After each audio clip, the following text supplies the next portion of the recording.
Chapter 1055. Principal Chen and Xia Jinyuan had an overnight conversation before the winter break. After sending Yi Qian back, Xia Jinyuan took the initiative to look for the world-class sniper and told him about his proposal to train Yi Qian to become an all-around ace soldier. Principal Chen did not object to his proposal at all. He did not even hesitate before agreeing to it. Yi Qian's ability was not just a little bit. The more he spent time with her, the more he could see her outstanding ability and super adaptability. He could also see her tenacity that did not match her delicate appearance. Like a tree standing tall and proud. Like the sea, vast and boundless. Like a well unfathomable. The more her teachers taught her, the more they cherished her talent. They wished they could teach her all the best knowledge in the world. Sometimes, they even worried if they could beat her. This was because the speed at which she absorbed knowledge was so fast that it shocked everyone who had taught her. From military maps to military command, and then to military tactics, Yi Jian spent the entire winter vacation going through the hellish training of ice and fire. At the same time, she crazily absorbed the knowledge of the field that she had never been involved in. Principal Chen was amazed by her ability to absorb knowledge, while Yi Qian was amazed by Principal Chen's erudition. Tactics are also known as the art of using troops or the art of command. According to the basic types of combat, tactics can be divided into offensive tactics and defensive tactics. According to the military types, arms, and tactics involved in the tactics, they can be divided into military tactics, troop tactics, and contract tactics. According to the scale of the battle, they can be divided into army tactics, troop tactics, and detachment tactics. After a morning of intensive training, Yi Qian walked into the eastern mountainous area of the central part of Hainan Island. The sun was not above her head, but a drizzle. Wearing a camouflage cloak and raincoat, she sat under a wide banana leaf. Her lips were slightly pursed as she listened attentively to Principal Chen's explanation. In her eyes, Principal Chen, the world-class sniper, was a walking military textbook at this time. Whether it was military tactical knowledge or military command, everything was available to her. Yi Qian was now talking about military and tactical knowledge, and he was extremely interested in the types and styles of combat Wang Chong was talking about. In battle, regardless of whether you are attacking or defending, you should establish the fearless mentality of actively eliminating the enemy, the spirit of not being afraid of sacrifice, and the determination to fight bravely. However, you must remember that the country did not groom you to sacrifice yourself. You must be prepared to sacrifice yourself, but the ultimate goal is to destroy the enemy. In any battle, you must pay attention to protecting yourself, especially against the attacks and interference of the enemy's high-tech weapons and equipment.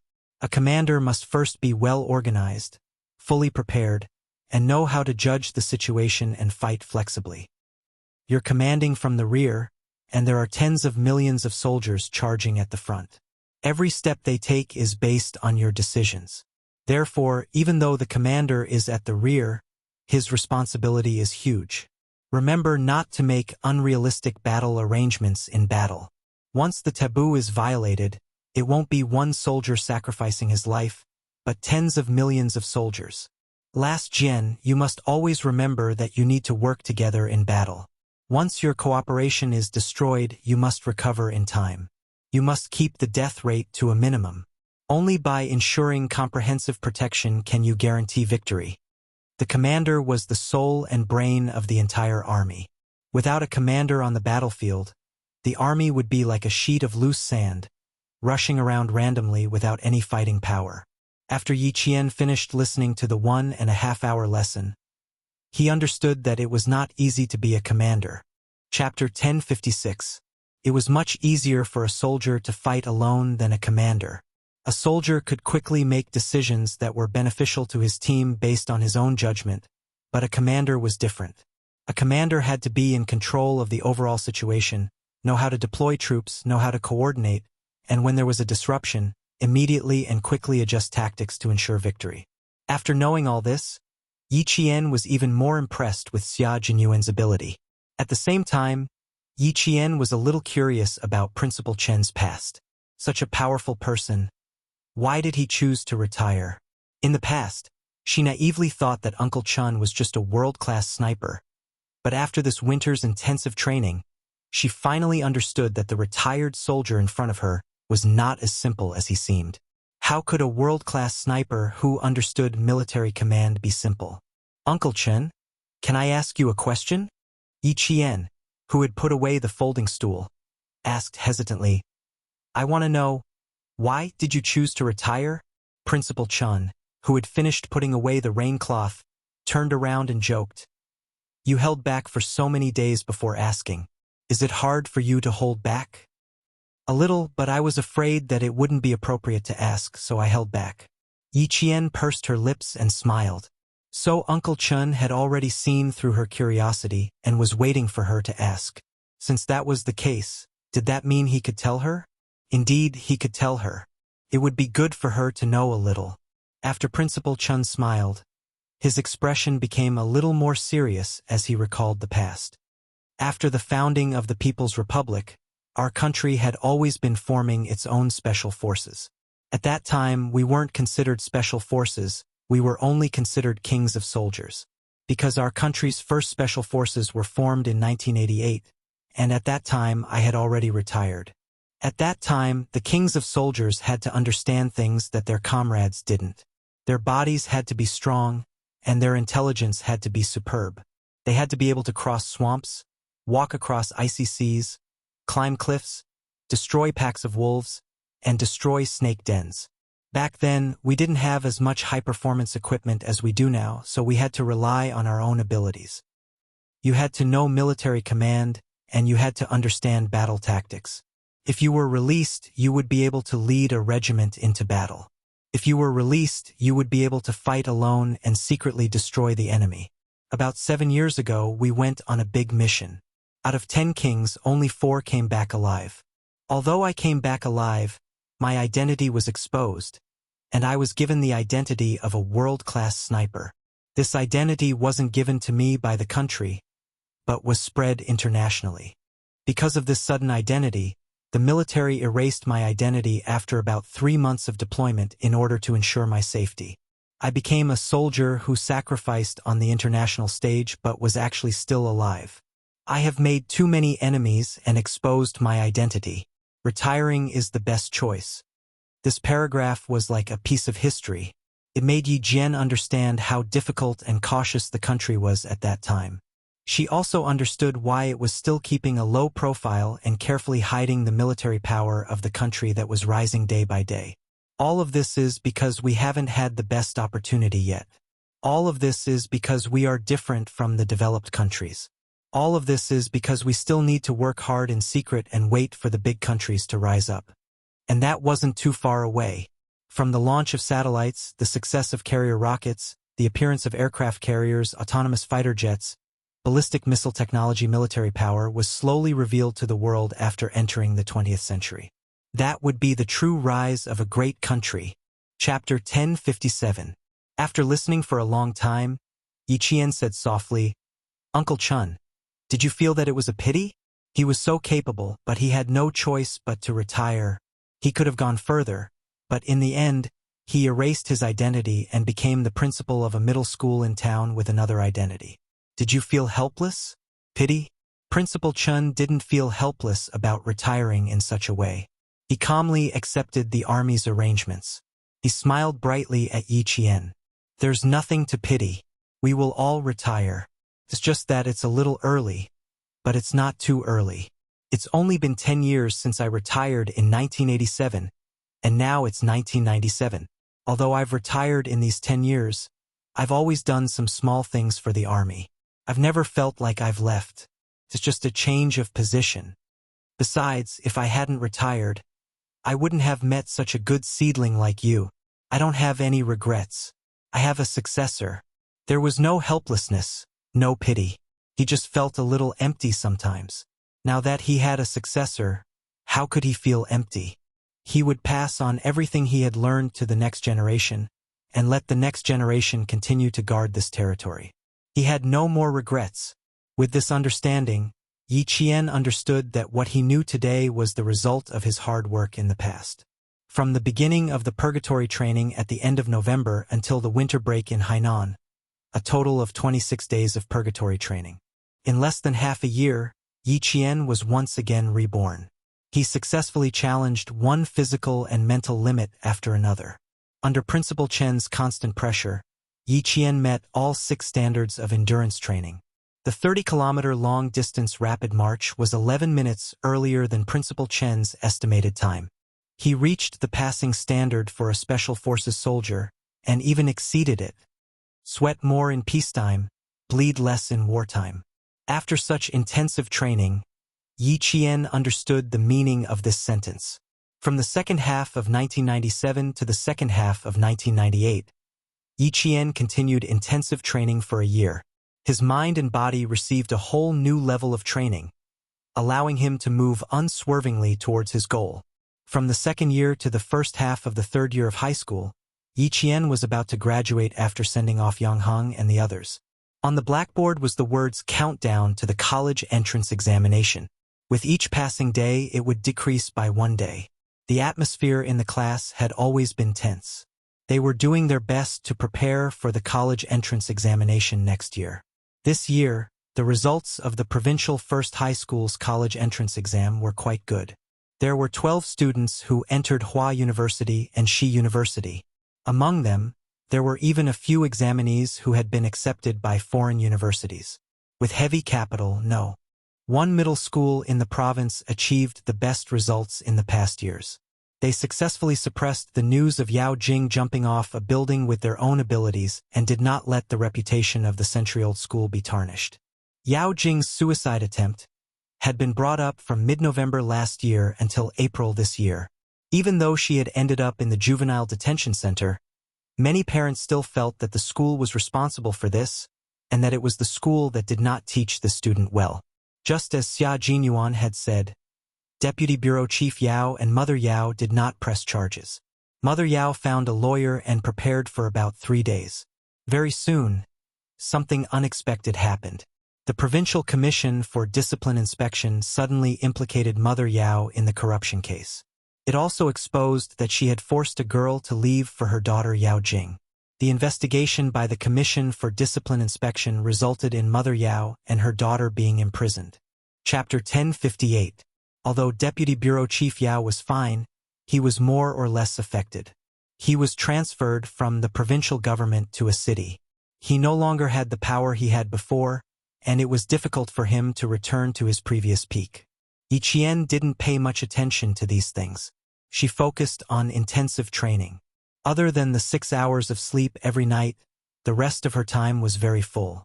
After learning, she trained non-stop, one training after another. She crawled forward in the mud, flipped in the waves, ran and climbed non-stop. When the summer vacation came, she ran all over the world. She ran to Xia Jinyuan twice, but failed. He didn't even know where she was training, and there was no news of her. This result was not surprising to him. As a Special Forces soldier, they had only spent a short time together. It was impossible for them to be in a relationship all day long. They had the same pursuit, the same dream, and the same goal. Separation wouldn't make them feel tired, because they knew that she and he were constantly working hard. In the winter of 1998, Yi Qian, a third-year high school student, sat in the classroom to discuss a math problem with Njusen, Li Qian, and Yang Yi. She was improving, and so were Njusen and the rest. Moreover, these 5 former roommates had all become good students in the grade. Whether it was a major exam or a minor exam, their individual results would always be in the top 15 of the grade. There were a total of 6 in the dormitory. One would always be at the top, and the other 5 would occupy the top 15 places in the grade. They had also become the school's legend. At this moment, Ms. Tong was smiling helplessly at Principal Chow. Even I, as a teacher, don't dare to look into Yi Jian's eyes. Her gaze is as sharp as a sword, scaring me so much that I don't dare to say anything harsh. Our school shouldn't pay too much attention to her. As long as her results are still there, everything is fine. Although Principal Chow didn't know what Yi Qian was doing in private, he was sure of one thing. Old Chun had said that her goal was to enter the military academy. Other than that, there was no other choice. West University called me again. They want to give the last direct enrollment spot to Yi Qian. You'll have to take the college entrance examination in the first half of next year. Why don't you talk to Yi Qian? Let her accept such a direct recruitment quota? Ever since last year's midterm exams, Tsinghua University and West University had been contacting the provincial first high school in order to snatch Yi Qian to their school. Heavy snow began to fall outside. The 1998 winter seemed to have arrived much earlier than the 1997 winter. The first snow was also much heavier than the 1997 winter. Holding a porcelain cup filled with hot water, Principal Chow pondered for a moment before saying, "We can't delay this any longer. We need Yi Qian to give us a clear answer. How about this afternoon? Tell her to come to my office for a chat." It was nearing the last midterm exam for the third year of high school. It was time to give the school an answer regarding Yi Qian. Not only did Teacher Tong not dare to look into Yi Qian's eyes, but Principal Chow was also the same. There were a few times when he accidentally bumped into her, and he would be shocked by the sharpness in her eyes. With Principal Chow's help, Teacher Tong felt a little relieved and left the principal's office, waiting for noon to come. My college entrance exam application? Yi Qian, who was sitting in the principal's office, was slightly surprised. Isn't it only next year? Why do they have to apply now? She still didn't understand why the school wanted to know her college entrance exam application in advance. She also didn't know that Tsinghua University and West University were fighting for her. Principal Chow smiled and said, "Tsinghua University and West University have always wanted to give you the direct enrollment quota. I'm asking you on behalf of the two schools. What do you think?" Chapter 1059. Yi Qian didn't know that Tsinghua University and West University wanted to give her a direct admission spot. She always thought that this matter was over. After all, it had been more than a year since she last saw the teachers from Tsinghua University and West University. She didn't expect that this matter wasn't over yet. The schools didn't give her a reply either. After thinking for a while, Yi Qian smiled faintly and said, "I can only thank the teachers from the two schools for thinking so highly of me. I don't plan on applying to Tsinghua University or West University, and I definitely don't plan on taking a direct admission." Her words surprised Teacher Tong. She quickly advised, "Yi Qian, the opportunity is right in front of you. All you need to do is nod your head. Why don't you think about taking a direct admission? Tsinghua University and West University are the most famous universities in our country. They have many talents in the fields of science, academia, economics, and so on. It can be said that every student is proud to get into Tsinghua University or West University. I don't understand why you would give up an opportunity that others dream of. Is there some unspeakable addiction? Or do you have other plans? Thoughts of going abroad?" If Yi Qian had plans to go abroad, Teacher Tong definitely wouldn't stop her. More importantly, she had never seen Yi Qian have any plans to go abroad. Lu Lizhen and Yang Yi, for example, had plans to go abroad in the second half of their second year of high school. If Yi Qian didn't plan on going abroad, then what was the reason? Principal Chow didn't ask immediately. His gaze was slightly dim, as if he was thinking about something. When he went to Fujian Town High School that year, Old Chun said, "This child's goal is a little different, but she will definitely be willing to fight for the glory of our country." A little different goal? Just how different was Yi Qian's goal? "You probably don't plan on going abroad." Principal Chow, who had been silent for a while, spoke. His voice was slightly restrained, and he spoke with a serious tone. "Yi Qian, are you sure you want to give up on Tsinghua University and West University's direct admission spots? So easily giving up an opportunity that others dream of." He really wanted to know why Yi Qian would give up on it. Tsinghua University and West University, which family's child got in? They would set off firecrackers and throw banquets to celebrate. There were only 2 spots for direct recruitment from Tsinghua University and Shi University in the entire province. One spot was given to a boy from Class 2, and the other was waiting for Yi Qian's approval. Yi Qian had always been very clear about his goals. Without any hesitation, he smiled and said, "Last year, when I found out that Tsinghua University and Shi University had direct enrollment quotas, I gave up. Or rather, I never considered those 2 schools." Shida University is one of the most famous institutions of higher learning in China and even in Asia. It has a history of over 100 years and has produced countless great people and academic masters. As for Tsinghua University, it is the only university in the history of our country to have been established as the nation's top institution of higher learning. It is a majestic institution, and a university like this is definitely the university that every student in the country dreams of attending. I'm very grateful to the teachers of the two schools for thinking so highly of me, but it's true that this is not my personal goal. Since the second year of junior high school, my goal has only been to work hard to get into the National Science University. After so many years, it hasn't changed. Principal Chow, Teacher Tong, I'm willing to give up the direct enrollment quota and give it to students who really need it and have the ability to enter the two universities. Yi Qian's words caused the office to fall silent. Teacher Tong's gaze was already sizing up Yi Qian from head to toe. She had heard Yi Qian say that he wanted to apply for the National Science University. Every year, there would be students from the century-old provincial first high school who were admitted to the military school. However, students who were admitted to the National Science University were extremely rare. There wouldn't even be one in a few years. Chapter 1060. If she remembered correctly, it had been 4 years since the last batch of students who got into the National University of Science and Technology. Plus, all of the students who got into the National University of Science and Technology were male. There wasn't a single female student. Yi Qian wanted to get into the National University of Science and Technology. She had taught a few batches of graduates, but this was the first time she heard a girl say that she wanted to get into the National University of Science and Technology. Teacher Tong looked at Yi Qian not because she was suspicious, but because she wanted to see if Yi Qian was really determined. She said she wanted to get into the National University of Science and Technology. With her current results, it wasn't difficult. On the other side, Principal Chow asked with interest, Yi Qian, is this your personal decision? Or did someone suggest that you give up on the two famous schools and get into the National University of Science and Technology? Old Chun was a retired soldier and took good care of Yi Qian.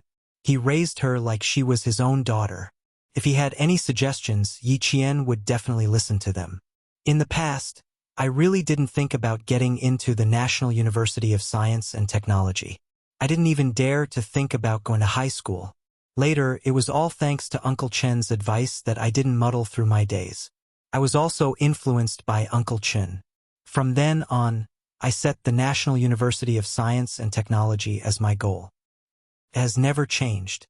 This is the only university I want to get into.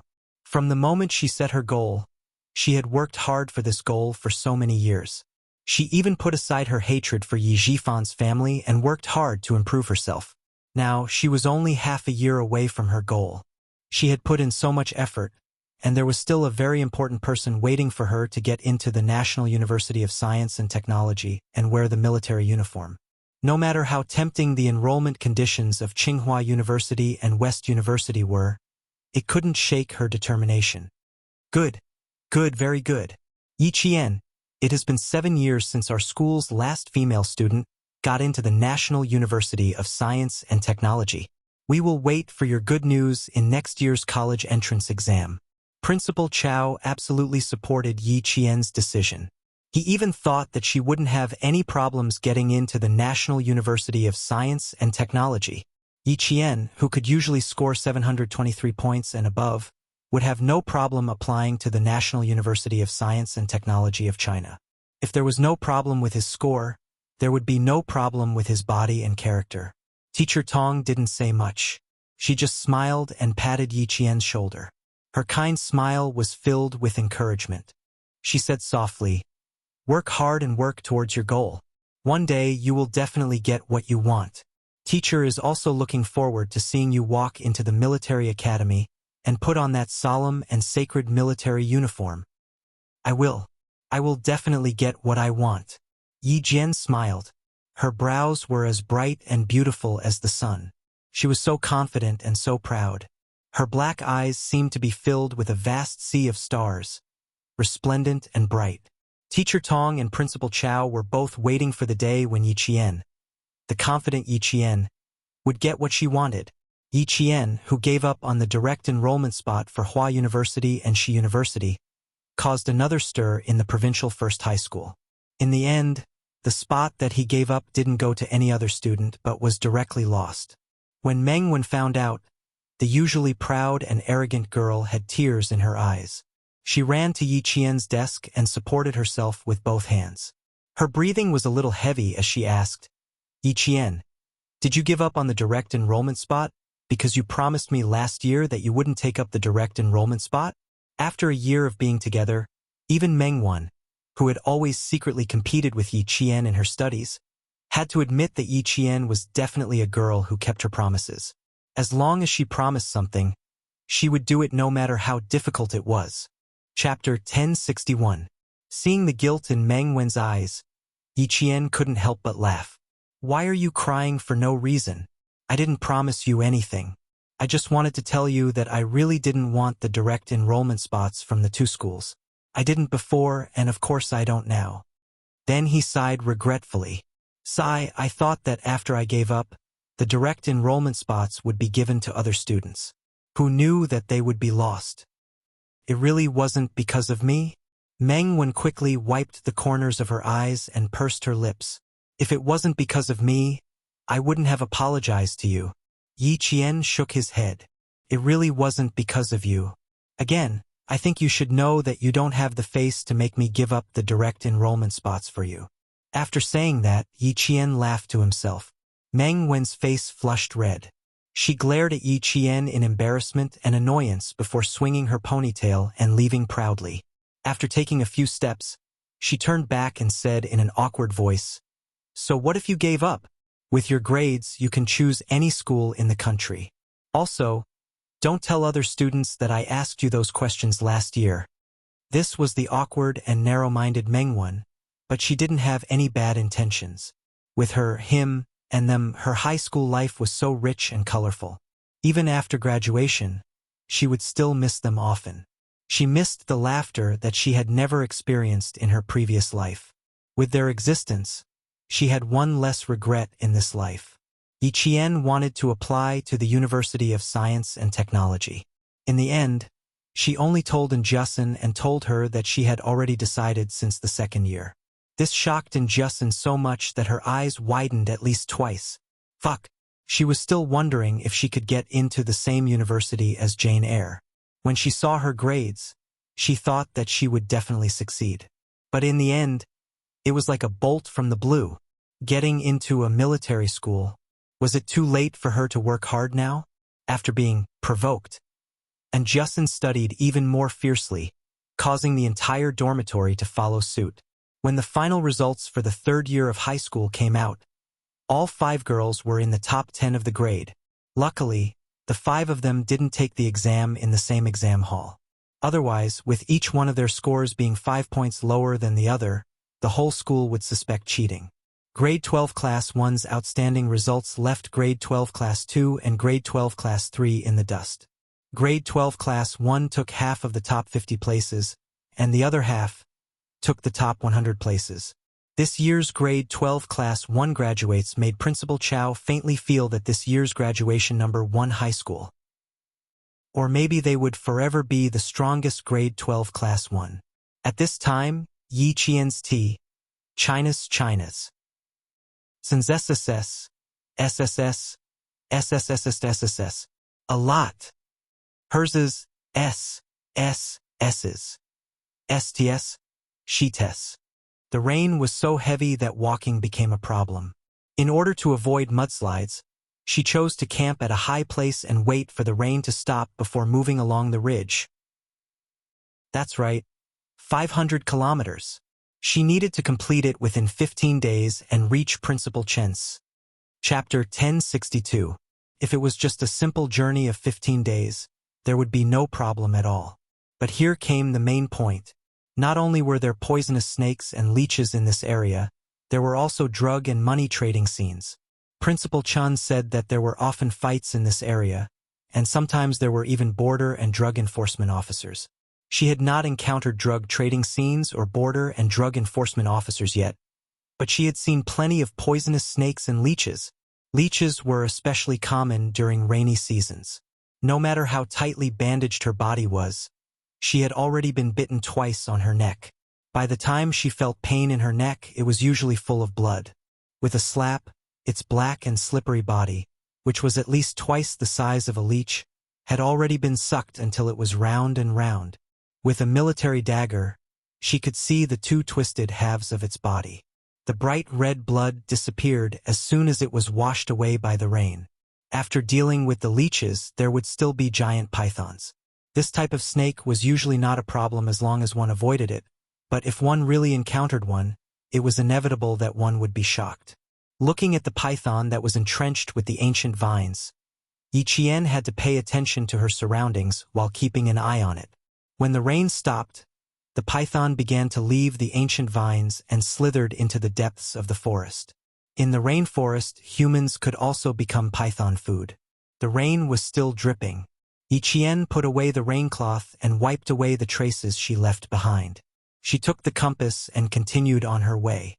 At around 4 in the afternoon, there was suddenly the sound of dogs barking not far away. Yi Qian did not hesitate at all. She climbed up a tree with both hands and held her breath to prevent being discovered by the dogs. Dogs had a very sensitive sense of smell. When Yi Qian heard the dogs barking from afar, her heart skipped a beat.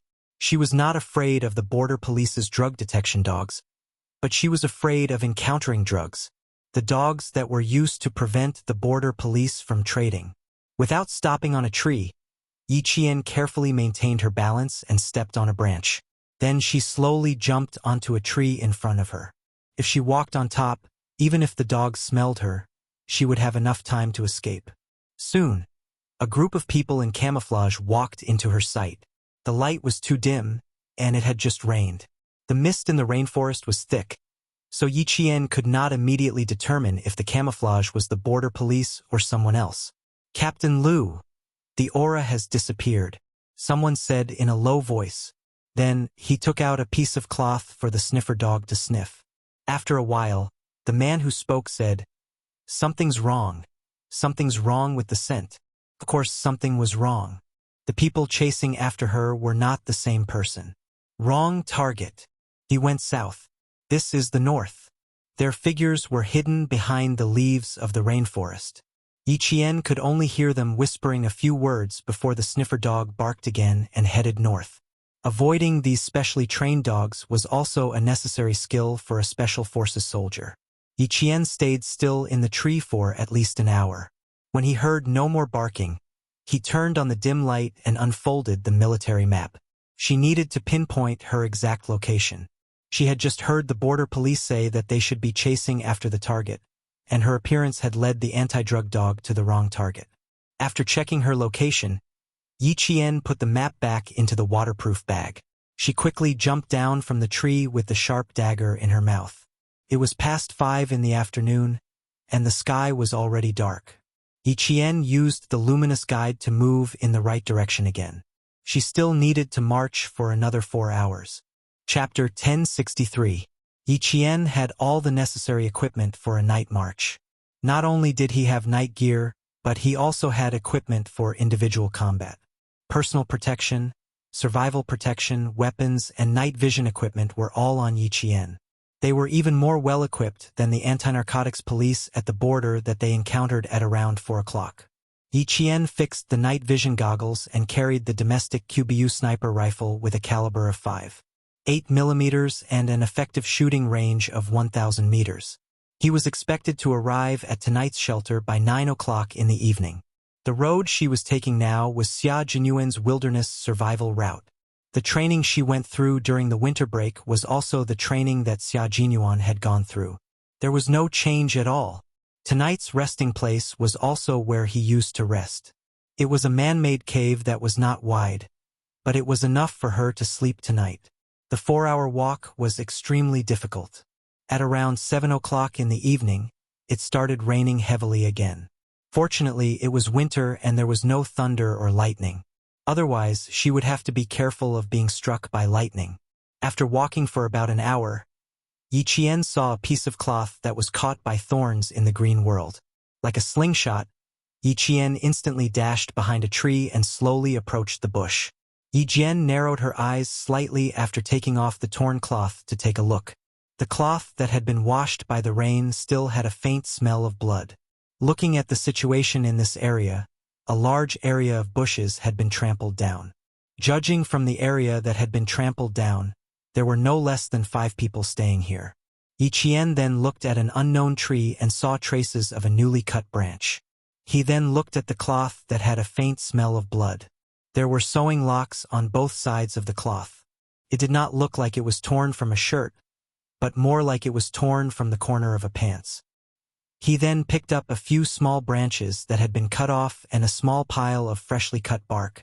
There was blood, fabric at the corner of a pants, freshly cut branches, and freshly cut bark. Someone's leg was injured and they had to walk with their legs spread. The traces left behind were not erased. Either they were in a hurry, or they did not have the awareness to erase the traces. The border police they had encountered before could be ruled out. They would not have left such obvious traces. Even if they had rested midway, they would have smoothed it out when they left. No one was injured. At least when she saw the small team, no one was injured. It can't be, right? You're so lucky that you've bumped into some of the people thereafter? Yi Qian muttered softly. He put the torn cloth back in its original position, and then made a slight change. He tied a knot. Then, he found some gravel elsewhere and placed it in a way that the armed police could understand. After everything was done, Yi Qian erased the traces he had left behind, put on his raincoat, and marched again. About 10 minutes later, the sound of dogs barking could be heard from the mountains. Not long after, a group of border anti-narcotics police wearing camouflage raincoats appeared where Yi Qian had stopped. "Captain Liu, over here." An armed police officer in charge of reconnaissance pointed at the cloth tied to a bush, and then pointed at the gravel under the cloth. "Slipknot, number of people. Our people have been here." A man who was not burly, even thin, walked over. He was not of good height, but his whole body was thin and cold. He removed the slipknot with his slightly thick fingers and looked at the gravel on a few wide leaves. He pondered for a few seconds and said, "It's not one of our people. Someone discovered it and left a mark to guide us." Chapter 1064. Translator. Henyi Translations Editor. Henyi Translations, not one of our people? Could it be one of our patrol brothers? Doesn't look like it. Lu Dui took off the cloth and put it to the sniffer dog's nose to sniff. He saw the sniffer dog running in the direction where Yi Jian disappeared. Lu Dui quickly raised his hand, and a group of 7 people quickly followed. It wasn't one of their patrol brothers, and it wasn't one of their people either.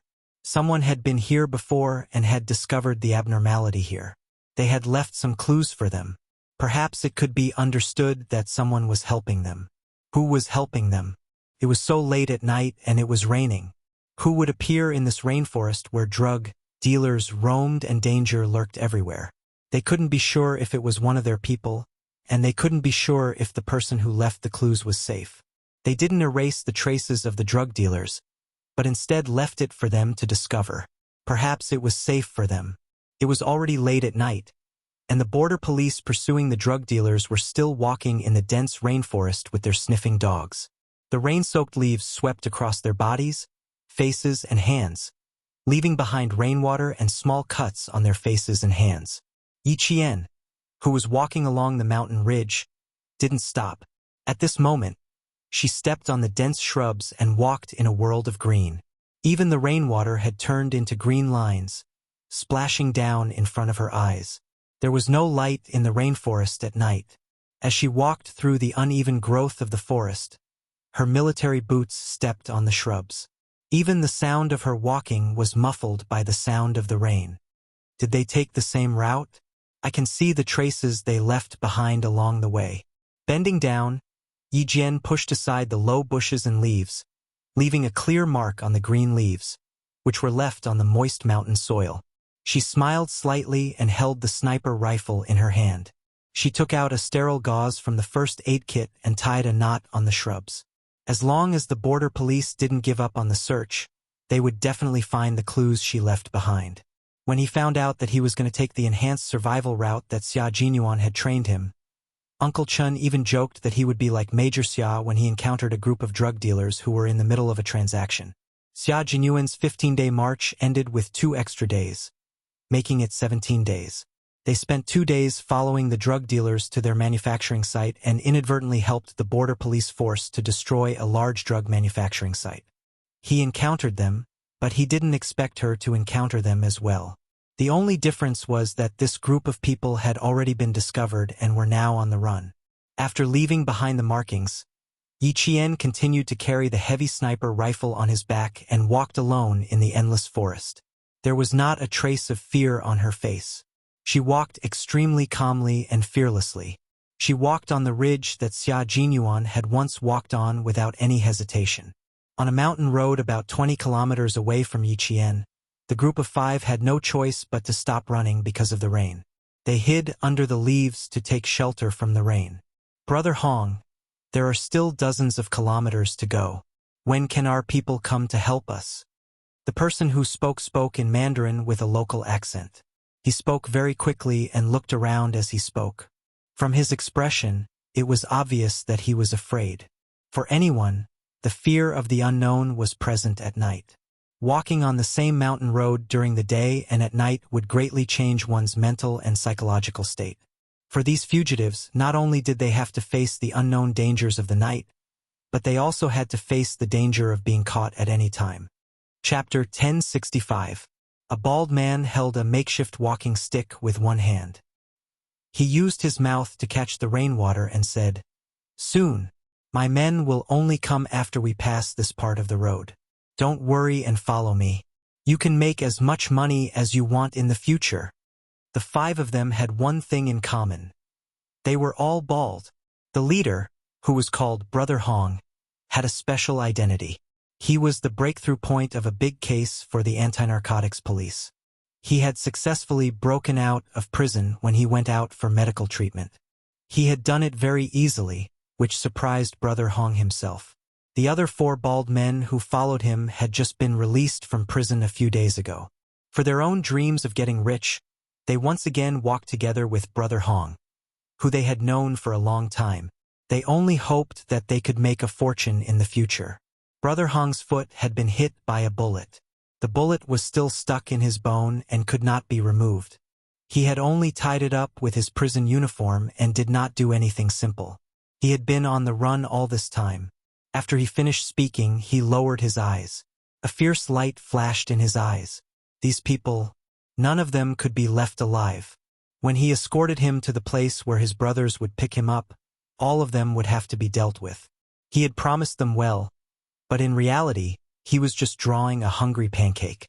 After resting for less than 10 minutes, the group of 5 had to continue walking. No matter how tired they were, they had to continue. If they did not, they might lose their lives. The nerves and bodies of the 5 people were extremely tense. Facing the heavy rain and the dark rainforest, fear spread like radiation in their brains. They endured tremendous psychological pressure and hurried on. The fugitives had to continue no matter how scared they were. Yi Qian, who was marching on a rainy night, also had to continue walking. For hours and 2 hours had passed. They were 1 hour late to the place where they could rest, which meant that they had 1 less hour of sleep tonight. They could only move forward to reach their destination. The rain became heavier again. Yi Qian wiped the rainwater off his night vision goggles.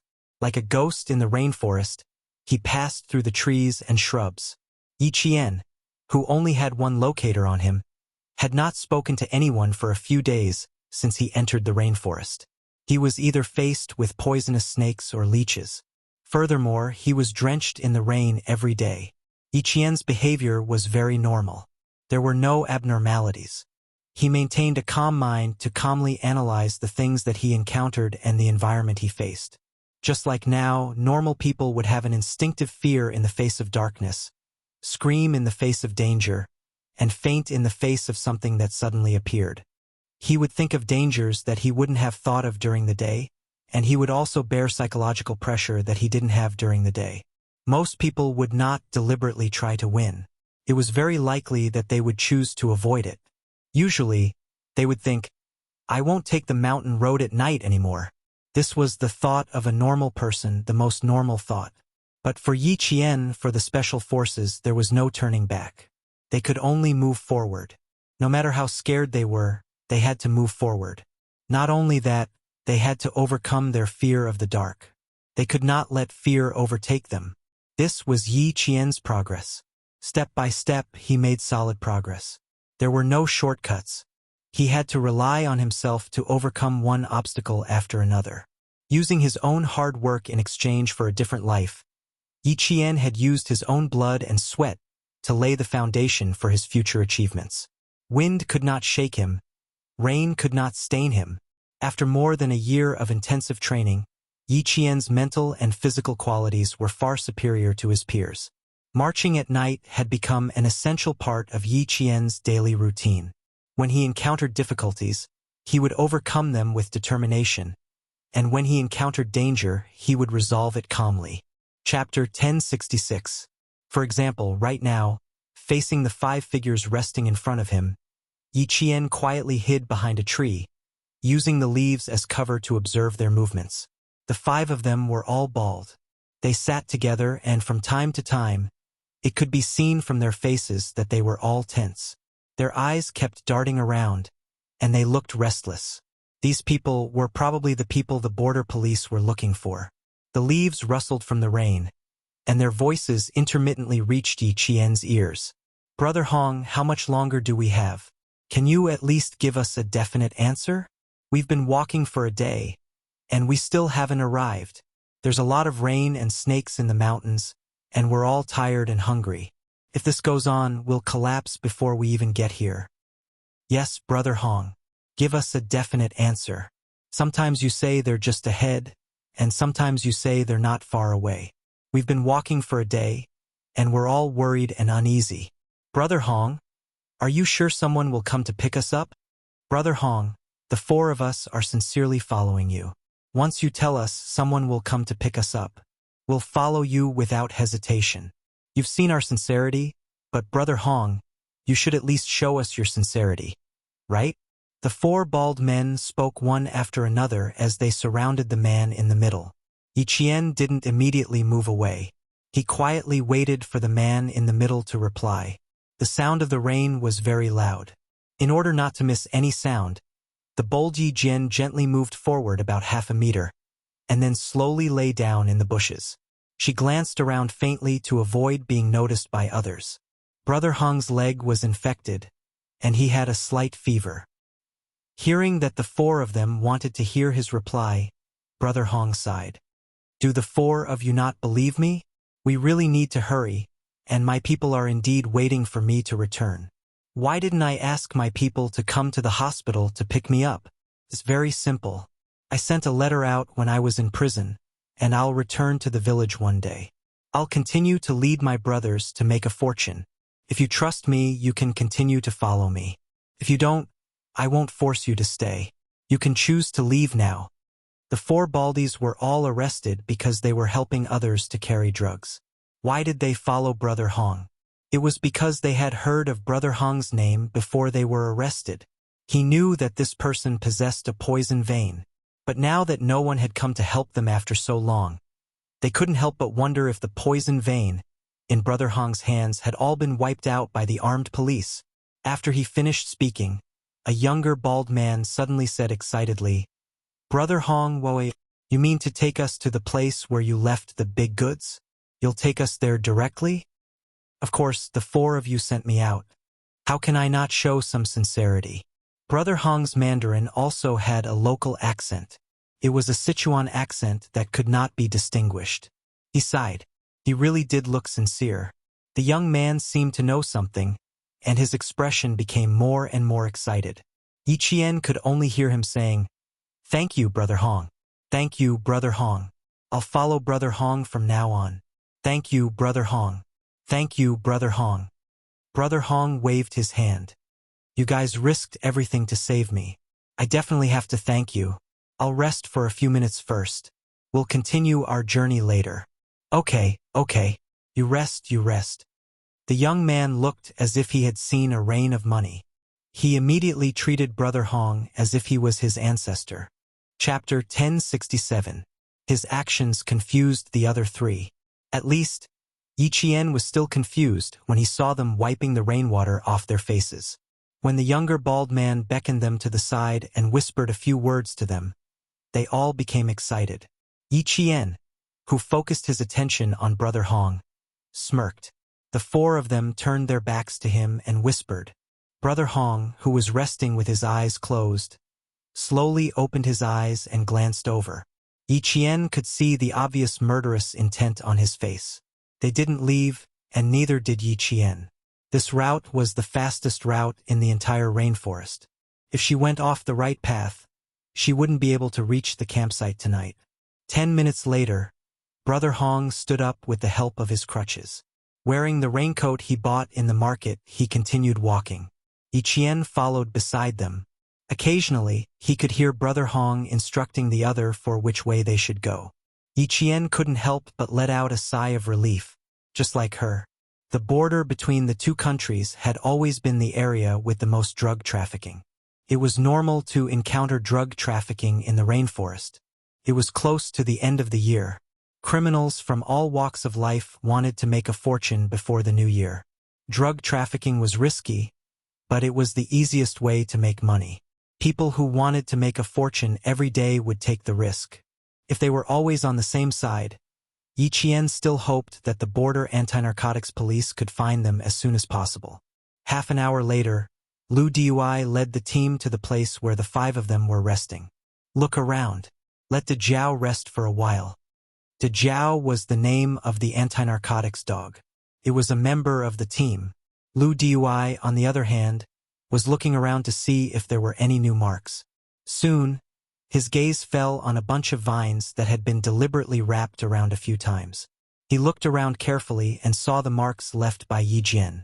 At the bottom of the tree was a newly carved arrow. Under the arrow was a 5-pointed star.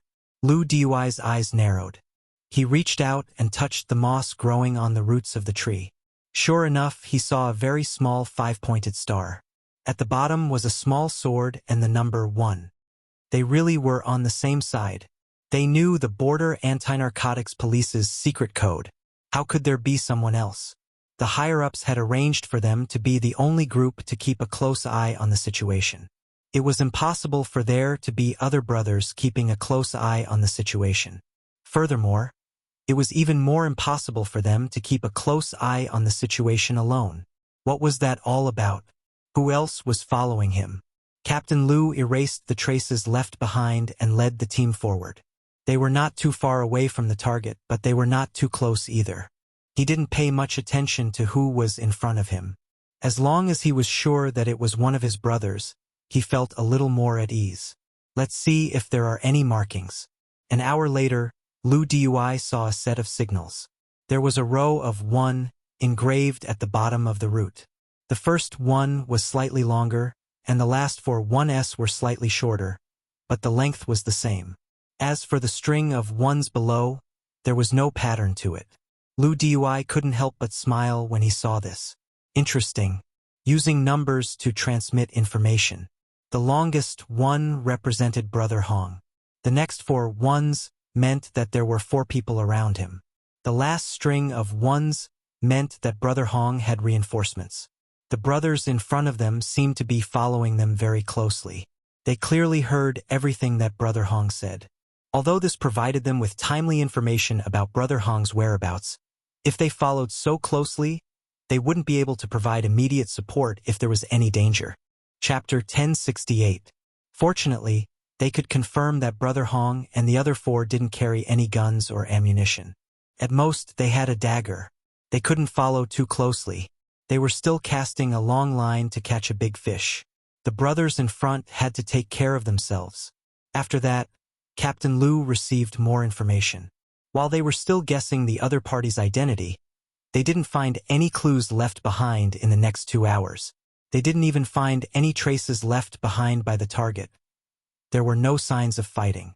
Did that mean the brother in front had left alone again? But because he saw it, he left a mark to see if the border police would notice.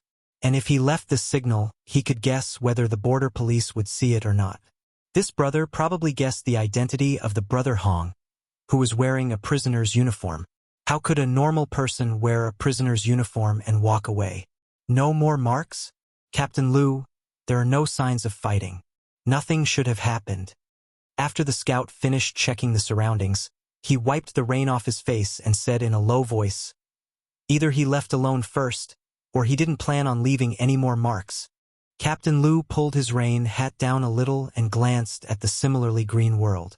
He said in a low voice, "It should be the brothers from other units who are involved in wilderness survival. They noticed the situation and gave us a heads up. There are no signs of fighting. Don't worry about it. Keep moving forward." Yiqian didn't follow them. She had just arrived at the place where she could rest for the night. Naturally, she didn't need to follow them. Moreover, she felt that the border police seemed to be deliberately lagging behind, following them at a moderate pace. In the end, there wasn't even the sound of the sniffer dog. It was as if the barking earlier had deliberately disturbed Brother Hong and made them run for their lives. The man-made hole was just big enough for one person to curl up and rest. Yi Jian already had experience in sleeping outside at night. She knew what the first step was and what the second step was. First, he used the rain curtain to block the wind and rain. Then, he laid out the moisture-proof mattress and sprinkled some repellent powder around the entrance of the cave. After the simple protective measures were done, he placed the most important sniper rifle inside the cave. Finally, he could go to sleep before 11 o'clock. The rain fell on the rain curtain. The pitter-patter didn't disturb Yiqian's sleep, but she was quickly woken up. Someone was still moving forward in the rain. Their footsteps were fast but not messy. Their breathing was relatively stable. Yiqian's mind flashed with the border police team they had met earlier. Calculating the time, it was still less than half an hour before Brother Hong and the others left. He had really calculated the time and maintained a distance of less than half an hour. Yiqian did not interfere with the border police anymore. They must have seen the message she left behind. If she stayed any longer, she might confuse them even more and tell them that the target they were pursuing had reinforcements, so there was no need for her to leave any more messages. Yiqian only slept for 6 hours. At 5 o'clock in the morning, Yiqian had already packed his luggage and set off again in the humid rainforest. At 7 o'clock in the morning, he arrived at the teleportation coordinates. He turned on the locator and sent his location to Principal Chen. This was the military's positioning coordinates. As long as the signal from the locator was sent out, it would be able to accurately pinpoint his location. Yiqian took her first sip of water since she woke up in the morning and ate a piece of hardtack. She only had 5 minutes to rest before her slender figure entered the endless rainforest in the blink of an eye. After walking for about 15 kilometers, Yiqian hugged his sniper rifle and jumped into a nearby bush like a slingshot. There was the smell of gunpowder and blood. Chapter 1069. Yiqian was now more sensitive to the smell of rust in the blood and the faint mixture of gases in the smoke. Even if there was a faint odor in the humid air, Yiqian would still be able to detect it. Yiqian, who had hidden herself well, didn't immediately move. Only when she thought she could get closer to the smell of blood did she cautiously move forward. It wasn't strange for the smell of blood to appear in the rainforest, but if there was also the smell of smoke, then she needed to be careful, especially when she was walking on the mountain ridge between the two countries. Yesterday, she even encountered a group of escaped drug dealers, so she needed to be even more careful. If it was any other time, Yiqian would judge whether or not she should go and investigate based on the situation, but this time she had to go and investigate. Brother Hong had previously said that he had reinforcements and wanted to kill the 4 bald men who were escaping with him. This was enough to prove that he had reinforcements and that someone had helped him get rid of the 4 bald men. And there was only a small group of border police officers chasing after them. If they really went against the reinforcements of Brother Hong, Yiqian wasn't sure how high the chances of the border police officers winning were. She still didn't feel at ease, so she still needed to go and confirm. Yijian walked to a side of the mountain that was covered by shrubs due to the trees growing in the shade. Yijian saw a pair of crooked feet looming in the bushes. After the battle, the bushes were filled with the smell of death. The surroundings were very quiet, Not even the sound of insects or birds. It was a deathly silence. Yi Qian completely hid herself in the bushes as she moved forward. When she got close to the location of the pair of feet, Yi Qian let out a sigh of relief. There was a black, fireball-like tattoo on the neck of the deceased. Just from this point alone, she was sure that this wasn't the border police officers. In the bushes, Yi Qian picked up a bullet. It was China's own 5.8mm bullet used in the Type 87, which was the rifle that the border police officers were issued. There were a total of 6 corpses around the area. Their necks had a tattoo that looked like a fireball. They were all killed by Type 87 assault rifle bullets. Looking at the time, the gunfight that took place here was about 3 hours ago. It was now 8:40 in the morning, and the gunfight would take place around 5 to 6 o'clock in the morning.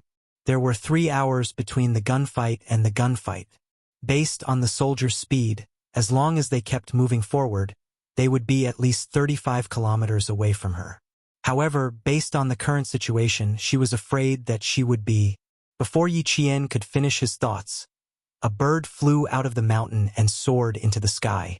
1 second, Yi Qian was still deep in thought. The next second, she plunged into the rainforest and headed towards the direction where the mountain birds had fled. Although it was not raining today, the air in the mountains was extremely humid.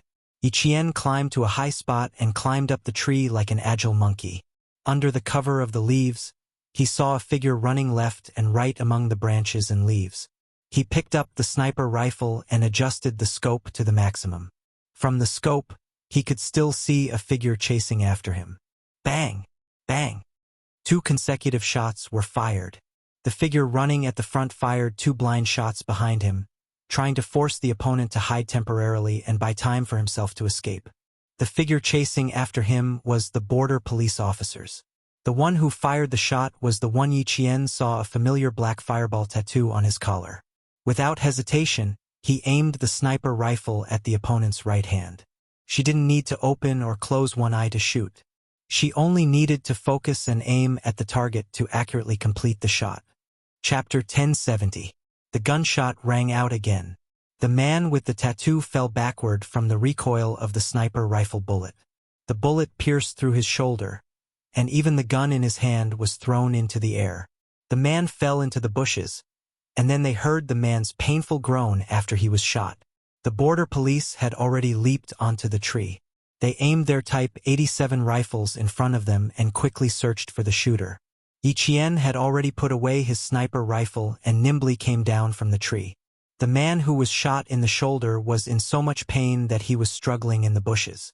Although Yi Qian was completely sure that the pursuing police was the scout he saw last night, he didn't immediately expose himself.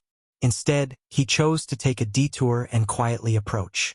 Yi Qian, who was on guard and approaching at the same time, walked to a distance where the target on the ground could hear the conversation between him and the scout. He lowered his voice and said calmly, "One of us. A woman? A female soldier? Why was there a woman? A female soldier?" He quickly turned around and pointed his gun at the source of the sound. The scout saw the leaves about 2 meters away shake slightly, but he didn't see anyone. Yi Qian didn't approach and was still observing. The scout was the same. He carefully looked around and asked in a low voice, "Unit number. I saw you guys yesterday. The leader is surnamed Lu. You are the scout." Yi Qian said and reported his unit number. More than 80% of the scout's suspicions were eliminated. He then heard the female soldier say calmly, "You guys were chasing a fugitive called Brother Hong, who was still wearing a prisoner's uniform. There were 4 people with him. I found a few dead bodies in front of us. They all had the same black tattoo on their necks. Otherwise, I wouldn't have suddenly opened fire." The 2 began to approach each other. One was on guard above and to the right, while the other was on guard below and to the left. Yi Qian was the first to salute the scout. "I was doing wilderness survival training when I accidentally saw you guys chasing Brother Hong and the others. I was afraid that you would arouse unnecessary suspicion. In the end, I left a message under the tree root saying that Brother Hong would have reinforcements. I didn't leave it behind. When I was resting at night, I saw you guys again. I slept through the night. I didn't expect you guys to still be chasing. Only then did the scout put away the last 20% of his suspicions. He was familiar with Yi Qian's aura. It belonged to a soldier. He had the aura of a steel gun. After returning Yi Qian's salute, he wiped the sweat that had reached his eyebrows. His slightly tanned face with a friendly smile and said, "So you really are comrades in arms. It's just that we didn't expect it's a female soldier. Thank you for your help just now. This is a whistle that was sent to inform us. If we didn't catch up to him, all our preparations would have been in vain." He didn't say anything else, but he knew that Yi Jian knew. Yi Jian did not ask further. Everyone had their own duties. She had no right to know their deployment. He then pointed at the figure moving within the black tree. His tone contained a bit of killing intent as he said softly, "Directly deal with it? Kill him on the spot. There's no way to bring him back." The scout finished his sentence and shot at the struggling figure. It wasn't that they were cruel. They had to do it. Being kind to them was being cruel to their own people. Being on the opposite side, they naturally had to choose the side that was beneficial to their own people. Chapter 1071. Seeing the body twitch a few times in the bushes, the scout retracted his rifle and turned to Yi Qian. "If you want to continue forward, I'm afraid you'll have to change your route or rest here for a while. We have troops ahead." If they changed the route, they would have to take a long detour, and resting in the same place would also waste time. No matter which way it was, Yi Jian did not want to choose. After pondering for a while, he said, "I need to reach the pass in Laos. This route is the one we have planned. I need to go around it within the specified time. Can you contact Lu Dui? I'll pass through your deployment area." At this time, the scout's gaze fell on the Type 88 sniper rifle in Yi Qian's hands. His eyes lit up. Sniper. The female soldier in front of him was actually a sniper? They had 2 sniper rifles on their side, but after scouting, there was another position that was best equipped with another sniper. If this female soldier in front of him agreed, it would not work. If the female soldier agreed, they would have to see if the command center agreed. The scout shook his head and said, "I can't answer you. If you need to pass through our deployment area, Lu Dui can talk to you. Can you tell me your serial number and name? I'm afraid we'll have to verify your identity when we get back." Talking to Lu Dui of the Border Police Force was a solution. Yi Qian did not hesitate to tell the scout his name. "I can contact my commander directly. My name can confirm my identity. As for my serial number, sorry, it's not convenient to say." She really did not have a serial number. She could only use her name as proof. Every soldier had their own serial number, just like their ID number. It was unique and would not be repeated. Seeing this, the scout did not ask again. After cleaning up the scene, the two immediately set off. After walking less than 5 kilometers, the scout signaled Yi Qian to hide and wait. He needed to leave alone and ask Lu Dui to come over. Even though there was no problem with Yi Qian's identity, the scout did not bring him to the command center for safety reasons. Instead, he brought him to the area guarded by the armed police force. Just in case. Yi Qian already felt several gazes on him. He did not feel strange, but he had to be more vigilant during the operation. "The brother who helped us last night was a female soldier?" Lu Dui was a little surprised. Has her identity been confirmed? It was actually a female soldier? A female soldier who trained alone in the wild? He had never heard of a female soldier training alone in the wild, let alone in such a dangerous place. The scout nodded. "Confirmed, there's no problem. She's now within our security perimeter, waiting for you, Captain Lu. She needs to complete the field marching training within the stipulated time." After that, her eyes lit up and she whispered, "There's another piece of good news, Captain Lu. She's a sniper." "Sniper? A ready-made sniper rifle?" Captain Lu's eyes lit up. "And it's a Type 88 sniper rifle, rarely seen. Captain Lu, should we talk to her?" Captain Lu, whose eyes were also shining, suppressed the surprise of the unexpected harvest and said in a low voice, "Let's contact the main force first. It'll be easier for us if the main force agrees." We still have to let the main team confirm her identity. It's better to be careful. They were just short of a sniper, and now a sniper had appeared. It was a bit of a coincidence. Yi Qian? Are you sure the female soldier's name is Yi Qian? The voice from the radio was even more surprised than when Captain Liu had heard it. He continued to ask, "Her skin is very fair, her skills and marksmanship are quite good, and her facial features are easy to recognize." Chapter 1072. Captain Liu calmed down a little. He didn't know Yi Qian's serial number, so he wasn't sure. Now that he heard Chief Su's tone, it seemed like they knew each other, so he instantly felt hopeful. "If it's the Yi Qian I know, then we must make her stay," Chief Su said quickly and calmly. "I'll immediately confirm her identity with her regiment. I'll get back to you in 2 minutes. Make her stay first." Yi Qian, the 6th Squad, actually met Yi Qian. The Yi Qian they fought together with in Australia, the one who killed Red Scorpion in the air vent. If it was her, the 6th Squad had to make her stay. 3 minutes later, Yi Qian saw Captain Liu, who was wearing a ghillie suit, walk over. Captain Liu looked at the young female soldier in the jungle camouflage uniform. Recalling Chief Su's solemn instructions, Captain Liu walked over and saluted Yi Qian with the same respect. Female Special Forces soldier. A godlike existence in the military. Someone who was even more powerful than the male soldiers. He had to be respected. Not only did he have to be respectful, even his words were respectful. He reported the serial numbers of all his units, briefly introduced himself, and said, "Chief Su said that we must make you stay. He also said that with you joining us, our mission will be much smoother." Who? Chief Su? She didn't remember knowing a soldier with the surname Su. The communication hasn't been terminated yet. If you have any questions, you can ask Chief Su for confirmation. Captain Liu was really hoping that Yi Jian would agree immediately. He had intentionally let Brother Hong out so that he could catch a big fish in one fell swoop. Before he let Brother Hong out, the team had already made a very detailed deployment and arrangement based on the information they had. Who would have thought that they would catch a big fish? But they did not expect it to be so big. 3 sentry posts required 3 snipers. And with Yi Qian, it was just right. Yi Qian saw how cautious Captain Liu was and felt a little apologetic. He quickly said, "Then I'll call Chief Su first. I'm sorry, I can't remember who Chief Su is right now." "Yes, of course." Liu Dui saw that she didn't refuse immediately and hurriedly led the way. When Yi Qian heard Chief Commander Su's voice, it didn't take him more than 3 seconds to remember who he was. "I haven't worked with you since the last time I came back. I didn't expect that after a few years, the opportunity to work with you would come again."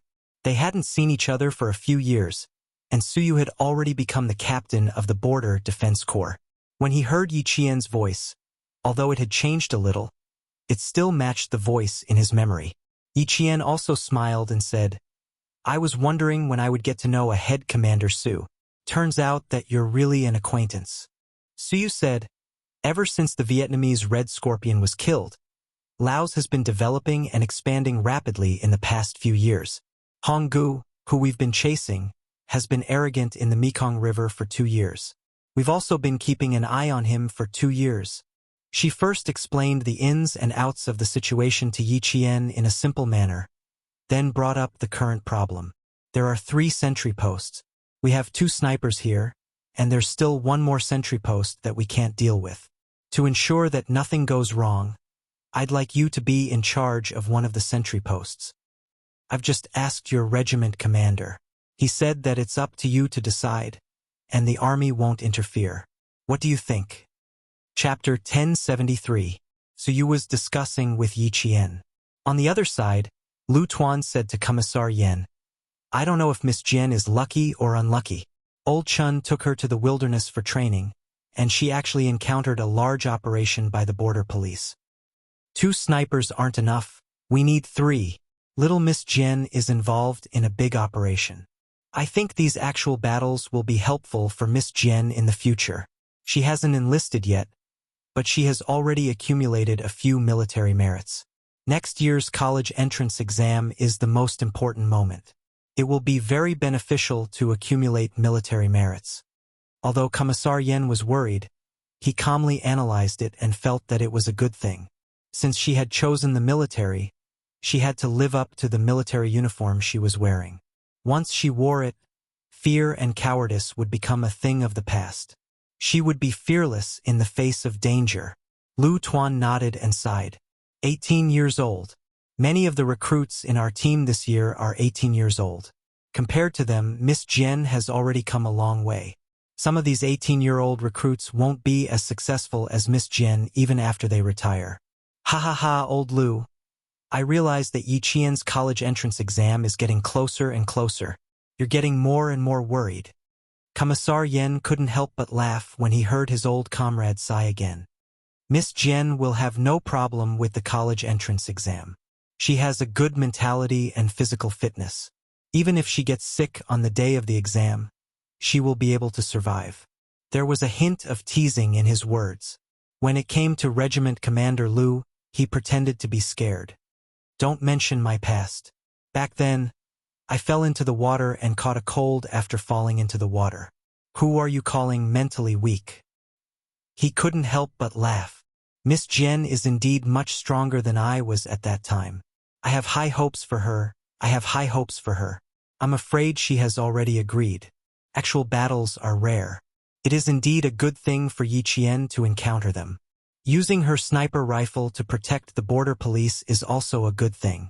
With a gun, she can protect the country and keep her comrades safe. Life can't be changed, it can't be changed. With a gun, she can protect the country and keep her comrades safe. Yi Qian understood this on the first day of the 4-year training program. After a few actual battles, he had a deeper understanding of it. Yi Qian looked at the entire deployment and knew what the scouts had found out. His expression turned serious. Their firepower is very strong. We can't rule out the possibility that they have heavy weapons. Let the advance group find out more about the situation in the village. It's better to know more about it. If they were to directly kick the enemy's nest, they would have to have a clear idea of the level of firepower. Lu Dui's finger pointed at a location on the combat map. This is the machine gun point. The advance team will kick this place down before we fire. After Yi Jian agreed, Lu Dui felt more confident. A sniper was different from an ordinary soldier. A sniper was like a diamond in the team.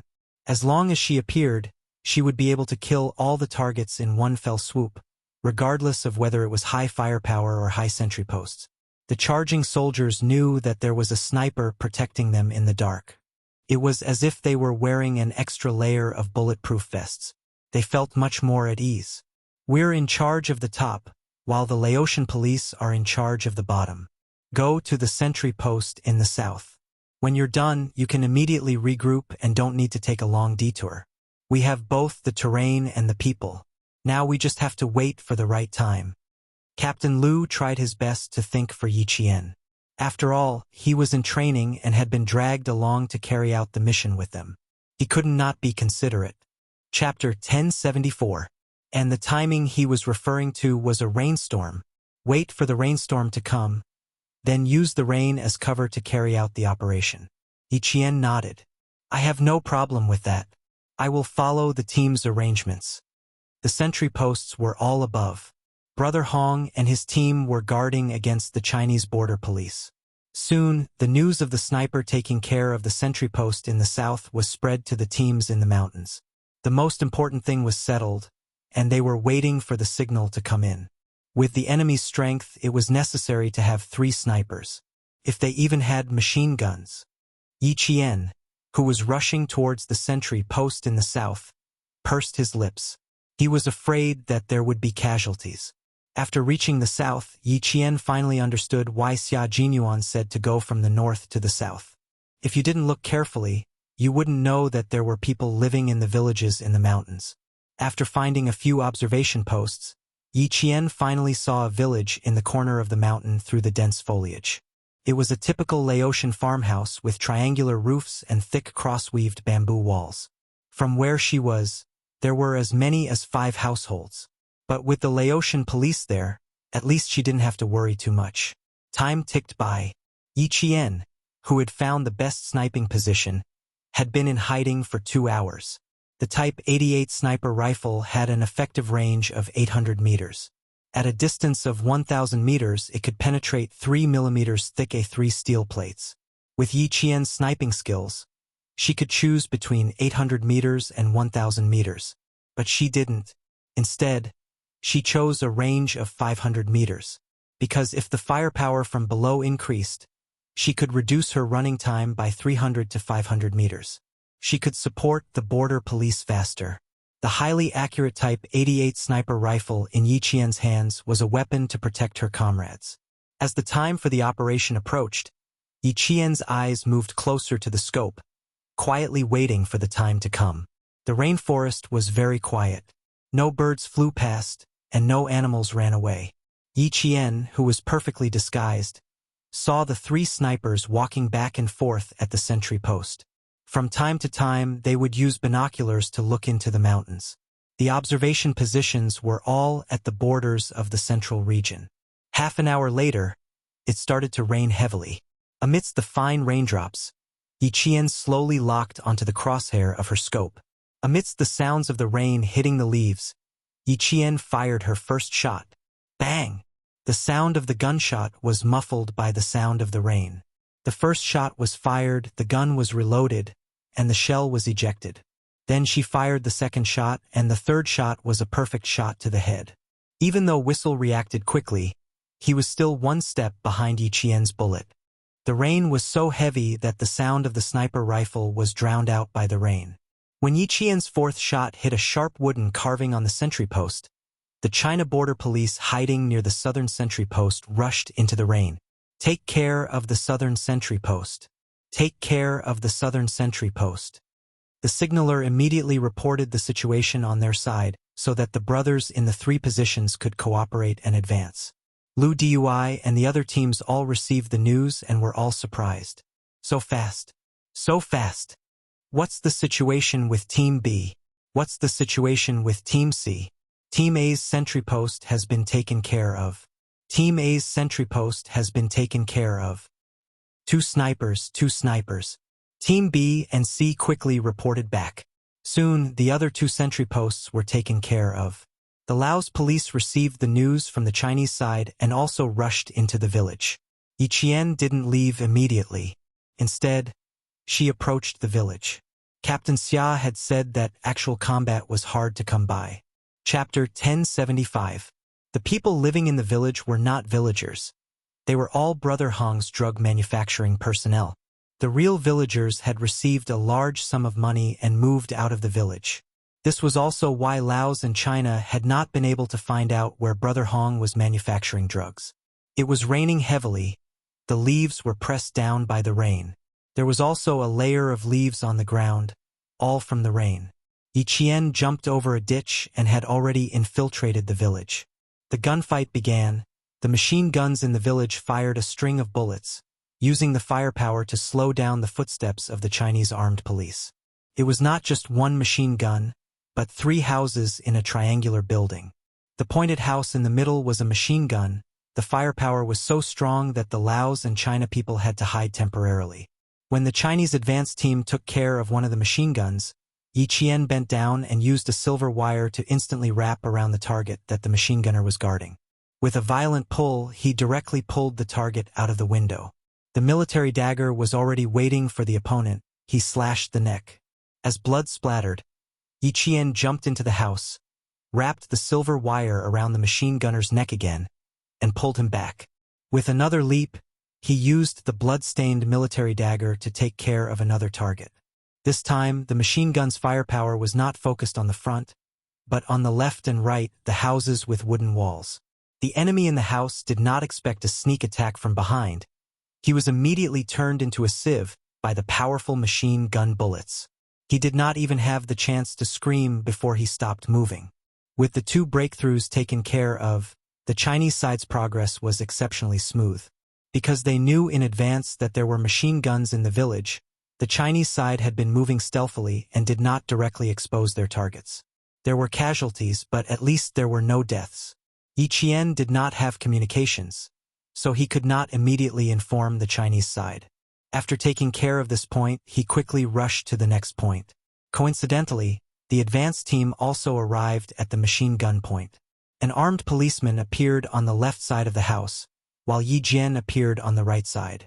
The two of them met face to face, and their first reaction was to rush to the window. They were on the same side. With one move, they had opened up the situation in front of them. So they were on the same side. That was good, that was good. There are still 2 more points. They're all facing Laos. 4 of our brothers are supporting them. The young armed police officer who had just taken care of the criminal in front of him was lying in the rain, gasping for air. Brother, you stay here.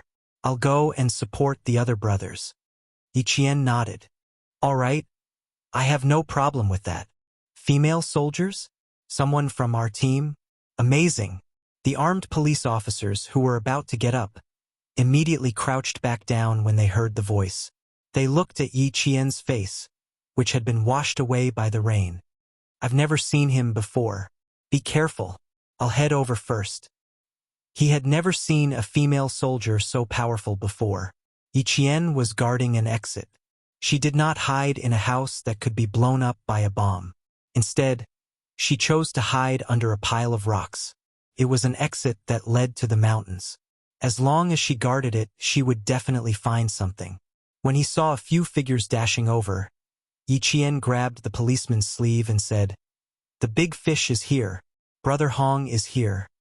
How could the big fish leave when it was here?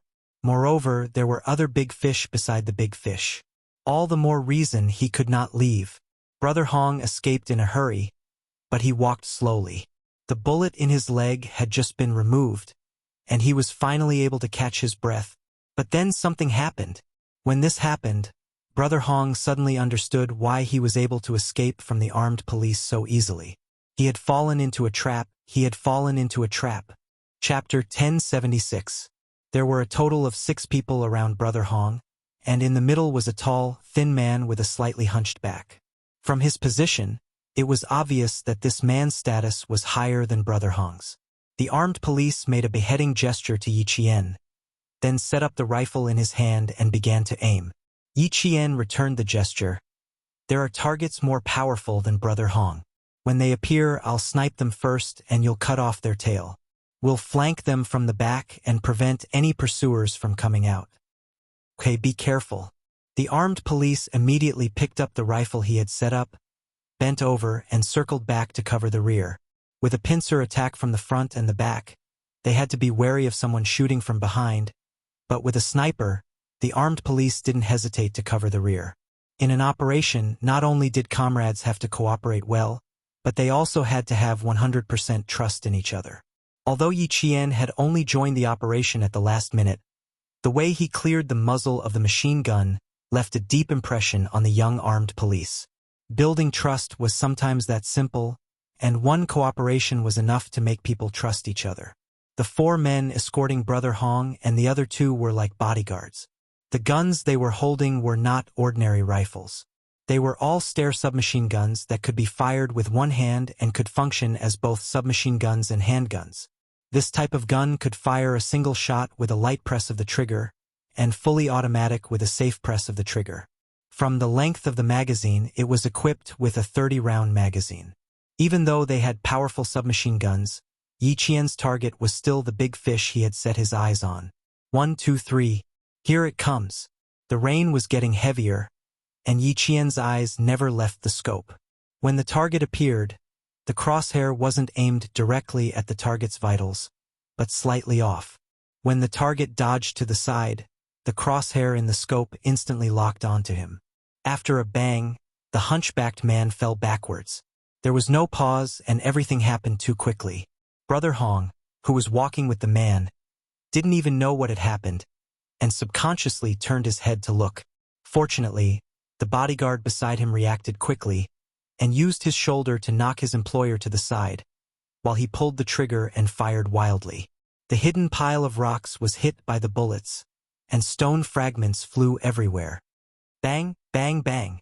The continuous gunshots sounded particularly dense in the heavy rain. Retreat! Retreat! Several bodyguards quickly shouted in Lao. Brother Hong was so shocked that he dragged his injured leg and quickly deviated from the original escape route under the cover of 2 bodyguards. "Press it down. Press it down." At this time, Brother Hong's face was as pale as a sheet of white paper. He retreated in an extremely embarrassing manner. "Where are the others? Get over here." Brother Hong himself was a Laotian. Because he had been active on the China-Myanmar border for a long time, he spoke Chinese very fluently. He looked more like a Chinese than the native residents of Yun province who did not speak Mandarin. The entire village was filled with gunshots. The Laotian police rushed over from below and shouted, "Surrender your guns and we'll spare your lives. Surrender your guns and we'll spare your lives." For the Chinese armed police, they didn't have that much time to shout, "Surrender your guns and don't kill." Whichever side's brothers encountered the fiercest firepower, they would immediately support them. Support, clean up, and support. Even though the entire operation was highly dangerous, it did not stop the brave anti-narcotics police from advancing. Chapter 1077. Motherfucker, they're using advanced weapons. These bastards, they're all dead. Don't leave a single one alive. 300 meters to the right, for targets. Move out. Cover, cover. A brother has been shot. A brother has been shot. Discovered the drug production chain. Discovered the drug production chain. Prepare to blow it up. With the cooperation of the various teams, the Chinese armed police directly blew up the drug production chain. As for how many drugs were still inside, they didn't care. The mission this time was to eliminate them. The huge explosion sounded with a bang, and the entire village shook. The flames rose with the black smoke and were suppressed by the heavy rain. The smell of gunpowder in the air became stronger and stronger. Motherfucker. The explosion startled Brother Hong, who was escaping. When he turned back and saw the black smoke rising, Brother Hong's face instantly distorted. "My efforts are all gone, all gone." It wasn't just this one explosion. When the second explosion appeared, Brother Hong was lying on the ground, his hands digging into the soil. The murderous look in his eyes was like that of an African wild dog, so fierce that it was bloodshot. The 2 bodyguards didn't give him too much time to hate and immediately carried Brother Hong away. The village definitely couldn't be defended. They had to save their lives first. The blood that splashed out mixed with the rain and flowed with the water on the ground. The gunshots didn't stop, and the explosive fire didn't stop. The entire drug production village was sealed off, and the sound of gunfire and smoke were isolated from the world. 1 armed police officer was hit by a bullet. 2 armed police officers restrained the gunfire, and another armed police officer immediately dragged his shot comrade to a hiding spot. That young face, no matter how deeply the oil paint was applied, was clearly engraved with bravery and fearlessness between his eyebrows. You said that there was no war in peacetime, and that soldiers were purely wasting the taxpayers' money. However, in those unknown jungles and deserted deserts, there were always blood-stained military uniforms. Yi Qian's eyes were filled with the glint of a sword. Every gaze was cold and ruthless. The sniper rifle in his hand had a total of 10 bullets, and now there were only 2 left. Out of the 4 bodyguards, 2 were eliminated, and 1 was shot at a fleeing criminal target. The last 2 bullets had to be left for Brother Hong. The armed police working with her had been looking for an opportunity. His target was the last 2 remaining bodyguards. It was raining heavily. Yi Jian, who had rainwater flowing into her eyes, bent down and walked as if there were springs in her feet. She jumped up quickly and violently for the first time and ran towards the direction where Brother Hong had fled at the fastest speed. She had to snipe them before Brother Hong and force the other 2 bodyguards back into the shooting range of the armed police. The dense rain of bullets behind them created a thin layer of mist. The Chinese and Laos moved forward in a battle formation, and wherever they went, their bullets would be cleared. The Laos police, who originally wanted to surrender and not kill, had a few of their officers shot down by the other side, and their firepower directly increased to match the firepower of the Chinese armed police. Without any unnecessary talk, they cleared out everything along the way. Yi Qian crouched on top of the triangular roof of a house. The black hole in his gun aimed downwards and searched. The second last bullet was correct, and it hit Brother Hong in the chest. Bang, bang, bang, bang. Continuous bullets swept over from one direction. Yi Qian, who was at the 11 o'clock direction, rolled a few times on the uneven roof when they swept the bullets in the 12 o'clock direction. Then, he bent his back and bent his legs and skillfully jumped down from the roof that was about 3 meters high. Chapter 1078. Yi Qian, who had undergone strict training, knew how to bend her legs to counteract the force of gravity when jumping from such a height. Her toes touched the ground first, and then her heels touched the ground. This reduced the force of gravity so that her legs would not be injured when jumping from such a height. Brother Hong was shot and killed. The two bodyguards beside him knew that they had no way out since they had been targeted by the sniper. They were in a desperate situation, and whether or not they could fight their way out depended on whether or not they could be ruthless. Obviously, the two bodyguards were ruthless. Otherwise, they would not have used their submachine guns to fight the sniper head-on. Yi Qian did not fire again. She only had one bullet in her sniper rifle. She would not fire until the last bullet was in critical condition. This was the advice of a world-class sniper. The young armed police officer working with Yi Qian had been hiding in the dark the whole time. He aimed at the back of one of the bodyguards. It would be a pity to miss such a good opportunity. It would be a waste to let the sniper down. Bang! Yi Qian, who had hidden well, heard the single gunshot. The bullets that were sweeping towards her decreased by more than half. She knew that this meant that the other bodyguard had been taken care of by the armed police. Yi Qian smiled. The anti-drug armed police in the Yun province area were well known throughout the country.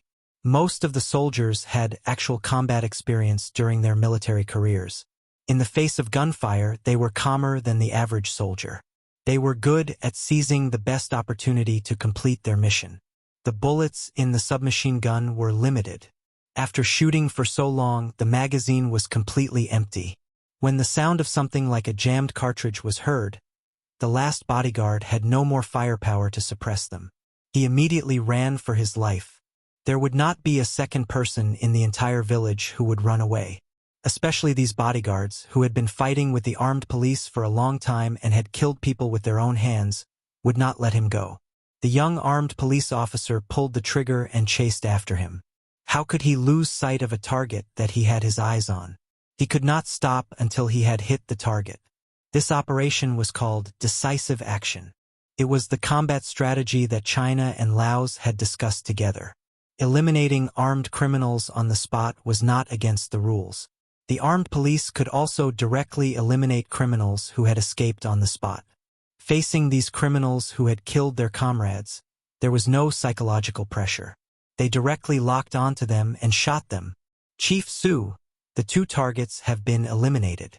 Lu Dui reported the latest battle situation one by one. At this time, the Chinese armed police had eliminated the potential dangers in the village one by one in the form of a long snake.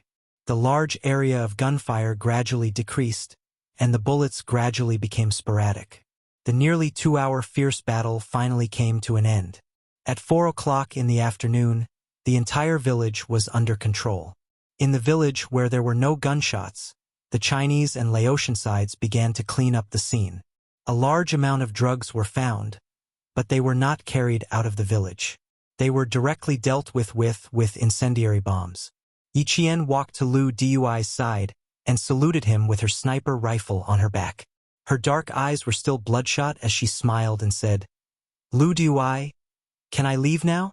She had completed all her tasks, so she didn't need to participate in the cleanup work. She could leave directly. Asking Lu Dui was a sign of respect. The two important targets have been sniped by you.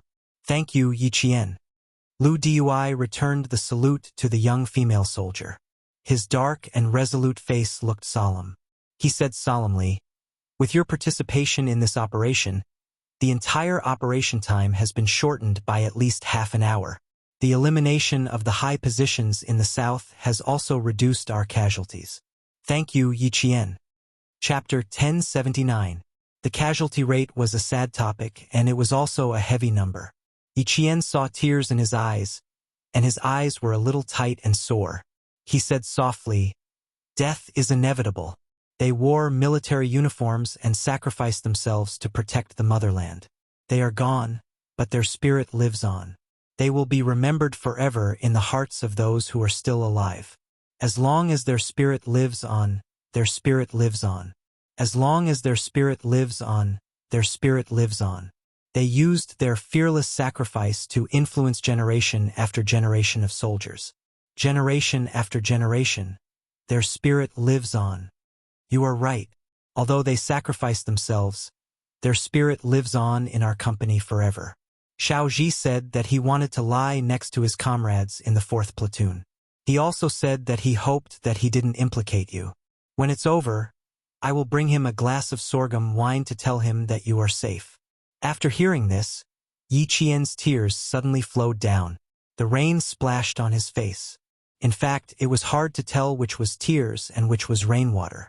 Only those who cried knew how fierce the tears were at that time. Xiao Ji, the scout who brought her to Lu Dui's side. The young scout who showed the coldness of a modern soldier when he raised his gun. During this operation at 3:34 p.m., he was assigned to protect 2 of his comrades. Unfortunately, he was sacrificed. Martyr Zhang Chengji, a scout from the Border Defense Detachment, a member of the party. He joined the army in February 1994 and died on February 5, 1999. He completed the mission and was awarded a first-class merit. He joined the army at the age of 19 and died at the age of 24. He used the best years of his life to dedicate to the motherland that he was loyal to and loved. He used his own blood to compose a heroic battle song. Yi Qian walked to his side and squatted down.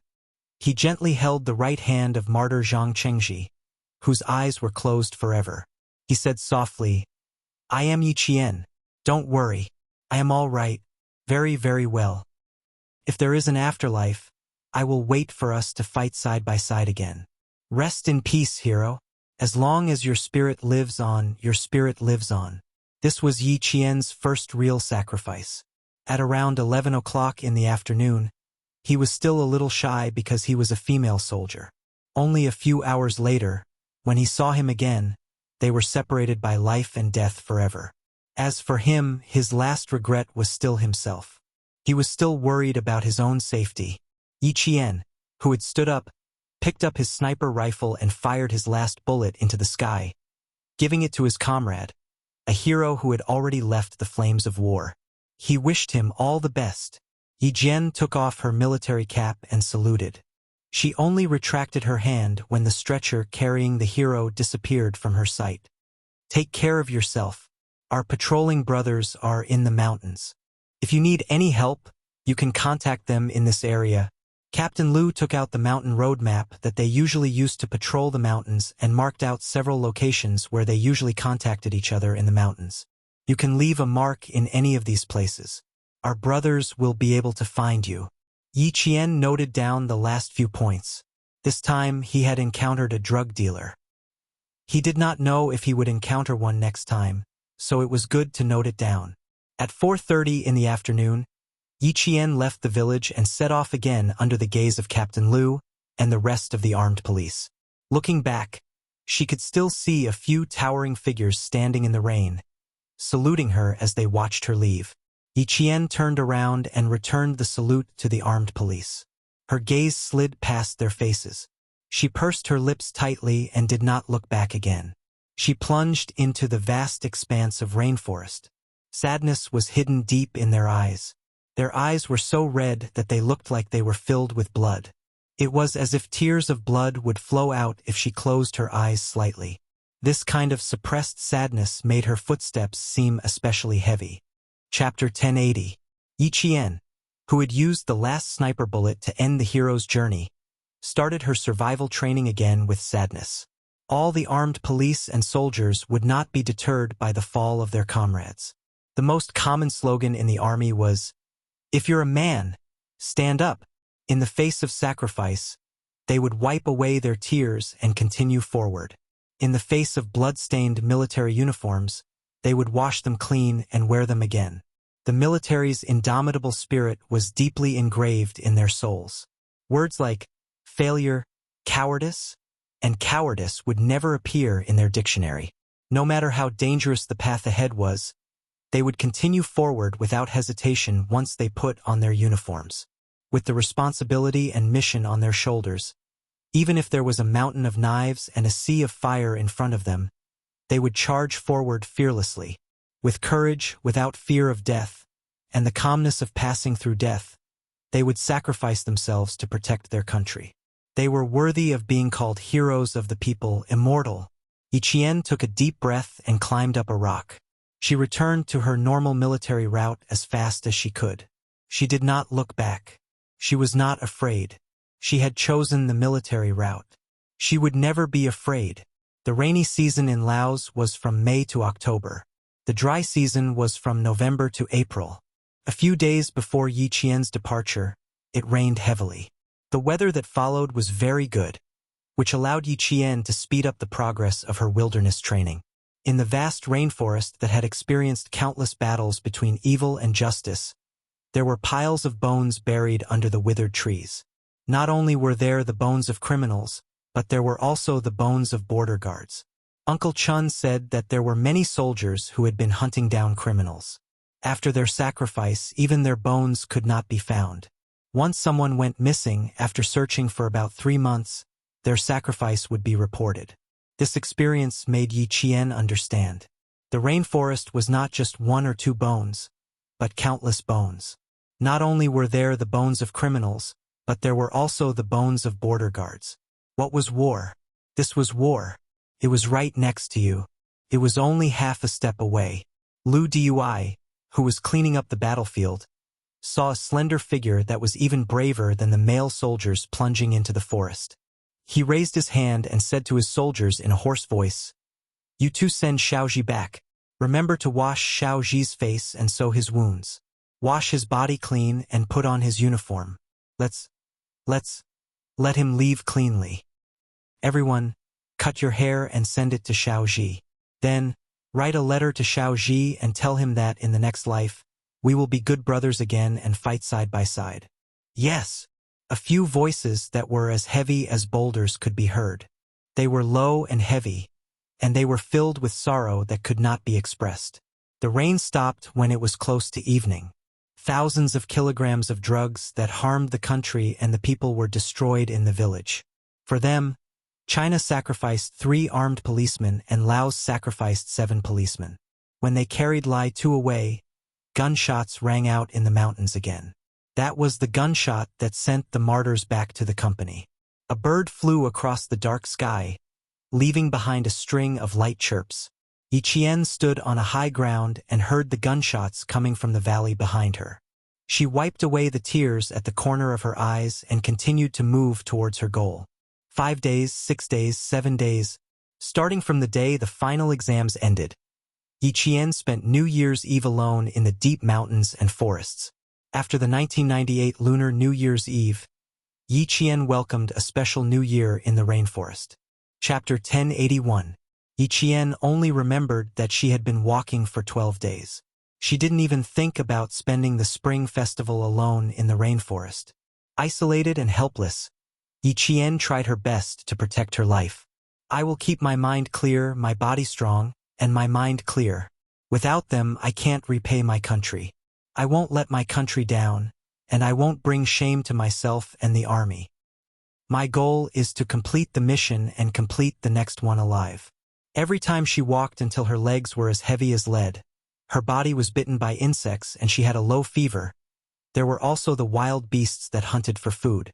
After every narrow escape from death, Yiqian recited the creed of the special forces of various countries and forced herself to move forward with the creed and faith. The first day of 1999, the second day, until the third day, which was the third day of the Lunar New Year, Yiqian, who had been training alone in the wild for 15 days, arrived at the destination 4 hours earlier than expected. In order to reach the destination on time, Yiqian split the 6 hours she had to participate in the drug extermination operation into 6 days. Every day, she would set off an hour earlier to make up for the 6 hours she had been interrupted. She arrived 4 hours early and leaned against a rock to adjust her breathing. 15 days of marching in the rainforest didn't feel anything. But when she came out and relaxed her tense nerves, tiredness and weariness rushed to her heart. Her eyelids were so heavy that it felt like several boulders were pressing down on them. She is indeed tired. Let her rest for a while. Looking at her tired figure, Xia Jinyuan, who was standing not far away, had a gentle expression on his face. He was so gentle that the warm sun was quietly protecting her. The skinny little girl of the past had grown into a qualified special forces soldier and was moving in the direction of excellence.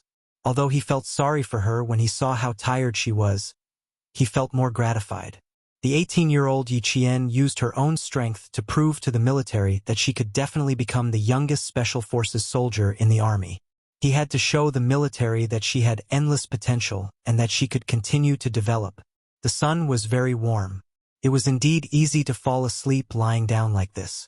Let her sleep for a while. There were still 4 hours before the end of the march. She could rest for 4 hours. That's good.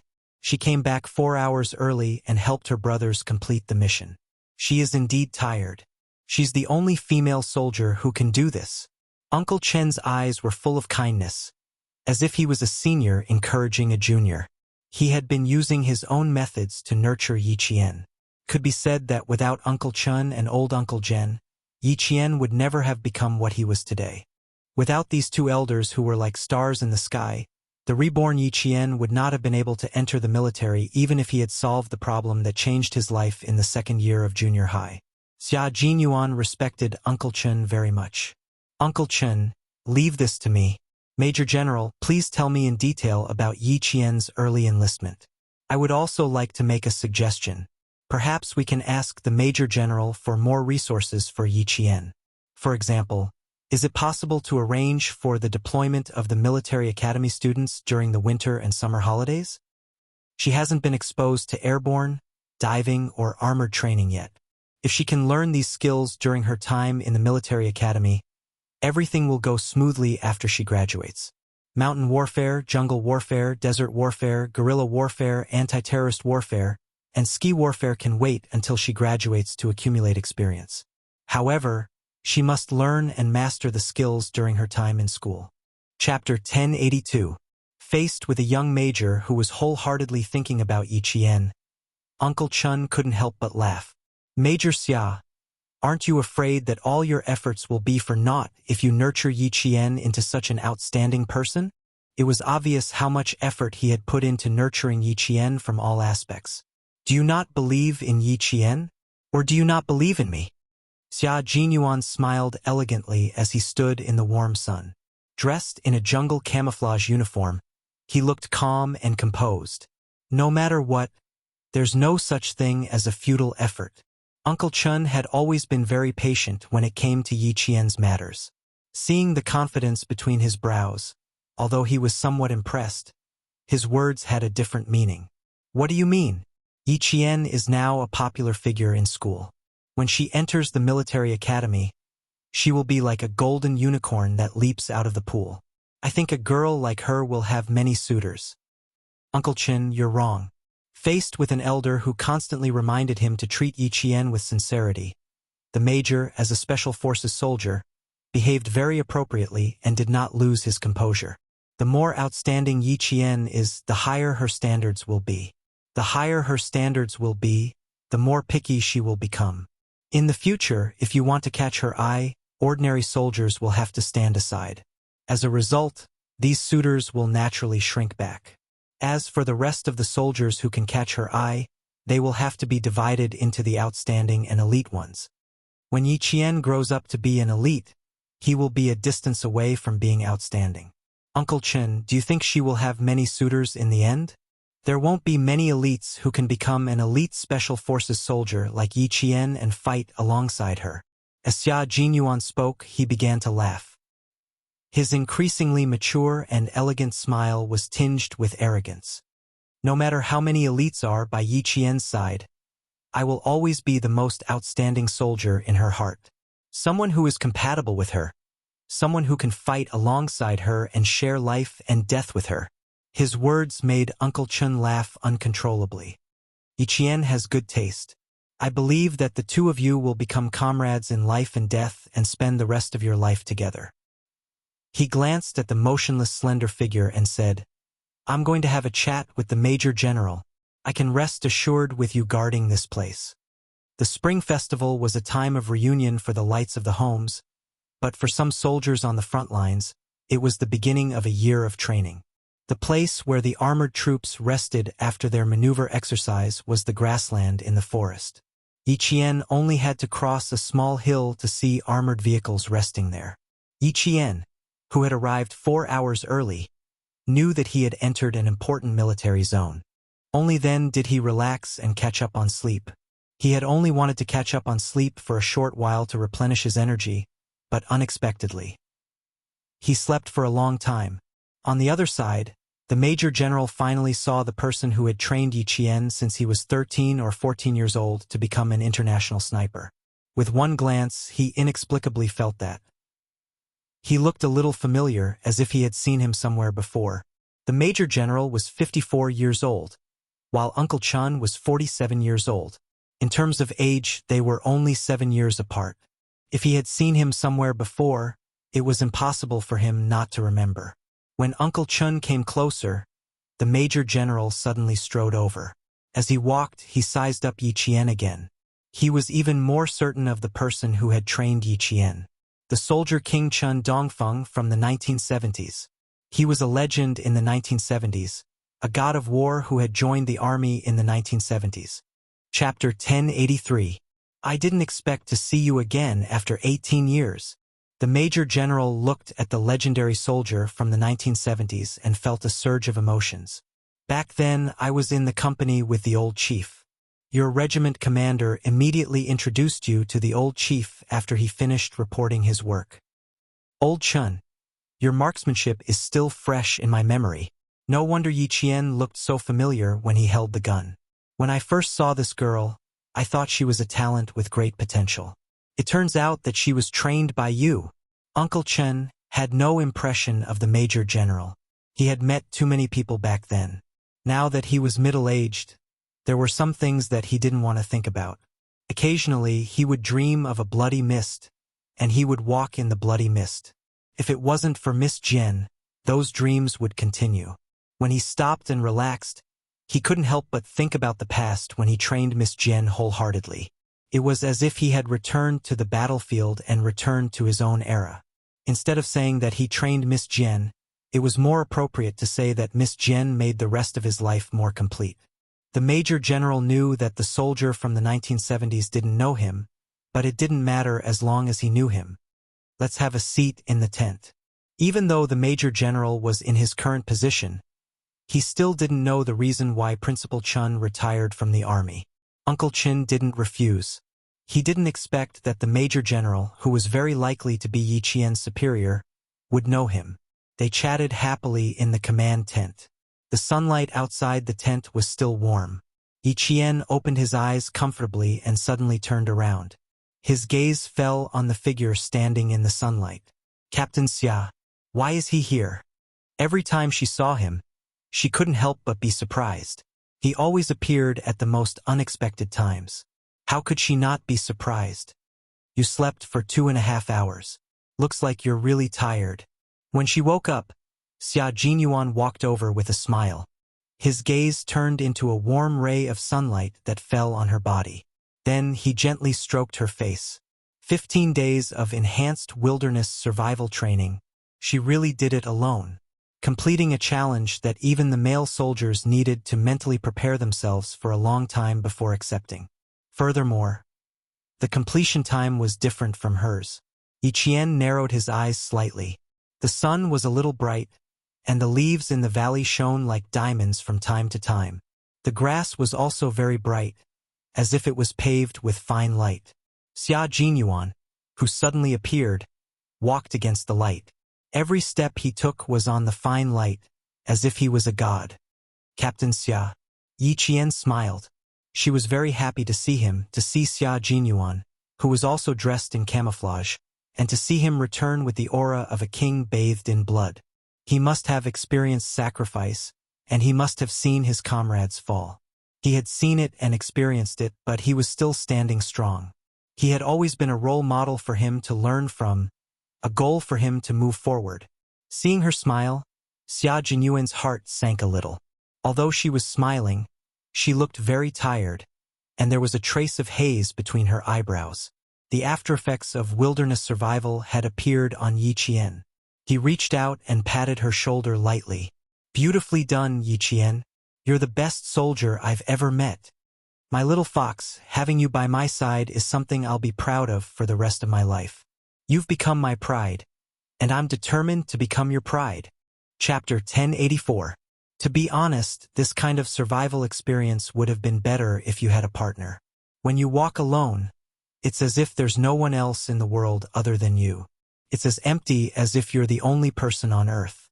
Sometimes it takes a lot of energy to suppress the negative thoughts. Seeing him, Yi Qian couldn't help but talk about her 15 days of survival training. Xia Jinyuan didn't interrupt her. He smiled warmly and quietly listened to every word she said. 15 days of wilderness survival training by himself not only honed his physical fitness, but more importantly, it also honed his psychological quality. She had suppressed it for too long and needed to be guided so that all the negative thoughts and stress would be resolved during the conversation. Eliminating the bad and leaving the best to achieve the effect of psychological training. She had just entered the entry level of psychological training. There would be more brutal training in the future, such as escape and resistance training, including escape, protective camouflage techniques, and resistance when captured. Xia Jinyuan's eyes were warmer than the sun and had the power to soften Yi Qian's heart. She was able to tell him all about the 15 days of psychological training. Little Fox, survival training in the wild was essential psychological training for a special forces soldier. This was to lay a good foundation for the brutal psychological training that was to come. Motivation, responsibility, maturity and stability, teamwork, intelligence, physical adaptability, trustworthiness, how strong one's psychological resistance was, how strong one's ability to escape. Yi Qian had to go through all of these. Sometimes, when I sit down, I don't dare to think too much. I'm afraid that I'll really get lost in the rainforest. So I just sit down and recite the creeds and beliefs of the special forces from different countries.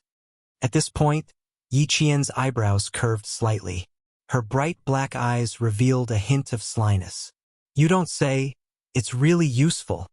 These creeds and beliefs are powerful psychological weapons that the special forces soldiers use to resist negative thoughts during training. It's the same for me. But I think that if the special forces of other countries can do it, as a special forces soldier from China, how can I be worse than them? I have to do it. There's no why." Xia Jinyuan held her hand. Her combat gloves were worn out. She had endured 5 more days of survival training than the male soldiers. This was enough to shock the military. "You've done a great job. You've completed the psychological construction of yourself in a very normal way. Yi Qian, everyone can see your excellence." Xia Jinyuan didn't point out her shortcomings. It wasn't time to point them out yet. He wanted her to finish what she wanted to say first. Right now, Yi Jian's training was only recorded in the military, but not all the details of her performance were recorded. Once she was admitted into the military academy, all her training would be systematized. Some of the key training would be even more detailed, such as her facial expressions and actions, and everything would be recorded clearly. He was 100% sure that Yi Jian would pass the test in terms of physical fitness, combat, marksmanship, endurance, perseverance, and camouflage. The focus was on her psychological training. Next, he would advise Uncle Chun to strengthen Yi Jian's psychological training. Yi Qian tilted her head and looked at the familiar and safe face. She touched her lips and smiled. "I haven't spoken to anyone for almost 10 days. I'm very happy to see you. Very, very happy. I didn't have much to say at first, but when I saw Captain Xia, I didn't know why I couldn't help but say everything. I couldn't control myself." Chapter 1085. I am also very, very happy to be able to listen to your conversation with me. Listen, Yi Qian. You will be going through psychological training. We usually call it the survival diary of a loner. Considering that this is your first time surviving in the wild, we chose winter as the training time. Next year, we will arrange for you to go to summer. The goal is for you to train in harsh environments such as deep mountains, dense forests, and swamps to develop the psychological qualities that a special forces soldier should have. In my first year of military school, I skipped basic training and went straight into purgatory training. Took me a total of 3.5 years. Yi Qian, this is just the beginning for you. Her expression was no longer gloomy, and her smile was so bright that it touched his heart. At the right moment, Xia Jinyuan mentioned what kind of training she would have to undergo next. Yi Qian immediately understood that the training she was going through now was only at the entry level. When he heard Xia Jinyuan say that he skipped basic training and went straight into purgatory training that lasted 3.5 years, Yi Qian couldn't help but gasp. No wonder he was so powerful when he was only 20 years old. No wonder he became a major right after graduation. No wonder. He said that while she was working hard, he was also working hard. No wonder when she said she set him as her goal, he gave her a meaningful smile. It turned out that he had gone so far so fast. I went through a total of 4 rounds of psychological training in the wild. The first round was in the deep mountains and forests in the summer, where there were all kinds of venomous snakes and ferocious beasts. The second round was in the desert, where the sun was so hot that I almost got heatstroke.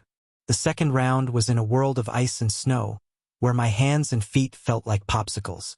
The third round was when I was captured. Every round lasted 5 days and nights, and I only finished when I passed. Hearing Yi Qian's serious expression, she had a question.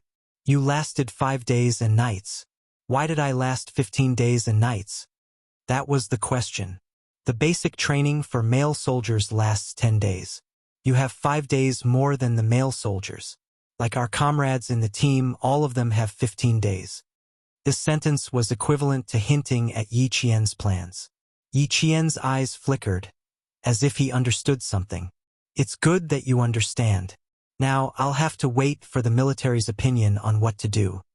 Blinking his eyes at her, the iron-blooded and gentle handsome Special Forces soldier suddenly became childish.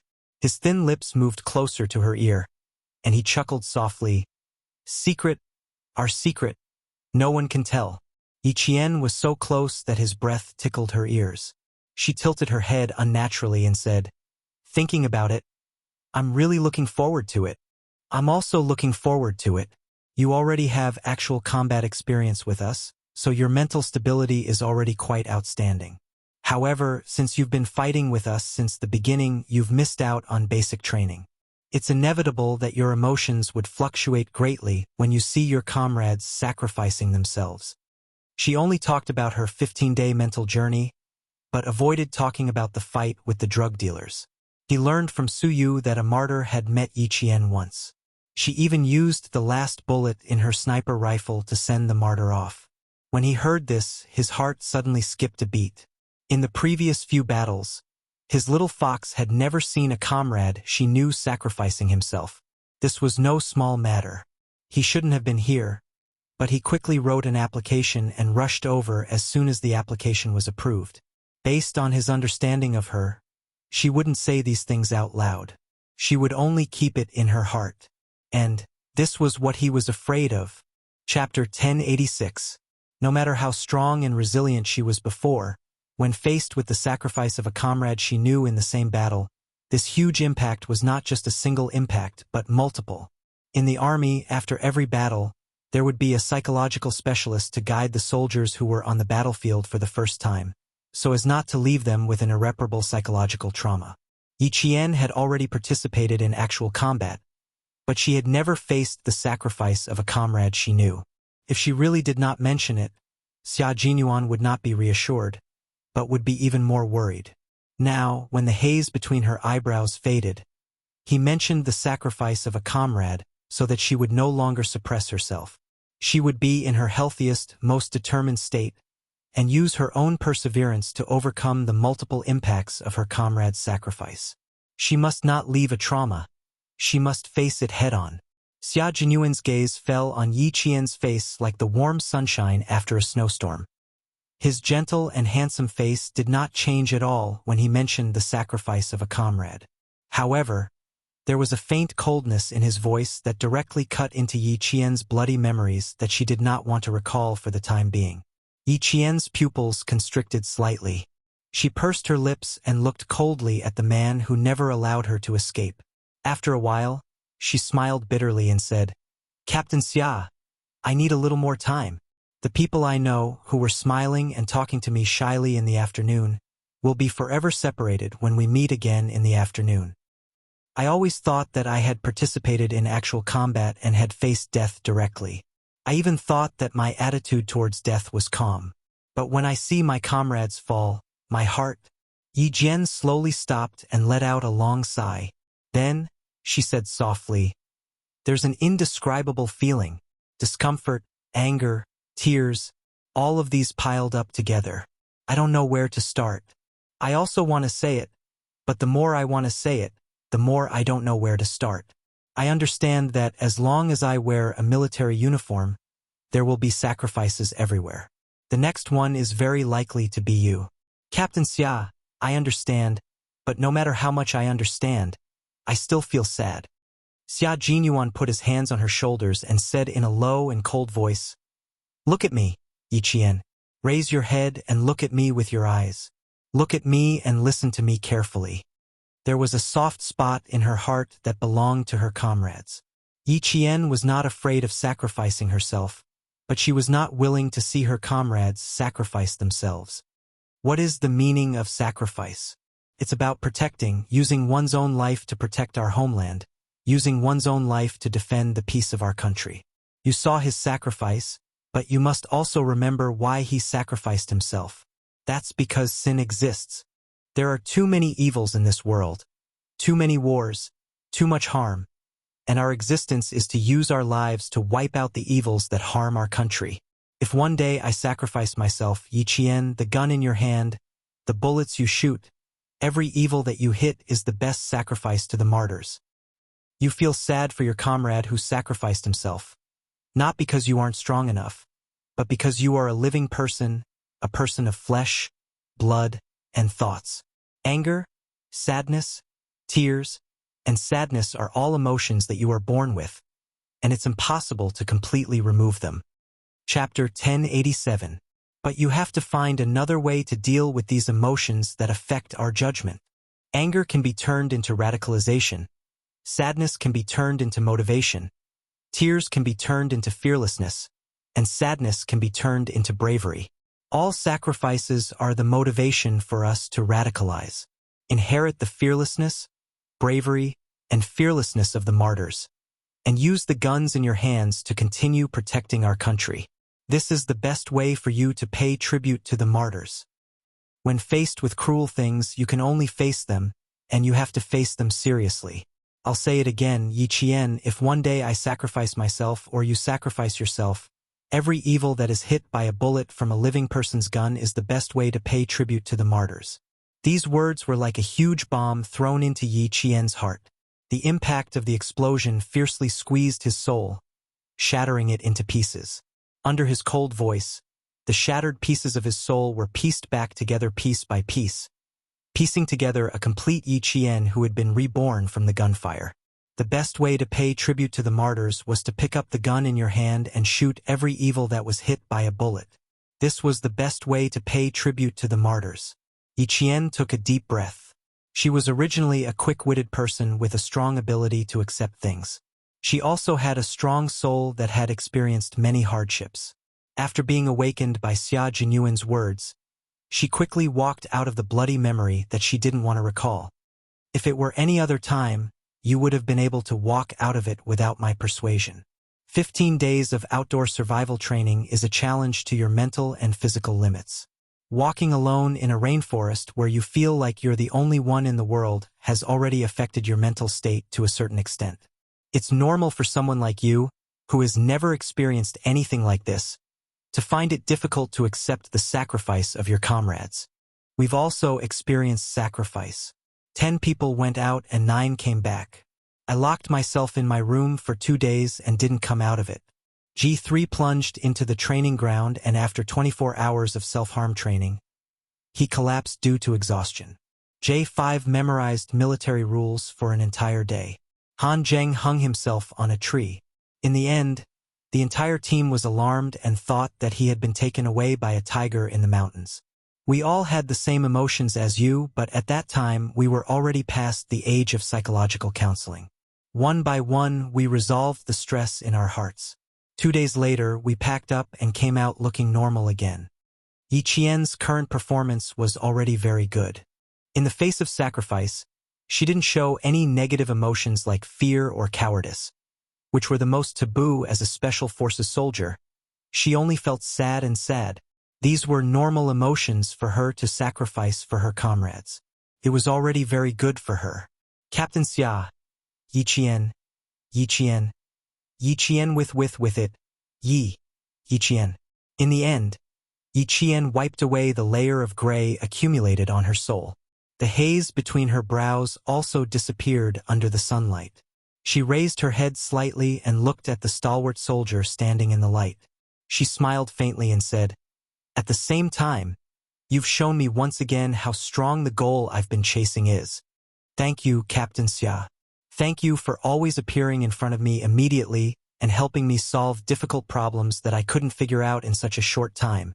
Seeing that she had once again defeated herself, Xia Jinyuan smiled slowly and leaned over to kiss her forehead. "Yi Qian, you're my pride. You're the best female soldier in my heart. I'm proud of you." Chapter 1088. Xia Jinyuan didn't just praise Yi Qian. When he praised her, he gave her pointers. Sometimes he would even criticize her sharply. When his warm lips moved away from her forehead, Yi Qian stared at him intently, waiting for him to criticize her for the shortcomings of her field training. She was also very happy to hear his criticism. Xia Jinyuan had said everything that needed to be said. If there were still things that she couldn't figure out, she could only rely on herself to figure them out. Not everything needed someone to find a breakthrough for you, and not all psychological obstacles would be solved by someone. This time, it was only because it was the first time she had sacrificed herself in front of a comrade she knew. That was why he had rushed over. This was the only time, and there wouldn't be a next time. Seeing that she was still waiting for him to say something, Xia Jinyuan smiled and said, "Let's go and rest downstairs. An armored unit has just finished their winter training. The Major General is also there. He knew that you were training in the wild and specially waited for you to come back. There are some things that he wants to ask you personally." Without saying anything else, he took the lead and strode towards the camp where the troops were resting. "Hurry up. The 15 days of survival training are over. There are still so many days of vacation left. You can learn new things from the armored unit. The survival training can come to an end for the time being." The low and handsome voice drifted over along with the wind in the mountains. Yi Qian jogged over, her clear eyes shining like obsidian under the sunlight. "Armored unit? How many armored vehicles are there? How many days will they stay here? How will I enter the armored unit? Will the Major General agree?" She used the gun in her hand, and every bullet she fired to pay tribute to the martyrs who sacrificed themselves. She thought that she would continue to pay tribute to the heroic souls who sacrificed themselves for this country without hesitation. Yi Qian took a deep breath and buried the bloody memories deep in her mind. She used the bloody memories to spur herself on. If one day she wore the military uniform, even if it was stained with blood, she wouldn't be afraid. The meaning of sacrifice was to pass on the legacy. It was the martyrs who used their brave and fearless blood to tell the generations of soldiers that they were not afraid of sacrifice. They were to face it bravely and fight for the country and the people. Faced with her questions one after another, Xia Jinyuan, who was wearing a jungle camouflage suit, turned around. His handsome face under the QGF-02 Kevlar helmet suddenly revealed a charming smile without any warning. His sexy thin lips curved into the sexiest curve. "You'll understand all the questions after you see them. However, you still need to work hard. The Major General admires you very much, little fox. Whether or not you can learn from the armored soldiers in your last week's holiday depends on how you convince the Major General." Opportunities had always been fought for by oneself. He didn't stay here for long. He would leave by helicopter at 3:30 in the afternoon. Seeing that she was safe and sound, and that she had heard his words and remembered them in her heart, he would have to figure out the rest by himself. Yi Qian's footsteps became lighter. When she climbed over a small hill, Yi Qian was stunned by the scene in front of her. The armored unit had terrifying lethality, attack power, and destructive power on the battlefield. They could even attack several times in one round. This unit, which was composed of armored vehicles and soldiers, could be said to be a unit that represented military strength. At the foot of the hill, tanks, IFVs, armored reconnaissance vehicles, armored transport vehicles, all kinds of armored self-propelled weapons were parked neatly. The scene was so shocking that it made people stop breathing. Chapter 1089. What do you think? Do you have the urge to understand everything? Xia Jinyuan saw that she had stopped in her tracks and was staring intently at the rows of armored vehicles. Her eyes were as bright as the light, and he couldn't help but reach out and gently pinch her cheeks. The armored forces are on the front line of fierce battles. Go take a look inside the tanks, the IFVs, and the reconnaissance vehicles. It'll be good for you. Another year had passed. Yi Jian was growing up, and the young Major Xia had also become more mature. The elegance in his gestures was no longer as oppressive as before. Instead, he had become more reserved and deep. When he looked at others, his deep black eyes, which were filled with ferocity during battle, were filled with an invisible majesty. There was also a darkness that no one could understand. It was deep and dark, sometimes benevolent and sometimes cold. And when these unreadable eyes looked at Yi Qian, there was only a simple understanding. Yi Qian could see it clearly. The look in his eyes was telling her that he supported her, just like before. I'll give it a try. Yi Qian nodded. She winked slyly and smiled brightly. You've already reminded me. How can I miss such a good opportunity? Xia Jinyuan nodded. You're worth teaching. If there's no chance, we have to create one. Now that there's an opportunity, how can we miss it? I'll support you in convincing the Major General to stay with the armored forces for a week. After speaking, the two of them looked at each other and smiled. There was a kind of telepathy in their smiles that reverberated back and forth in their hearts. When the strong worked together, no matter how difficult the problem was, it would not be difficult. The Major General and Uncle Chun chatted happily. You've trained her to be very outstanding, and our military needs excellent soldiers like her. She's only 18 years old. The military is looking forward to her enrolling in the military academy as soon as possible so that she can contribute to the war. Let me tell you something.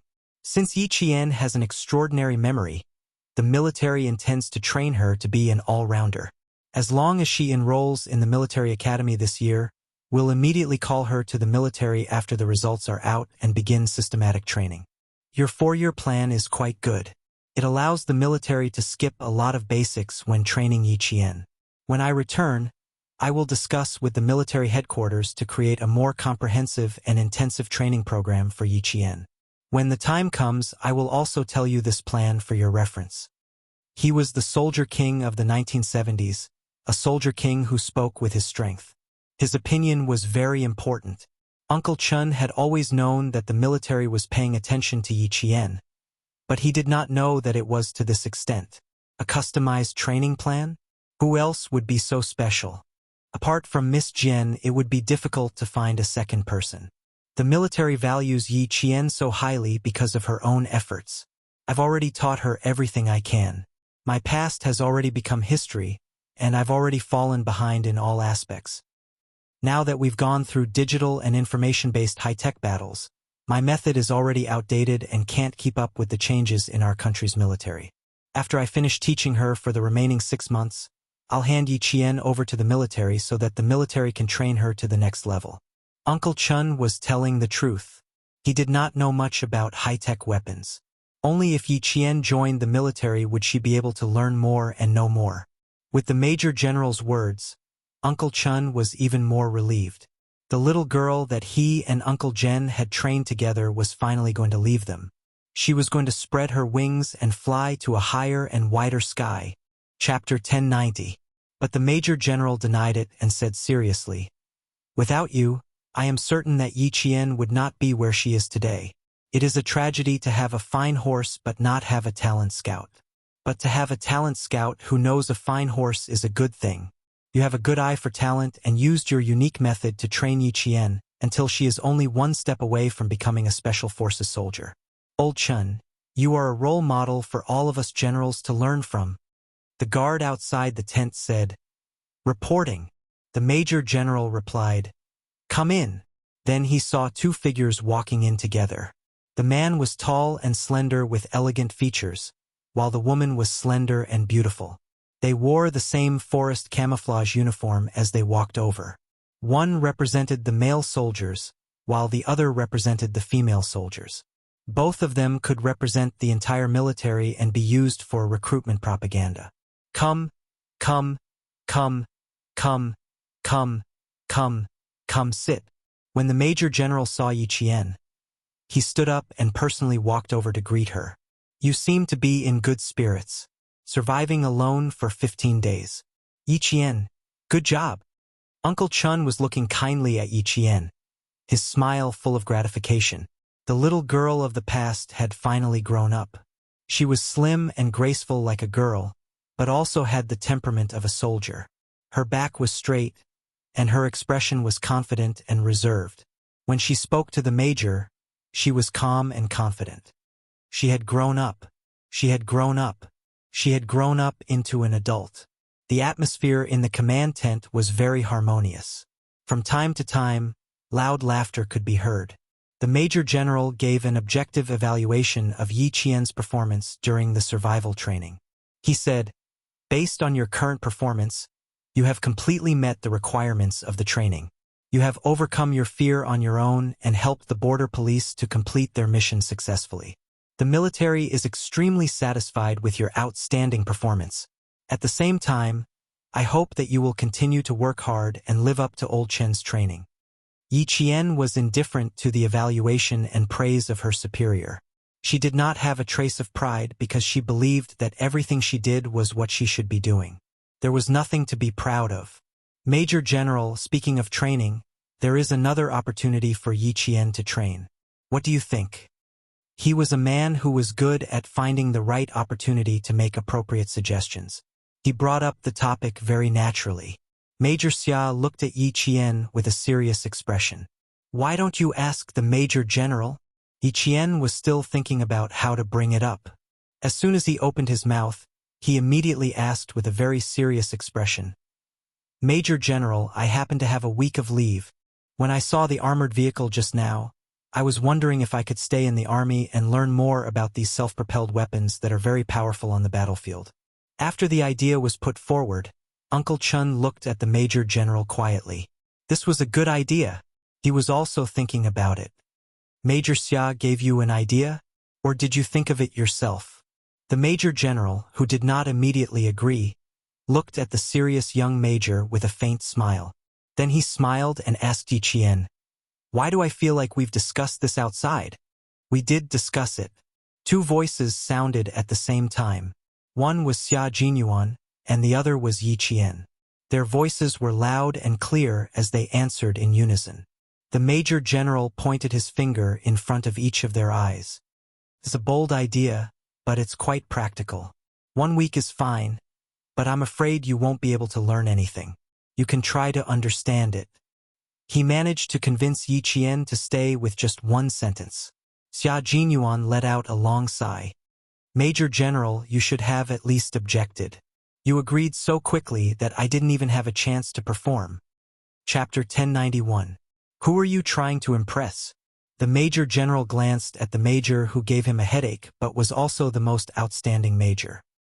He raised his hand to look at the time and said, "You can set off now. You don't have to come here personally if there are any urgent matters in the future. As the leader, you have full authority to deal with them as long as they don't violate the rules." No matter how anxious Xia Jinyuan was to find Yi Jian, he could not leave the team because of personal matters. He and the pigeons were conducting special training for a company under them. There were some things that he could not overstep his authority, so he had to ask the Major General for permission before rushing over. He would only stay for half a day.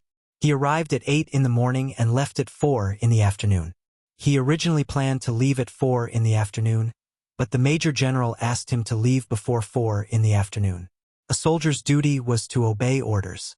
Xia Jinyuan saluted the Major General and said, "Yes, sir." A simple "yes, sir." Without any superfluous words, he immediately agreed to carry out the order. He then said to Principal Chun, "Uncle Chun, I'll come and see you when I have time off." He only nodded and smiled at Yi Qian and strode out of the command tent. The youngest major in the team, Yi Qian, you've all worked together before. He's a very outstanding soldier. If there's a chance in the future, Yi Qian, you can ask him for advice. The Major General waited for Xia Jinyuan to leave before praising his soldiers. Then he said to Principal Chun, "Old Chun, let Yi Qian stay with me. You can leave with Major Xia in a helicopter later. Leave her in my hands. Don't worry, the jade has been polished, and I will polish it even more. I won't let your efforts go to waste." Headmaster Chun was more than happy to train with the army, especially in the armored forces. He quickly said, "The army is the place where I feel most at ease. I trained her so that she can serve the country and the people. Now that she can train with the armored forces, it's also because the military thinks highly of her." The Major General did not deny this point. He nodded in front of Yi Qian and said, "That is indeed the case. As long as she can get into any military academy in our country, we will immediately start 3.5 years of intensive training. All right, the same goes for Major Xia. After he gets into the military academy, he will immediately start 3.5 years of intensive training. Yi Qian will also do the same." Hearing this, no matter how calm Yi Qian was, he could not help but feel his emotions fluctuate. He could not control himself. Going through the same 3.5 years of intensive training as Captain Xia was a great opportunity. Then he heard the Major General say, "Since you're here, get used to it. We armored soldiers don't just drive armored vehicles. We need to know more. 7 days is a short time, but I hope you can gain something here." Faintly, Yi Qian felt that something was not quite right.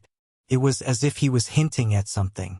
As a newcomer, even if there was a hint, she would not be able to figure it out without understanding it. However, since she had this feeling, it would be good to keep it in mind. The Major General looked at her with a thoughtful look in his eyes, and the smile on his face deepened.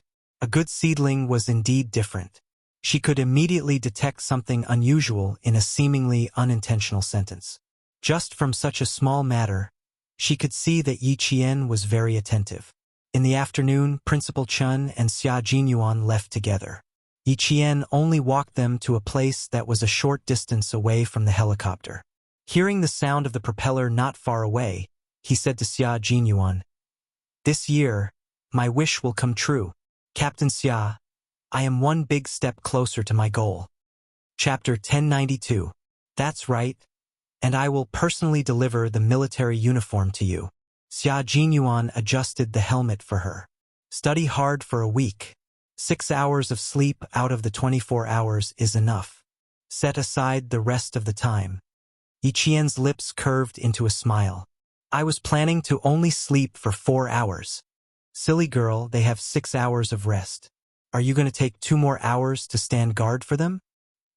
He patted her shoulder and looked over her head to the 2 armored reconnaissance vehicles.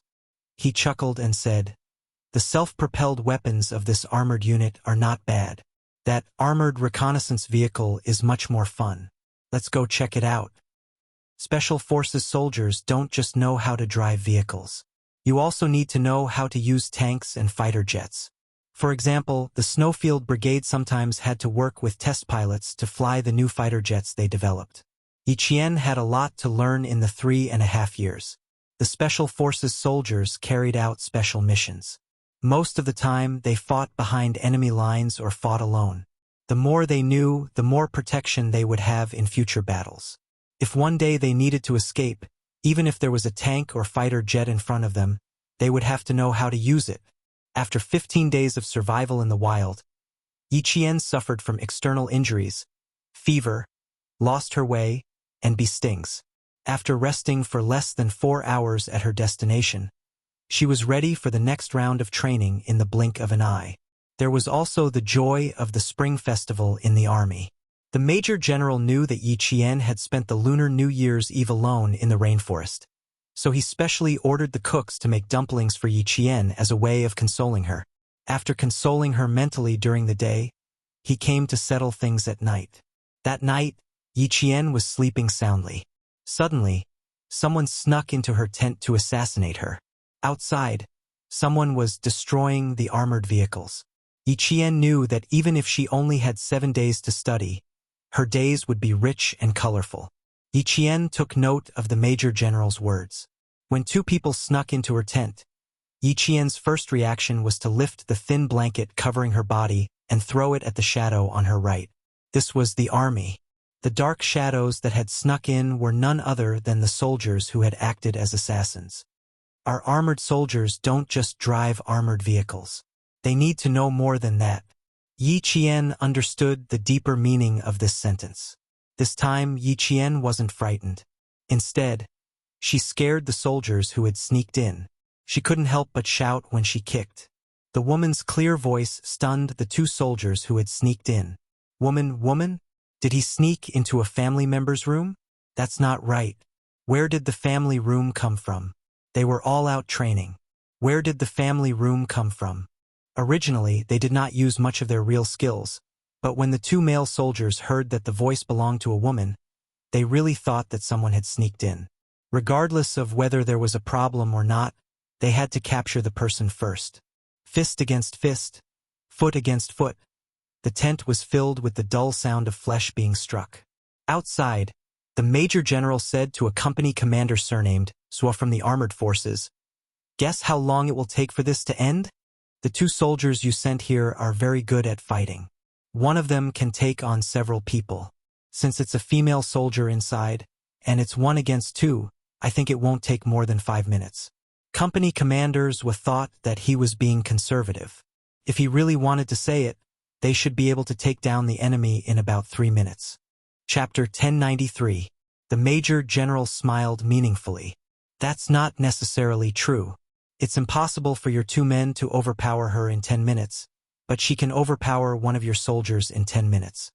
The Soldier King had spent 4 years training the special forces. How could 1 soldier overpower them? That's not possible. Female soldiers are weaker than male soldiers in terms of physical fitness. Those 2 soldiers. Before he could finish, he heard a girl's voice say, "You've lost. Left company commander. How embarrassing. What a disgrace to his grandmother's home." So fast? The Major General was a little surprised. He had said that 1 soldier would be overpowered in 10 minutes. Now, it had only been 5 minutes and both soldiers had been overpowered. It was so fast that he couldn't accept it so quickly. The male soldiers of the armored forces shouldn't have been overpowered by Yi Qian in 5 minutes. If Principal Chun was here, he would think that Yi Qian could have sped up the time even more. After 4 years of rigorous training, overpowering the enemy in the shortest amount of time was more advantageous for oneself. If you shorten 5 minutes to 4 minutes, you would still have 1 minute to support your comrades or buy 1 more minute for the entire force's fighter jets.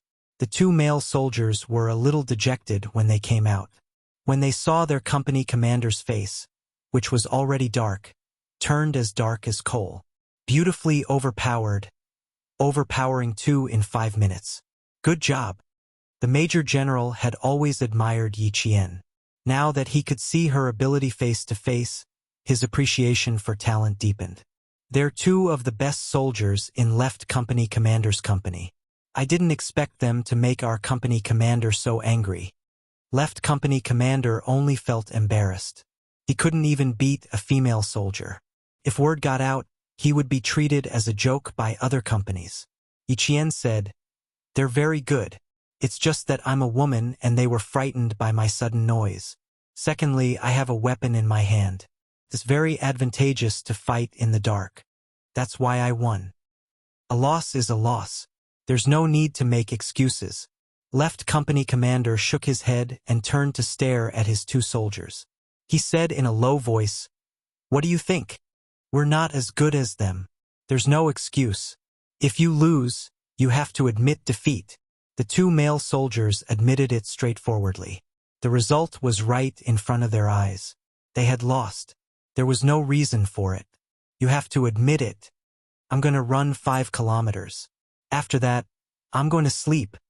His attitude of admitting his mistake was pretty good. Fortunately, He didn't embarrass himself with his attitude. The left company commander's mood improved slightly. His gaze fell on Yi Qian's face. He was full of questions. The major general didn't stop the left company commander's order. After the two male soldiers left, he said, "Don't underestimate Yi Qian. I'd be surprised if she didn't have some skills. It's not strange for you two soldiers to lose. After all, armored infantry is different from her. Don't feel embarrassed. How can you not lose against the special forces?" Hearing this, the left company commander almost bit off his own tongue. It was already shocking enough that two male soldiers couldn't beat a female soldier. And now there was another two male soldiers going up against a female soldier from the special forces. It seemed that there was nothing embarrassing about losing. Also, there were no female special forces soldiers in their company. From the Marine Corps? It didn't look like it. She was also wearing army camouflage. Couldn't be the Marine Corps. A female soldier from the amphibious reconnaissance team. When the left company commander left, he still saw the major general whispering something to the female soldier from the special forces. From time to time, he would raise his hand to point at the armored vehicle, as if he was introducing something. Chapter 1094. The major general was a major general in the army. He came from the armored forces and was very familiar with armored vehicles. Sometimes, he could even participate in the technical guidance and maintenance of armored vehicles. It was no wonder that Xia Jinyuan said that this armored troop was one of the most powerful troops. Since the leading general could be so hardworking and take the lead, the officers and soldiers at the grassroots level would naturally follow the lead of the general. For the next 7 days, not only did the major general personally guide Yi Qian, but he also personally drove the tank and explained the different types of tanks. Tanks with automatic loaders did not have loaders. They only needed a commander, a gunner, and a driver. The commander commands the entire vehicle in battle and is responsible for communications. The gunner is responsible for operating the cannons. The driver's job is a little more monotonous. The commander is responsible for driving. If we don't have an automatic loader, we will need another loader. For many years, there has been a lot of discussion about manual loaders and automatic loaders. Our country has manual loaders and automatic loaders. There is a problem with automatic loaders. Countries like the United States and other Western countries generally do not use automatic loaders. In terms of technical reliability, the main reason is that they have doubts about the reliability of the autoloader. Once the autoloader malfunctions, the disaster brought about by the war will be so great that it can affect the outcome of the battle. Our tank can reach a maximum speed of 65 kilometers per hour, climb a maximum of 31 degrees, and wade 1.4 meters deep. It mainly uses armor-piercing shells and anti-personnel grenades. Look here. The major general began to explain the operation of the tank. He explained everything to Yi Qian, from the commander to the gunner. The armored soldiers could have explained this kind of introduction to Yi Qian in detail. However, the major general wanted to do it himself because he wanted to understand how capable Yi Qian was in these 7 days. She was quite satisfied with her performance on the first night. Yesterday, she had followed the armored soldiers to the artillery field. One of the tanks had a problem with its track. She did not say anything and carried the heavy equipment with the male soldiers. She did not show any signs of being tired. Last night, commanders had secretly said to him, "Major General, the female special forces soldier you're talking about can't be a woman, right?" That ruthlessness to herself, even I feel scared when I see it. She was even more ruthless than the male soldiers and was more like a soldier than the male soldiers. Such female soldiers were like gold in any army. Wherever they went, they would shine. Yi Qian, who was sitting in the driver's seat, didn't even wipe the sweat from the corners of his eyes. He stared intently at the major general as he explained the equipment in the tank and the main functions of each instrument. The tank had a ventilation system. Although it was always on, sitting in a sealed space for a long time would cause one to sweat profusely. They were riding in a self-loading tank. The major general carefully explained to Yi Qian the different types of self-loading. It was obviously difficult to understand, but Yi Qian listened with great interest. The major general had been paying attention to Yi Qian's expression all this time. He had purposely come over in the middle of the day to instruct Yi Qian because he wanted to see how strong Yi Qian's perseverance was. The more he observed, the more satisfied the Major General was. He was even more impressed by the Soldier King's sharp eyes. If it weren't for his sharp eyes, based on the military's investigation of Yi Qian's family, it was very likely that such a talented person would be buried in the crowd instead of serving the country. Chapter 1095. The main components of a fixed-angle automatic loader are usually placed in the turret. The cannon must be locked at a specific angle before it can be loaded. It has a shortcoming, which is that every time it is reloaded, the cannon must be reset to its original position. Even the observation equipment must be reset. It can be said that although the fixed-angle automatic loader increases the firing rate, it also limits the combat effectiveness of the tank. Our military rarely has this type of tank. It is either manually loaded or non-fixed-angle loader. Yi Qian smiled and said, "I understand. The tank I sat in yesterday was a non-fixed-angle loader because I saw that it was a semi-automatic loader. The reloading and unloading were done manually. It is different from the fixed-angle automatic loader that you mentioned." "You are very observant." The Major General smiled approvingly and said, "That's right. Our armored forces mainly use non-fixed-angle loader tanks and fully manual loader tanks. We have fixed-angle loaders, but they are very, very rare. Our country has countless military experts who have been improving the tank research. Just like the tank we are sitting in now, it may be put into production in the near future." In her previous life, Yi Qian did not pay attention to this area. If she did, she would know that China's fourth-generation Type 99 tank would be born soon. Once again, it would represent China's military strength taking a big step forward. As the main weapon of war, the tank could not stay in the same place. Even if the Type 99 tank was produced, China would not stop improving the tank. In order to become a big country, you must first be able to stand on the military side and make other countries fear you. From the Type 59 to the Type 79, and then to the Type 99 tank that would be released in 1999, it could be seen that China had been secretly improving the tank. In 7 days, Yi Qian had a certain understanding of the development of China's armored forces. From the main battle tank to the light tank, she had a certain understanding of the performance and operation of each type of armored vehicle.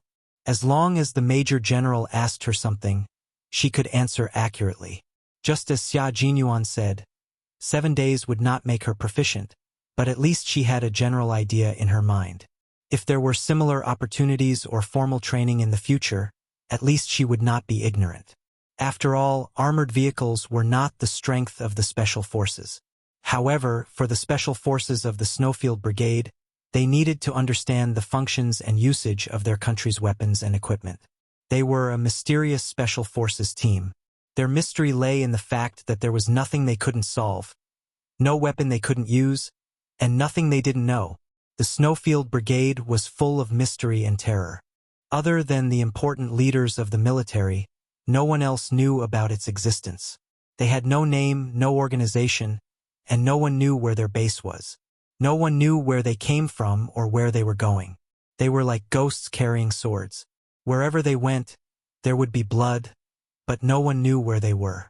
Every country knew about the Delta Force, the Alpha Force, and the Green Berets, but the Chinese Snowfield Brigade was nowhere to be found. They could not be found. They could carry out anti-terrorist operations, and they could also carry out activities that were unfavorable to China abroad. They could also rush to the front line on the battlefield and fight for opportunities for the follow-up forces. The soldiers selected from such a force were all the best of the best.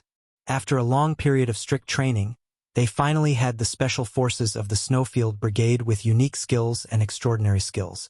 The Major General was the direct commander of this force, and because it was the first time he had recruited a Special Forces female soldier, he was very cautious. Chapter 1096. Since he had the chance to observe Yi Qian up close, the Major General used a harsh gaze to evaluate Yi Qian.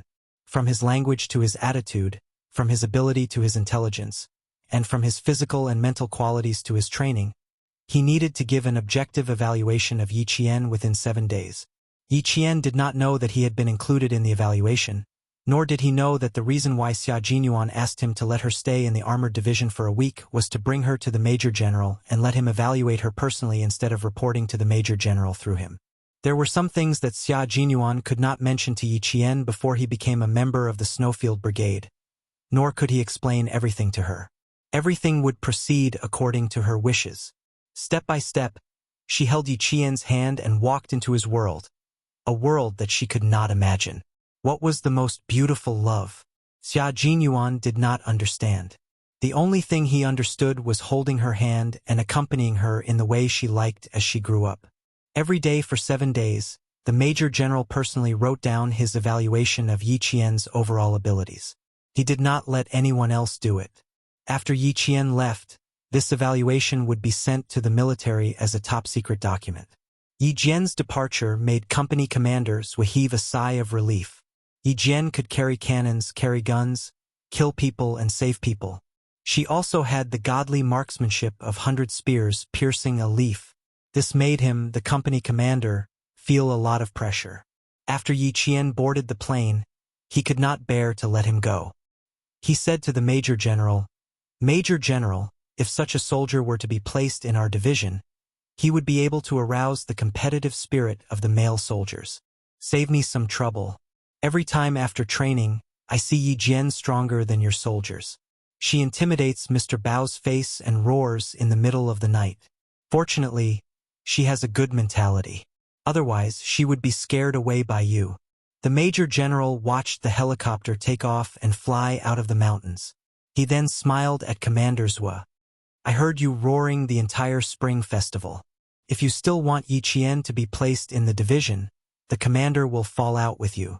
As he spoke, the Major General's expression turned cold. "Your training needs to be strengthened. I can understand that you can't beat her one by one. But I was so embarrassed that you didn't even notice that she had killed 4 sentries in the middle of the night." Although he was criticizing Yi Qian, he was very satisfied with his performance. With the Snowfield Brigade's abilities, it was normal for him to kill 4 sentries in one go. Commander Zhua straightened his back and saluted. "Roger." The story of a female soldier killing 4 whistlers spread throughout the army for a long time. Everyone wanted to know who the female soldier was, but no one knew who she was. Who would know who she was with that painted face of hers all day? The sun was shining brightly at the border, but the southern province was still cold. Yi Qian stepped on the snow and returned to her residential area. Uncle Chen knew she was coming back and had prepared dinner for her. She pushed open the door to her room with Spring Festival couplets and saw a white-haired old man walking slowly in the living room. "Grandpa Jen." Yi Qian's voice trembled in surprise. She threw her backpack to the ground and ran into the living room without even changing her shoes. "Grandpa Jen, why did you come all the way here? Why are you here?" Her voice trembled, and her eyes were red with tears. "It's been more than 10 hours. How can your body take it?" For years had passed, and Grandpa Jen was already 80 years old. His hair was all white. Although he was walking slowly, his back was still straight. No matter how much hardship he had gone through, this first-grade sergeant major still maintained the dignity of a soldier. Chapter 1097. Uncle Jen gently patted the back of her hand and smiled kindly. "Your Uncle Chen brought me here. How can I be tired? You haven't come back to the village for 2 years. I was worried about you. Now that I see you, I'm relieved. You've grown up. You're a big girl now. The army thinks highly of you." No matter how far Yi Qian had gone, she was just a little girl growing up in Uncle Jen's heart. "I've grown up. You're old too." Yi Qian's voice was a little choked. She helped the old man sit down on the wooden sofa and said softly, "I haven't come back to see you for 2 years. I'm sorry for making you worry." Uncle Jen smiled and said, "In order to not let you come back, I've talked so much. Don't you think it's good now? You're valued by the army, and I'm also valued by the army in the village. What does it matter if you don't come back? Little girl, we don't have much time in our lives. The longer we live, the fewer days we have to live. When it's time for you to learn new skills, you need to live every day seriously. If you come back to see me, it'll take you 3 days to go back and forth. I don't want you to waste 3 days just to see me. You haven't come back to see me for 2 years, but now you've achieved something that makes me happy. My child, you've been using your own methods to prove to me that you've been working hard. You've lived up to my expectations. That's good. That's good. When people get old, they understand how precious time is. The 80-year-old old man used his life's experience to educate the child he had watched grow up. He only hoped that she would grow up and live up to her time. Yiqian secretly wiped away the tears that she couldn't hold back. She tightly held the old man's withered hand that didn't have much vitality left. She pursed her lips and showed a stubborn expression. She smiled faintly and said, "I haven't come back to see you. I can only tell you with my own actions that I won't let you down. I won't let you down.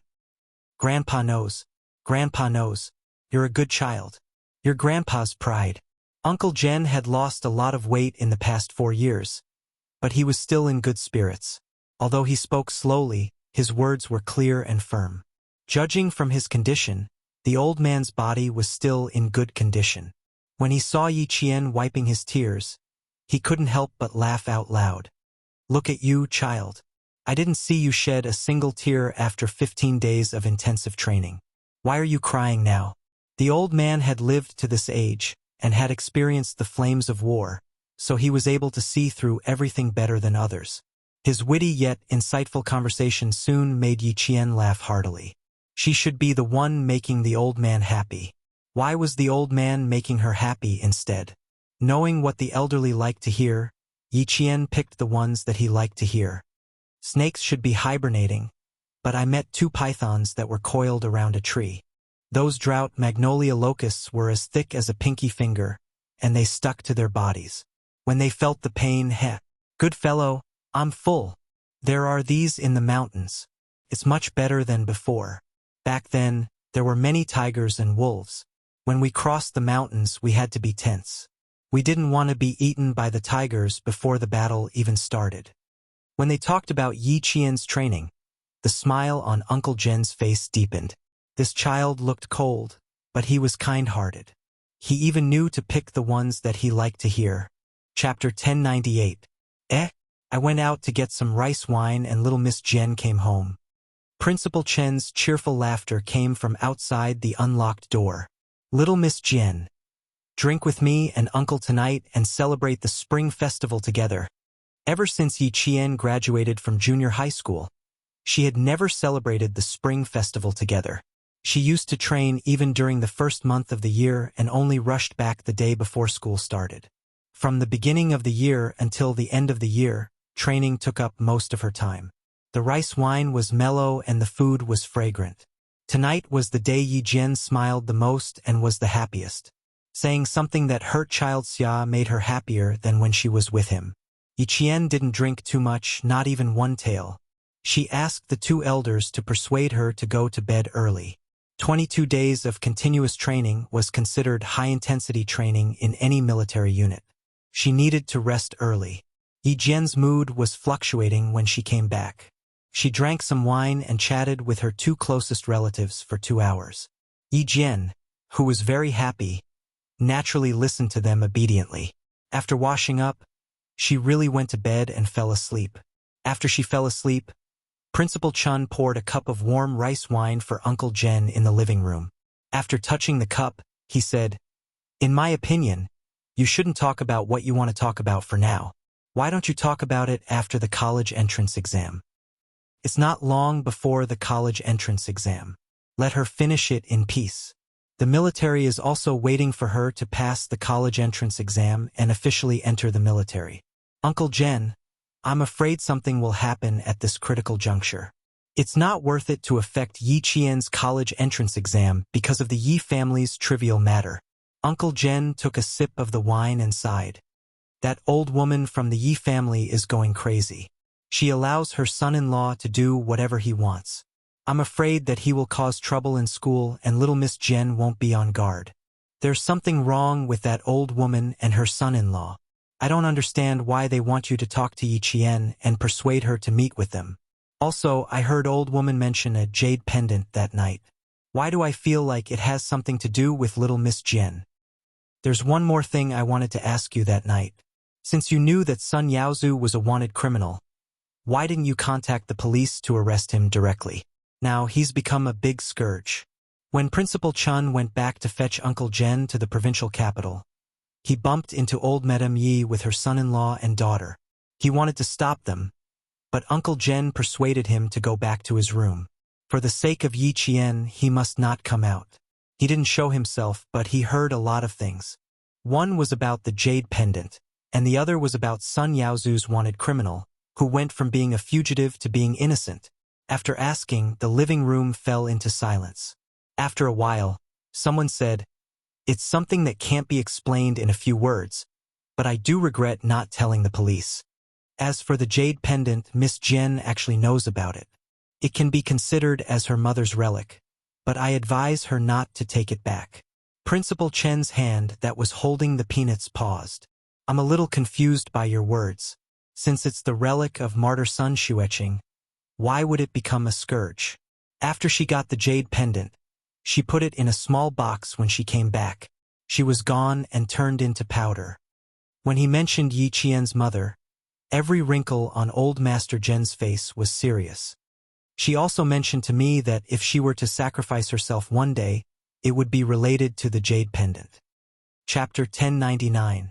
Back then, Sun Dongqing and Yi Zhifan were the ones who received the jade pendant from Miss Ye's mother. I didn't know what happened back then, until one day, when Yi Zhifan was transferred to the town. After drinking, he said something incoherent. He roughly said that it was thanks to the jade pendant that he was where he was today. Coincidentally, the village chief, who I asked to take care of Miss Jen, overheard him. Uncle Jen didn't seem to be as spirited as he was when he was talking to Yi Qian. His voice was as bleak as the autumn leaves. I rushed back from the army and found out that the jade pendant was in Yi Zhifan's hands. After leaving the pendant, I saw Yi Zhifan rise from the town government to the deputy mayor. He held the position of deputy mayor for 3 years. After that, he was promoted faster and faster. He went from deputy mayor to mayor, then to city mayor, and now to the provincial office in just 4 years. As Yi Zhifan climbed higher and higher, so did the owner of the jade pendant. That's why he had the power to promote a deputy mayor to a provincial office in just 4 years. Uncle Jen had been paying attention to Yi Zhifan's promotion over the years. He knew that he couldn't let Yi Qian face Yi Zhifan head-on. Principal Chun picked up a peanut and put it in his mouth. His mind was racing. In other words, this jade pendant isn't a good thing for Yi Qian and Yi Qian's mother? You can say that. Uncle Jen narrowed his eyes slightly. His serious expression had the wisdom of an old man who understood life. It's not a good thing for Yi Zhifan either. He was suddenly given so much power. Think about it. Why? There's no good or bad without reason. There's always a reason for everything. Ever since Yi Zhifan got the jade pendant from the village to the town, his career has been so smooth that it's amazing. The more I think about it, the more certain I am that someone is directly controlling Yi Zhifan. If an official is controlled by someone else, that official might become someone else's scapegoat. Principal Chun was shocked. He lowered his voice and said, "Are you saying that martyr Sun Xueqing was ordered to investigate the jade pendant, but unfortunately, she was killed because she was exposed? Then why didn't the owner of the jade pendant immediately take it back? Why did they let Yi Zhifan have it and promote him so arrogantly? Aren't you being too high profile? Aren't they afraid that the higher-ups will find out? Moreover, from the looks of it, I can only see that this piece of jade has brought benefits. It has allowed Yi Zhifan to rise all the way to the provincial office. Also, don't you think it's strange that Sun Yaozu was acquitted? Who investigated the case for him? Who overturned the case? I don't think it's possible for Sun Yaozu to appeal on his own.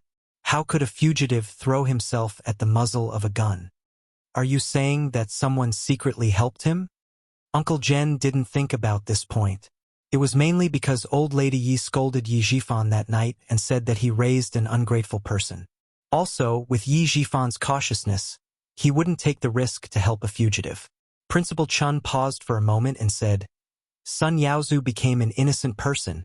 He swaggered back home and started a big construction project. He held a big banquet and became a famous big boss in town. His actions were very high profile. It was as if he had found a big backer. This analysis caught a point. The two elders looked at each other and revealed a smile of understanding. Principal Chun sighed and said, "This jade pendant is indeed a disaster. Yi Jifan is holding it now and thinks that he got a treasure. When he gets too high and falls, he will know how miserable it is." Chapter 1100. A second ago, he was worried about Yi Jifan's rapid promotion, but the next second, he was elated. The owner of the jade pendant knows how to use checks and balances. He used the relationship between Sun Yaozu and Yi Jifan to restrain Yi Jifan. He wasn't afraid that Yi Jifan wouldn't listen to him. Principal Chun picked up the small aluminum wine pot that was still warm in boiling water and poured himself and old Uncle Jen a small cup.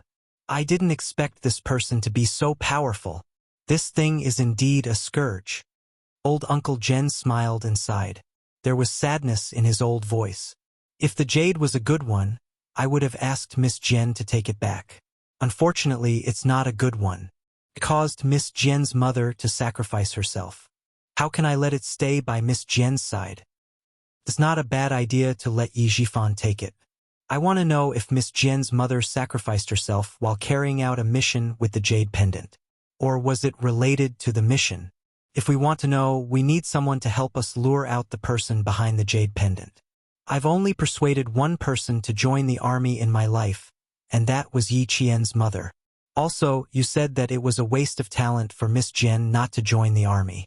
I thought about it for a long time and only agreed when I knew that she was willing. Old Chun, I didn't let Miss Jen go back to the village all these years. I let her train with you alone so that she can become stronger. She won't be bullied because she doesn't have parents, and she won't be harmed by the person behind the jade pendant. After the college entrance exam, you can continue training with Miss Jen. You don't have to come back to the village. Granny Yi has already returned to the village. You don't have to let Miss Jen see such an old woman." The two elders talked in the living room until 11 o'clock at night. They didn't let Yi Qian know about their conversation. There were some things that they needed to tell Yi Qian, but it wouldn't be too late to tell him after Yi Qian was admitted to the military academy. Outside the window, the cold wind rustled. Leaving the stove in the house without heating, one would feel cold all over. It was too late at night, and the lights in the houses were gradually extinguished. Some people, like Yi Qian, went to bed early. Yi Jifan, who had just returned from a business meeting, was still awake. He sat at his desk, smoking cigarette after cigarette. Not only did Sun Yaozu come back openly, he even called him to tell him that his identity had been settled.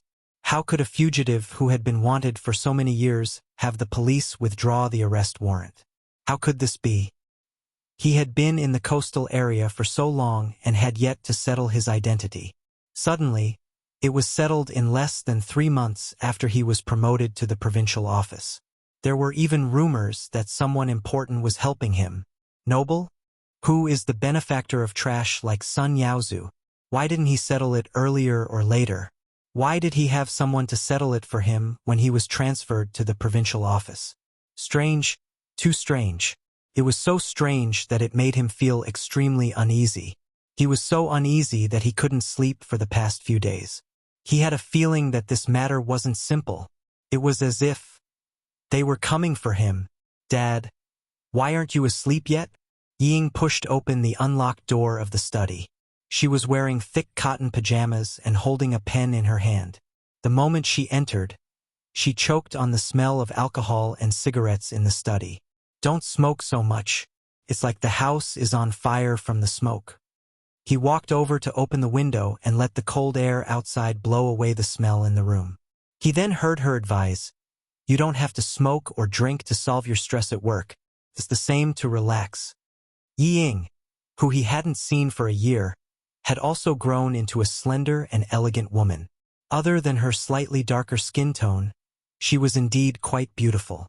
She had an oval face, almond-shaped eyes, curved willowy eyebrows, and a small mouth. She was like an 18 or 19-year-old flower, so tender that water could come out of it. She was so bright that she shone brightly. Chapter 1101. Yi Jifan pressed the cigarette butt into the ashtray and watched his daughter stand up. He frowned and asked, "Why aren't you asleep yet? So late. Did I wake you up?" His gaze fell on Yi Ying's right hand, which was holding a pen, and his frown deepened. "You're staying up late to revise again. You can't stay up so late just to study. Why didn't your mom remind you? Where's your mom?" "Dad, I'm revising secretly. Mom doesn't even know. I'm fine. You're the one who's in trouble." Yi Ying seemed to be afraid that Yi Jifan would blame Sun Dongqing. She quickly said, "You look troubled. Is your work not going well?" She pursed her lips and revealed a worried expression. "You're busy enough outside during the day, and sometimes you have to entertain clients at night. You should be the one who takes care of your health the most at home." "I'm fine. Mom will take care of me." "You're so tired. You need to rest even more. Otherwise, Mom and I will be very worried." As Yi Jifan's official position rose, he came home later and later at night. Sun Dongqing did not mind, but Yi Ying cared a lot. The age of 18 or 19 happened to be in the sensitive period. Because she often heard from her classmates in school that her father had a mistress outside, had a child, and was going to divorce her mother, Yi Ying was a little afraid in her heart after hearing so much. Yi Jifan was now a provincial official, but Sun Dongqing was still the same Sun Dongqing. She had not made any progress in the past few years and only enjoyed life. Fortunately, she had learned how to dress up and take care of herself. In order to be able to stand tall in front of the official's wife and consciously lose weight, her mental state could not keep up with Yi Jifan's. In terms of appearance, she would not embarrass Yi Jifan. Yi Jifan could not guess what his daughter was thinking. However, seeing that his daughter was concerned about him, he was naturally happy. He smiled and said, "Dad is fine. Go back to sleep. You have to get up early when you go back to school tomorrow. Go to sleep. Dad is going to sleep now." Seeing this, Yi Ying did not insist. She softly said, "Then you should rest early. Good night." When she walked to the door, Yi Jifan suddenly called out to her, "Ying, did your grandma call recently?" "No, I didn't answer grandma's call, but Mom should have," Yi Ying replied casually. Over the past year or so, the family had been in contact with their youngest aunt and grandmother a lot, but it was usually grandmother who took the initiative to call. She added, "Every time grandmother calls, she's looking for you." She asked mother to reject the call. On this point, Yi Jifan firmly believed it. Now that he was an official, Sun Dongqing, who had been ruthlessly stabbed by the old woman when she was young, could stand straighter and straighter in front of her. As long as it was related to her family and him, Sun Dongqing would never be polite. It was also because Sun Dongqing was wholeheartedly devoted to this family and her husband that he could accept some things even if she didn't do as he wished. Yi Jifan didn't ask any more questions. He motioned for his daughter to go back and rest, while he stayed in the study for a long time. The next day, Sun Dongqing, who was preparing breakfast for her daughter, said angrily, "What's wrong with your father?" She was like a firecracker early in the morning. When she asked him, she was even yelled at.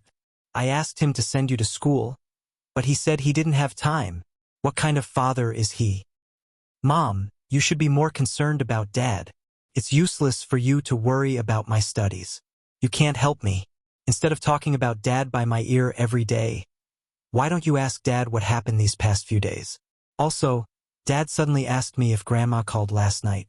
Dad never asks, but he suddenly asked me. Something must have happened. If you want him to be nicer to you, Mom, you should at least know what Dad is worried about." Chapter 1102. Why was it that some women could coax their men so well that they wouldn't dare to go against her if she told them to go east? Wherever she told them to go, the man could only go there willingly. It could be seen that coaxing people was a skill. Yi Ying was quite proficient in the art of coaxing.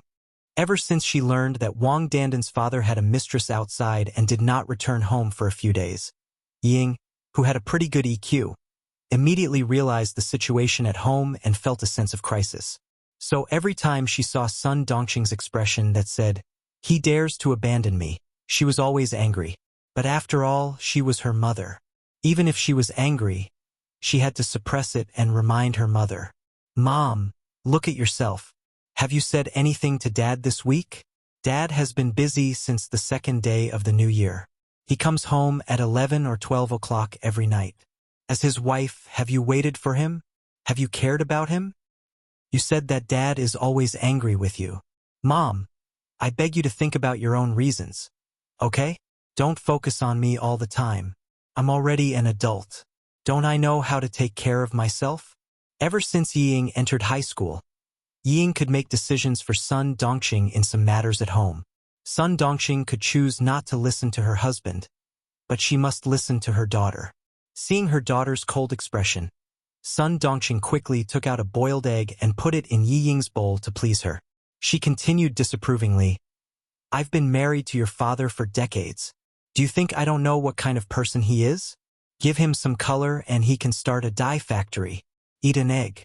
I heard that eating an egg every day before the college entrance examination won't make you catch a cold. Eat, eat. Her disapproval made Yi Ying's suppressed anger burst out. She slammed her chopsticks on the table and said angrily, Mom, are you really waiting for Dad to abandon you before you know what fear is? Who is Dad now? Do you think he's still the little village official in the village? Dad is now a provincial official. Do you know how colorful the outside world is? Do you know how many women are dreaming of being an official's wife? How old is Dad now? He's just in his early 40s, the golden age of a man. Powerful, and mature. Mom, do you know how many people outside can't wait for Dad to leave you and divorce you? Yi Ying had never said these words to Sun Dongqing before. At this moment, she finally couldn't help but burst out all at once. What she said really scared Sun Dongqing. After the scare, Sun Dongqing pulled a long face and shouted, How dare he? When I was young, I followed him. In the end, I was harmed by that damned old woman. I didn't even have the chance to give you a younger brother or sister. Your father forced me to endure it for his own sake. I've suffered so much with him, and he dares to divorce me. Why wouldn't I? If Dad really dares to do so, what can you do? Was this a joke? Can you outdo Dad? Yi Ying was so angry that she didn't even hear what Sun Dongqing said. She rushed back to her room without even finishing her breakfast, picked up her bag, and left with a bang. Sun Dongqing was stunned by her daughter's scolding. In her memory, her daughter had never lost her temper like this. What divorce? What golden age? Who cursed their own parents like that? That wasn't right. Why would she say those things out of the blue? Could it be that Ying saw or heard something outside and came back to remind her? Divorce her? Yijifan, how dare he? Chapter 1103. Her temper is becoming more and more like her father's. She gets angry at the slightest thing. Did I owe you two in my previous life? Sun Dongqing said angrily. She didn't look too good. Staring at the breakfast that was getting cold, Sun Dongqing thought for a while and got up to call Yijifan. Your mother called on the 3rd day of the new year and asked us to go over on the 6th day of the new year to move. I didn't agree. If you think there's a problem, call her and ask. Move? Yijifan, who wasn't in a good mood, had been dozing off in the car. When he heard this, he suddenly sat up and said in a low voice, Move? What move? Sun Dongqing, who had been scolded by her husband and daughter early in the morning, said angrily, How would I know? I haven't seen her call to ask about our family in the past few years. Now that you've been promoted, she's trying to curry favor with you. How can I let her off so easily? Old Yi, let me tell you, your mother and I are mortal enemies in this life. Don't even think about being a filial son. For Sun Yaozu, she won't even let go of your career. Why should I be good to her? Yi Jifan had a knot in his heart when it came to the past. But what was the point of mentioning it after so many years? The past couldn't be changed. The current plan was to find out who was secretly settling Sun Yaozu's matter. As for the old woman, now that Sun Yaozu's identity had been restored, would she still be involved in the company? Ask around and find out where she's moving to. Someone secretly settled Sun Yaozu's identity. Even I didn't dare to promise, but someone did it for them. Tell me, can I go against my mother now? She's been outside for so many years and her business is so big. Is it possible that they don't have any connections? They only contacted me because my surname is Yi and I'm my mother's son. Compared to outsiders, my son is much more reliable. Yi Jifan had never mentioned to Sun Dongqing that someone had promoted him behind the jade pendant. Nor did he mention that he wasn't old Madame Ye's biological son. There were many things that couldn't be known by Sun Dongqing. Under such circumstances, he could only say this so that Sun Dongqing, who had put all her heart into the family, would restrain herself and even lower her head.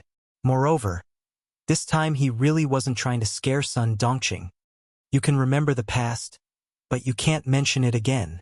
For the sake of Yingying's future, for the sake of our family, it's not time to fall out with my mother yet. With these words, Sun Dongqing was really intimidated. Like a shrew, she had followed her husband's rise to higher positions. She had seen more and more things. She could more or less distinguish between what was beneficial and what was harmful. Hearing this, her face turned ashen as she said, "Old fart, you really do have some ability. I'll call back to the village and ask her where she's moving. I'll call you once I know the answer." After that, Sun Dongqing hung up the phone and called the village head's house. Ying, who had run outside, felt the cold wind of winter blow on her, and her mind immediately cleared up a lot. The sentence, because of that damned old hag, "I didn't even have the chance to give you a younger brother or sister," flashed through her mind. Her heart suddenly skipped a beat. Why did she feel that this sentence was a bit strange? Coincidentally, the bus to the school came over. Yi Ying temporarily suppressed the strangeness in her heart. She would ask about it when she got back at night. There were already many students from the provincial second high school on the bus. At the same time, there were also students wearing the provincial first high school's uniform. The bus passed by 2 schools. Even if Ying didn't want to hear about Yi Qian, she had heard about it for more than a year. Chapter 1104. Although Ying didn't continue her studies at the provincial high school, she knew everything about Yi Qian. For example, Hua University and Shi University were both waiting for her to agree, but in the end, she rejected them. She even said that her first choice wasn't Hua University or Shi University, but other schools. What a joke! Hua University and Shi University were the best schools in the country. Who knew how many people dreamed of going to those schools? She gave them up just like that? How was that possible? Only those idiots in the provincial high school who had been deceived by her would believe her. She even rejected the direct enrollment of the best schools in the country and said that her first choice wasn't here. What, did she want to study abroad? Why didn't she take a look at herself first? Although she didn't continue her studies at the provincial high school, her competitive spirit was still there. Every time Ying heard about how Yi Qian did in the provincial high school, she would work even harder in the car. She was determined to compete with Yi Qian. Unfortunately, from the second year to the third year, she had never won against Yi Qian. Whether it was the big exams or the small exams, when she heard about Yi Qian's scores, Ying, who was originally happy that she could enter the top 10 of the grade, was furious again. It seemed that no matter how hard she worked in her studies, she would never be able to surpass Yi Qian. The car drove steadily. There were piles of snow on the side of the road that hadn't melted yet. The gray and white had long lost the white of snow. At 7 o'clock in the morning, the third-year students from the provincial high school rushed to school to start their last sprint. Everyone's expression was tense. They were all worried about their future. They were afraid that they wouldn't be able to get into school, afraid that they wouldn't be able to get into Zhongshan, afraid that their results wouldn't be satisfactory. These students were worried about this and that, but the third-year students from the provincial high school were different. Everyone's face was full of smiles. When they met at the school gate, they said loudly, "Happy New Year. May you be rich. Give me the red packets." Damn, there are no red packets this year. I'll take them all. You even threatened me that if I don't get into university, I won't get any red packets. You're so pitiful. I took the red packets and played games during the day. I played crazily during the day and studied at night. Playing and studying at the same time. When the students from the other classes heard this, they didn't feel good. They were all students. Why was there such a difference? They had to wake up early to do homework during the 10 days of the winter break. But the first-year students still had time to play. Is Yi Qian here yet? The few of us haven't solved a problem yet, so we'll let her see how to solve it. After a few words, the topic shifted to Yi Qian. Under the envious gazes of the other classes, the students of Class 1 quickly walked towards the school building together. The new year brought a new atmosphere. Old classmates greeted each other with a Happy New Year when they met. Then, they took out the exam papers they had done during the winter break and started marking each other. In the second year of high school, the students of Class 1 of grade 12 in the province developed the habit of marking each other's papers. The person who proposed this method was the class monitor Lu Xian. The students of grade 12 Class 1 had the ability to mark each other's papers. Everyone's results were outstanding. Every parent knew that the reason why their children could improve so much was because of the good learning atmosphere in the class. Some parents knew that the 5 roommates of Yi Qian who had been in the same dormitory as him were all in the top 20 and top 30 of the grade. Some parents even privately suggested to Teacher Tong that their children should go to the dormitory where Yi Qian had slept. They said that the dormitory had good feng shui and that there was Wen Chu Xing in charge. The students didn't know about this. When Teacher Tong found out, she didn't know whether to laugh or cry. She explained with a smile, "Then you're wrong. Yi Qian himself is in charge of our class. What are you worried about?" Chapter 1105. Although she didn't know whether to laugh or cry, she could tell that every parent had high expectations for their child. Yi Qian arrived at the classroom at 7:10 a.m. as usual. Then, like every morning last year, she was always surrounded by the most students. A happy day began with a lecture and ended with a lecture. This was the last semester of the 3rd year of high school. When she opened her eyes, she studied until she crawled into bed to sleep.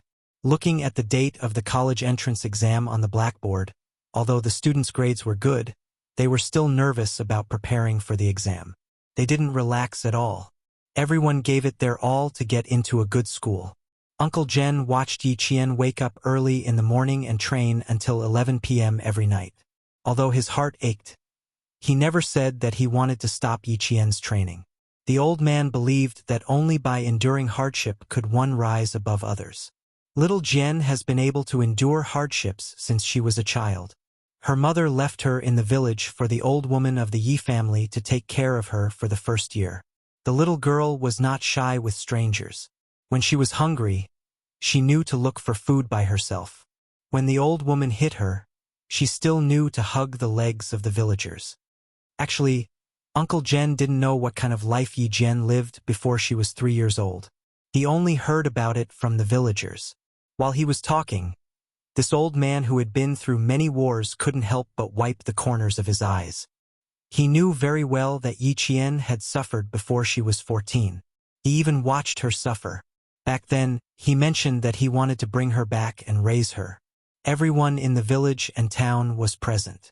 In the end, the one who changed his mind was Yi Qian. He spent a lot of effort on this matter and got this result. When he saw that she didn't have any ability to stand on her own 2 feet, he gradually gave up and didn't mention it again. Fortunately, in the end, this little girl finally stood up. She was no longer a coward who couldn't resist. Step by step, she finally became a good girl. "I have to go back to the village tomorrow. I'm worried about Yi Zhifan." Looking at Yi Qian standing on a row of steel needles with a steel ball in his hands, Uncle Jen whispered to Principal Chun, "I have to go back to the village to take charge." Principal Chun said, "If Yi Zhifan really wants to join forces with Sun Yaozu, you won't be able to do anything even if you stay in the village. Besides, Sun Yaozu is such a person. I'm really worried that he might do something worse than a beast when the time comes." What he meant was that he was afraid that if he called people over, they would secretly harm Uncle Jen. If I'm going to be harmed, it depends on how capable the person behind Sun Yaozu is to protect him. Uncle Jen harumphed as a murderous aura appeared between his eyebrows. "Now that you mention it, I really want to see it." Daring to harm a first-rank sergeant major, he wanted to see if he really had the guts to do so. Principal Chun smiled bitterly. Who knows? Sun Yaozu is now rich and has someone behind him. If he really does something worse than a beast, he can just find a few scapegoats to take the blame and he will be fine. Who can say for sure? You can't guess it, and neither can I. We can only be careful. Besides, Miss Jian is happy that you're staying here. Listen to my advice. Stay here and wait for Miss Jian to finish her college entrance exam. After the cutoff score is out, you can accompany her to the military academy. Miss Jian and I are really worried about returning to the village. Chapter 1106. Yiqian didn't want Uncle Jen to go back to the village. She wiped the sweat off her forehead after training and objected. It's true that living here isn't as comfortable as living in the village. There's no one to chat with you, but you've only been here for 2 days. How can you go back so soon? I won't object if you want to go back, but you have to rest well first. It takes 18 hours to travel from our village to the provincial capital. How can you take it if you haven't rested well? I even heard you coughing in the wee hours of the morning. For years had passed, and Uncle Jen had aged a lot. He was like an old pine tree. Although his back was still straight, it was showing signs of withering. Yiqian looked at the old man who had changed her life. Tears welled up in her eyes. Girl, you're speaking with such authority now. Even the look in your eyes is imposing. Grandpa Jen coughed softly, like a broken blower that had lost its power. Grandpa is getting old. It's not comfortable living outside. I miss home. When one was old, they would want to return to their roots. No matter how comfortable living outside was, it was not as comfortable as living at home. Uncle Jen's uneven coughs came from the living room. Even his back was bent a little. Yiqian looked at the old man's thin body in his cotton jacket. Suddenly, her heart thumped heavily. Then, an uncontrollable wave of panic washed over her like a tidal wave. She almost couldn't stand still. Panicking, she grabbed Uncle Jen's skinny hand and said softly, "If you really want to go back, I'll go with you. Is that okay?" The 3rd year of high school started a week early to make up for the missed classes. She could ask the teacher for leave and come back when the classes officially started. Girl Jen. Uncle Jen suppressed the itch in his throat and said sternly, "School is school. You have to attend classes properly. How can you do whatever you want? The school has its rules and the class has its rules. As a reservist who is valued by the military, how can you ignore the rules and discipline?" Looking at the elder who had always been strict in front of her in terms of rules, Yi Jian, who was so flustered that her eyes turned red, couldn't say anything. Her lips moved, and she couldn't say anything that was difficult to say. In her previous life, when Yiqian returned to the village after school, she only found out that Uncle Jen had passed away a few years ago. As for how many years it had been, she did not ask. She secretly returned to the village to see Yi Ying's glory, then saw her own downfall, and then quietly left the village. That year, he was 21 years old. Now, she was 18 years old. It took him less than 3 years to reach the age of 21. At this moment, her heart was filled with regret. She regretted not going back to spend more time with this elder who had changed her life. She regretted not thinking in this direction. If she could start over in this life, did that mean that Uncle Jen did not have to follow the same path as he did in his previous life? Would he be able to live a long life? Yiqian thought to herself, but when she saw Uncle Jen's skinny hands holding the gun, she panicked to the point that her heartbeat became irregular. She panicked to the point that all she wanted to do was to keep this elder here. The college entrance exam is only a few days away. Girl Jian, you can't let your guard down, okay?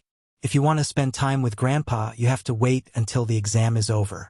By then, Grandpa will be waiting for you to come back with firecrackers. Uncle Jen could see that Yiqian was afraid, but he didn't know what she was afraid of. He thought that she was afraid of him leaving. Chapter 1107. Translator. Henyi Translations Editor. Henyi Translations. Then he smiled kindly and said, "Grandpa also raised dozens of chickens and ducks at home, waiting for you to go back after the college entrance exam so that they can nourish your body. Girls should still take care of their bodies. Train hard normally, but when you're free, you should cultivate your body and make up for what you've lost in the past. This is the only long-term plan." Uncle Jen was indeed worried. If he could convince Principal Chun, he could also convince Yiqian. But because Yiqian had a knot in her heart, she took a day longer than Principal Chun to convince her. When Yiqian went to school the next day, Uncle Jen said to Principal Chun, I don't know who this girl's temper is like.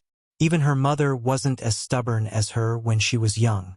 I said that I would be leaving today, but it seems like I'll have to stay for another day. Uncle, you should rest for another day. Principal Chun was convinced last night, but it didn't mean that he would accept it immediately. Right now, he was thinking the same thing as Yi Qian. He wanted to stay for another day. No matter what, Uncle Jen still went back. Yi Qian didn't send him to school.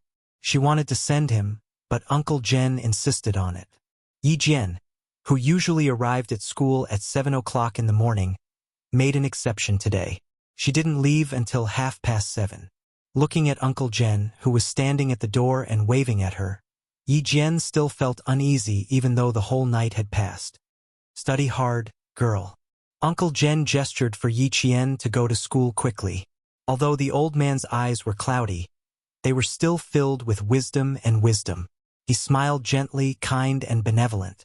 The sun was out, and Yi Jian, who was sitting by the window, was bathed in the warm winter sun. She was reading the review materials while writing notes in her notebook. The faint golden sunlight shrouded her, giving her a sense of peace and serenity that came from being isolated from the rest of the world. Yi Qian, help me take a look at this question. A classmate came over with a math test paper and humbly asked her for guidance. I found something wrong with the fourth step and couldn't analyze it any further. But I think the formula is correct. A student interrupted Yi Qian's train of thought. She did not raise her head as she held a pencil and corrected the mistakes on the test paper. The formula is correct, but you didn't draw the auxiliary lines correctly. At 11 o'clock, the train set off. Yi Qian looked at the time and pursed her lips slightly. She wanted to go back to the village to take a look. She hadn't been back for a few years, so she should go back to the village to take a look. Yi Qian was good at hiding her worries. Even after Uncle Jen went back, she didn't show any of her worries on her face. She came to school alone and went to the special training camp alone. Even Injusin, who was very close to her, would only occasionally notice that her childhood friend was in a daze. At this time, Yi Qian hid her worries to the extent that even Injusin, who was very close to her, couldn't see through her. She was calculating the time. It would take 18 to 19 hours to get back to the town from the provincial capital. She also calculated that she would call home at around 8 or 9 o'clock tomorrow morning. Yi Qian didn't feel relieved until she heard Uncle Jen's energetic voice on the phone. Maybe she was thinking too much. She could live another life. Maybe Grandpa Jen could also live a long life because of her appearance? Yi Jian, who had hung up the phone with a smile, did not know that old Madame Yi had arrived just in time. She was sitting in the main hall of the hall. Her kind face revealed a hint of harshness. She put on a fake smile and said to Uncle Jen, "Brother, you have to give me an answer today. Little Jen is my eldest son's daughter. How can you transfer her household registration out of the family?" Chapter 1108. If Jifan didn't come back and tell me about this, I wouldn't even know that you've done something so despicable. Yi Jifan said helplessly, "Uncle, last night when I got home and got drunk, we talked about Yi Qian's household registration.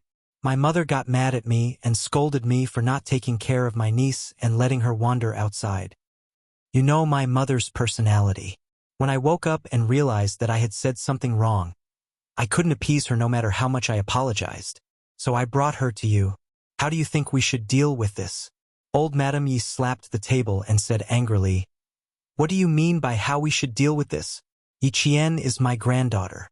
She's the blood of the Yi family. How can we let her go outside? Just transfer her household registration under my name.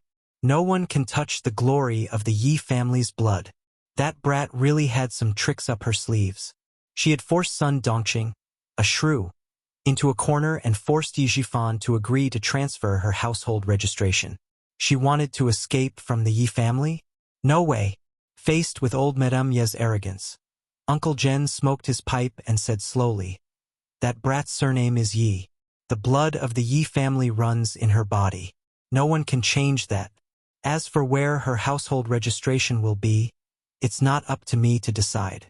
An 18-year-old child can open a separate household registration. An 18-year-old was considered an adult and had the ability to conduct civil affairs. They were fully capable of civil affairs. Just as Uncle Jen said, even if Yi Qian had a separate household registration, it would still be legal. I don't care if she's 18 or 28. I only know that she's my granddaughter. Jifan, since you've told Uncle Jen about this, you should do it well. I'll feel uneasy as long as my child doesn't come home. Old Madame Yi had lived a respectable life for more than 10 years. She was a woman of her word. She didn't think there was anything wrong with making the decision. Since she said it, the people around her had to listen. It was the same in the company and at home. She didn't believe that a man of several decades couldn't take care of a young girl. Although she had reached an agreement with Yi Jifan, it didn't matter if she showed some sincerity first. Only visible sincerity would allow the cooperation to continue for a long time. Only by tasting the sweetness would he know his family's attitude. As Yi Jifan watched, he sneered in his heart. At the end of the day, all she did was show up. She was still the one who had to do the actual work. She then sighed and said, "Mother, I think what Uncle said makes sense. No matter where Yi Qian's household registration is now, she will always have the surname Yi. No matter where she goes, she will still be Big Brother's daughter. I think it's better if you don't take it to heart, so as not to hurt the harmony between neighbors." What did he mean by that? Was she trying to undermine him? Old Madame Yi, who was infuriated, sneered. What an ingrate. Everything was fine last night, but he changed his mind today. I haven't even blamed you for raising a good granddaughter of mine outside, but you're helping an outsider to anger me. Old Madame Yi was furious. She had wanted to quickly get Yi Qian's household registration out and then tamper with it a little. Now that she had finally made a move, it was going to cause more trouble. How could Uncle Jen not understand when he heard this? They wanted to work together to restrain Yi Qian, but in the end, there were still benefits to be discussed. He didn't even make a move and started fighting among himself. Fight, fight, fight. The fiercer they fight, the less it will affect Jian Yiling. Chapter 1109. You two don't have to argue in front of me. You don't have to worry about Miss Jian's household registration. As for the Yi family, you don't have to worry about anyone taking advantage of Miss Jian. I'm an 80-year-old old man, and I don't have much time left. I can't take advantage of her. Old Man Jian said coldly as he placed the copper pipe back on the table.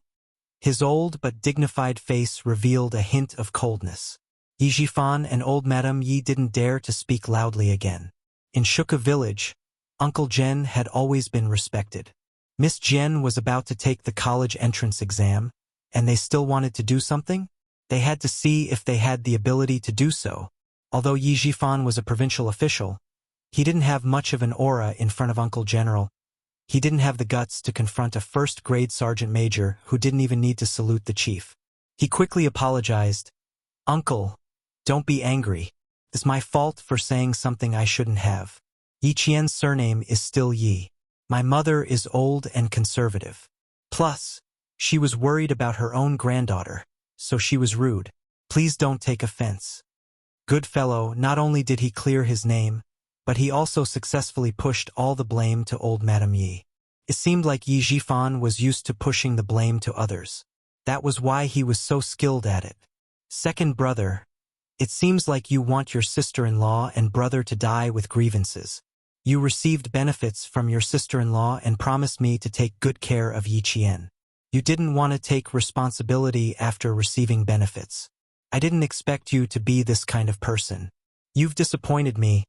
Really disappointed me." Old Madame Ye's reaction wasn't bad either. She brought up Yi Qian's mother. She saw Yi Jifan's vexed face and sneered. So what if he was a provincial official? Didn't he start off by taking advantage of others?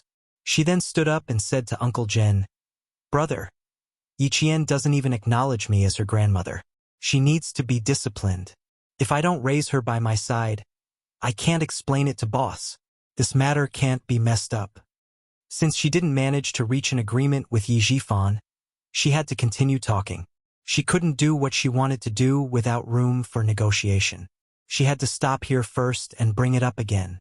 Old Madame Yi didn't want to strain her relationship with Yi Jifan. Therefore, She left a sentence that said, "She will come again in the future," so that there would be room for discussion with Yi Jifan. Yi, little Miss Jian has a wide road ahead of her. You'd better stop the dirty thoughts in your heart. Otherwise, if little Miss Jian really remembers you, I'm afraid you won't be able to bear the consequences. Yi Jifan's face stiffened at the mention of old Madame Yi. Fortunately, he was able to maintain his composure. He sighed and said, "Uncle, you have a deep prejudice against me. I'll explain it to you next time. I won't disturb your peace today. Goodbye." He didn't stay any longer and hurriedly walked out. Uncle Jen said to Principal Chun, who had just walked out of the room, "See, Dongfeng, I also want little Miss Jian to come back. But she really can't come back now. If she comes back, she'll be pestered by the Yi family. They still want to take little Miss Jian's household registration. They're despicable.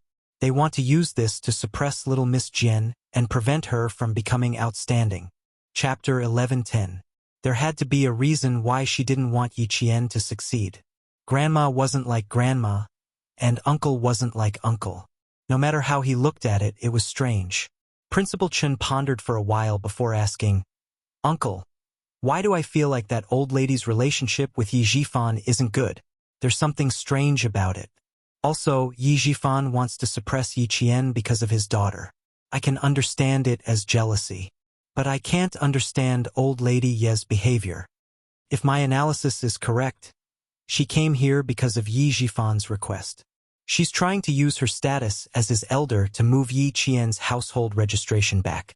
Yi Qian is her granddaughter. Shouldn't she be happy that her grandson is successful? Why would she want to ruin her granddaughter's future?" Others might not be able to see through the problem, but Headmaster Chun could see the problem from the two verbal conflicts. The Yi family's situation isn't that complicated. It'll take a few more hours to explain. Uncle Jen sighed softly and told Principal Chun everything that Yi Qian didn't know. "It's good that you know some things. I'm afraid that when I pass away, no one will tell her those things." He had just started, but the information revealed in his words already made Principal Chun surprised. "No one will tell Yi Qian those things? What are they?" Yi Qian's house was at the end of the village. There was a mountain at the back and a stream at the front. There weren't as many villagers coming and going as there were in the village. The two oiled doors of the main hall were wide open. There was no need to worry about people eavesdropping. Uncle Jen spoke very slowly, and every word he said shocked Headmaster Chun. In the end, Headmaster Chun could only say two words: "No wonder, no wonder, no wonder." No wonder they were not mother and son. They were adopted. If that was the case, it was normal for their relationship to be strained. No wonder Yi Qian didn't look like old lady Yi. So that's why? Principal Chun was extremely shocked and had not yet calmed down. He asked again, "Why didn't old uncle let Yi Qian know about this?" "There's no harm in telling her about it. You don't have to tell Jian Yiling about these things for the time being. You can only tell her when the Yi family continues to cause trouble." Uncle Jen shook his head. He didn't plan to tell Yi Qian in the near future. "It's okay to tell her, but we have to at least wait until her future is stable. Look, there are so many twists and turns in high school. We can't let other things distract her. Now, it would be difficult for the Yi clan to touch Jian Yiling. Why don't we let the Yi family make a big fuss and see if the person behind the jade pendant has any reaction?" Principal Chun suddenly understood. "You still want to lure out the person behind the jade pendant, right?" "That's right. The trouble caused by the Yi family doesn't have much impact on the Jian girl. They want to move their household registration out, but it's not something that a provincial cadre like Yi Jifan can solve. Once Miss Jian was accepted into the military academy, her household registration would be cancelled. What else could they do? They can't do anything." At this time, it was all thanks to Major Xiao's preparations. If he had dealt with it now, it would have been difficult for Jian Yiling to apply for the military academy. Thinking about it carefully, other than the Yi family having designs on Jian Yiling's household registration, there was really no other loophole that they could exploit.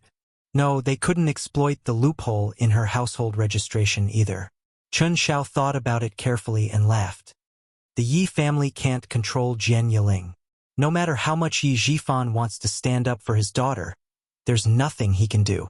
It's more important to find the person behind the jade pendant. At least we can find out if martyr Sun Xueqing really sacrificed herself because of the jade pendant. Chapter 11:11. She spoke in a low voice, and from time to time, she could hear the howling of the black cat locked in the room. The farmhouse with blue tiles and white walls surrounded by mountains was extremely quiet. Behind the house, there were clouds and mist in the depths of the mountains. In front of the house, the peach trees were already covered with tender leaves, waiting for a spring breeze to blow by. After chasing out of the peach trees, Yi Zhifan finally saw the old lady walking to the ridge of the fields. Stepping on the wet road, Yi Zhifan stopped chasing after her. He slowed down and walked step by step leisurely, as if he was taking a leisurely stroll. A newly built, exceptionally stylish bungalow was located right in the middle of the village. Madame Yi, who was full of anger, entered the new, stylish bungalow that was built on the foundation of the Yi family's old mansion. She wanted to wait for Yi Zhifan to take the initiative to apologize to her, but she didn't see him for a few hours. Only when the famous gossip woman in the village, Aunt Qiu, came did she know that Yi Zhifan had left. He actually left. He didn't even say goodbye. I'm so angry. I'm so angry. Do they still have me in their eyes? After Aunt Qiu left, old Madame Yi flew into a rage alone at home. Now only she and old man Yi were at home. No matter how fierce the argument was, no one would come out to persuade her. Sun Yaozu took Yi Zhixiang and her two sons to attend a class reunion and would only be back at night. Old Madame Yi, who had no one to persuade her, immediately called Yi Zhifan after losing her temper. Yi Zhifan, who was rushing to the city, looked at the phone number and sneered. He slowly picked up the phone. Mom, what's the matter? What do you want? Didn't we agree that I would get Miss Jian's household registration back for you, and you would help your brother-in-law win the bid for the city construction project? What we just agreed last night and you forgot today. After venting her anger, old Madame Yi could finally speak calmly. Her tone was much calmer. Your brother-in-law has money, and you have power. As long as we cooperate well, you can take root in the southern province, and no one can do anything to you. Why would you reject a win-win cooperation?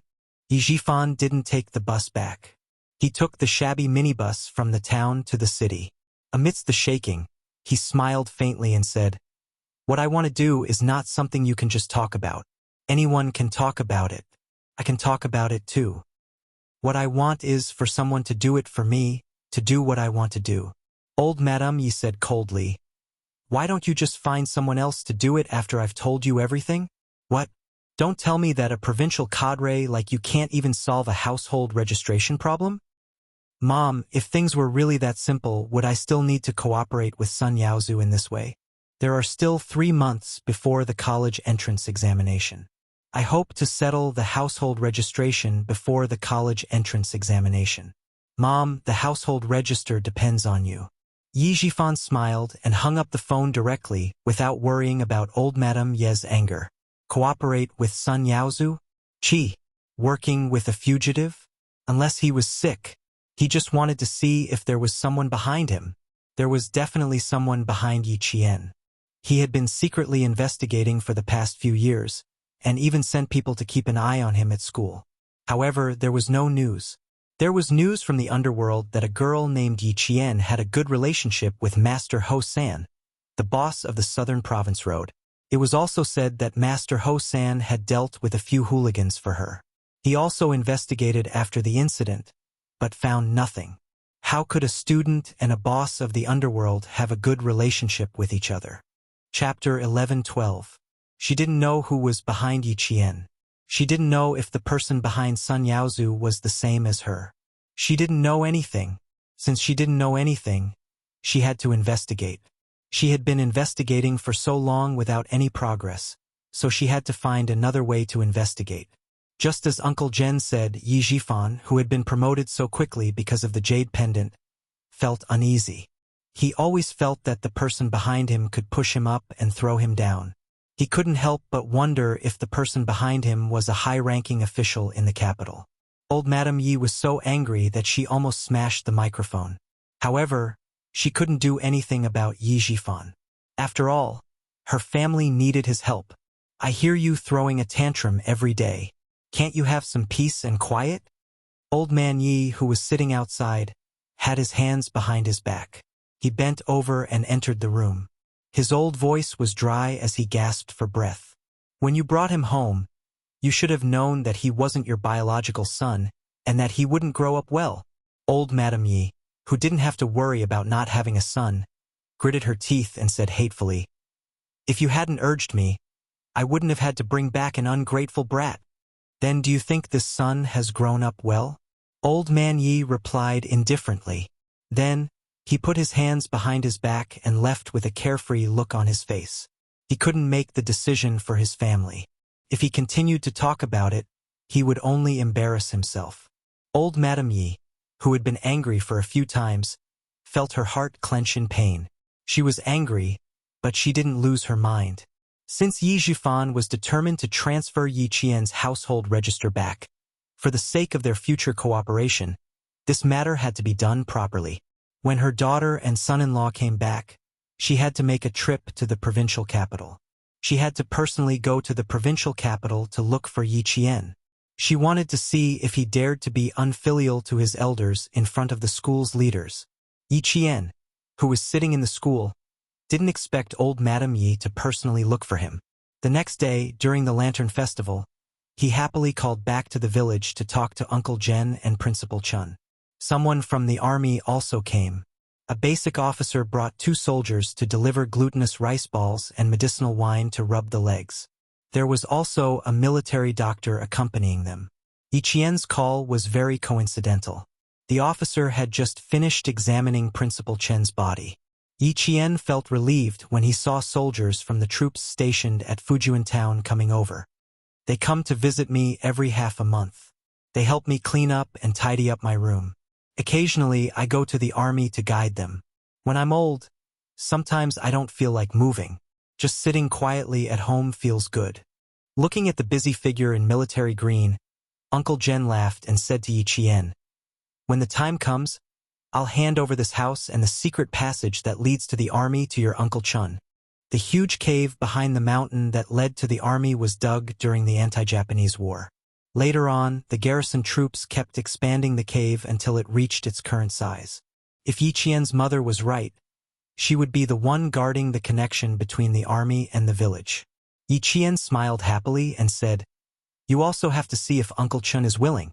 If Uncle Chun is willing to sit with you in the village when the time comes, that would be great." He conveyed her words to Principal Chun. After a while, he laughed and said, "Little Jian, Shuka village is such a good place. Even if you didn't say anything, I would still want to live there. In about 100 days, I'll go back to the village to accompany my old uncle. I'll also go to the army once in a while. That's enough for me." Chapter 11:13. Principal Chun, who was in his 50s, had been through the same war and had a lot to talk about with Uncle General if the 2 elders could live in the same place. Yi Qian would be relieved. Regarding this, Uncle Jen agreed wholeheartedly. The soldiers who came to visit Uncle Jen never showed up in front of the villagers. The villagers were used to Uncle Jen celebrating the Lantern Festival alone. On the Lantern Festival, Uncle Jen, Headmaster Chun, and several officials in the army celebrated a lively festival. Principal Chun left Shuka village before dawn on the 16th day of the first lunar month. Uncle Jen, who was sending him off, reminded him, "Remember, don't tell anyone that Yi Qian's wife is back. I have He Jie with me, and normal people don't dare to break into our house."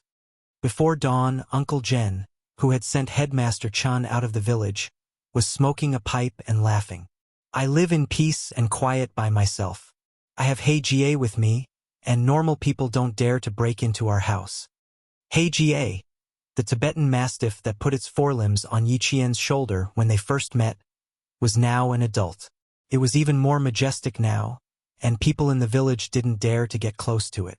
Sun Yaozu and old Madame Yi didn't know that Uncle Jen had a Tibetan mastiff by his side.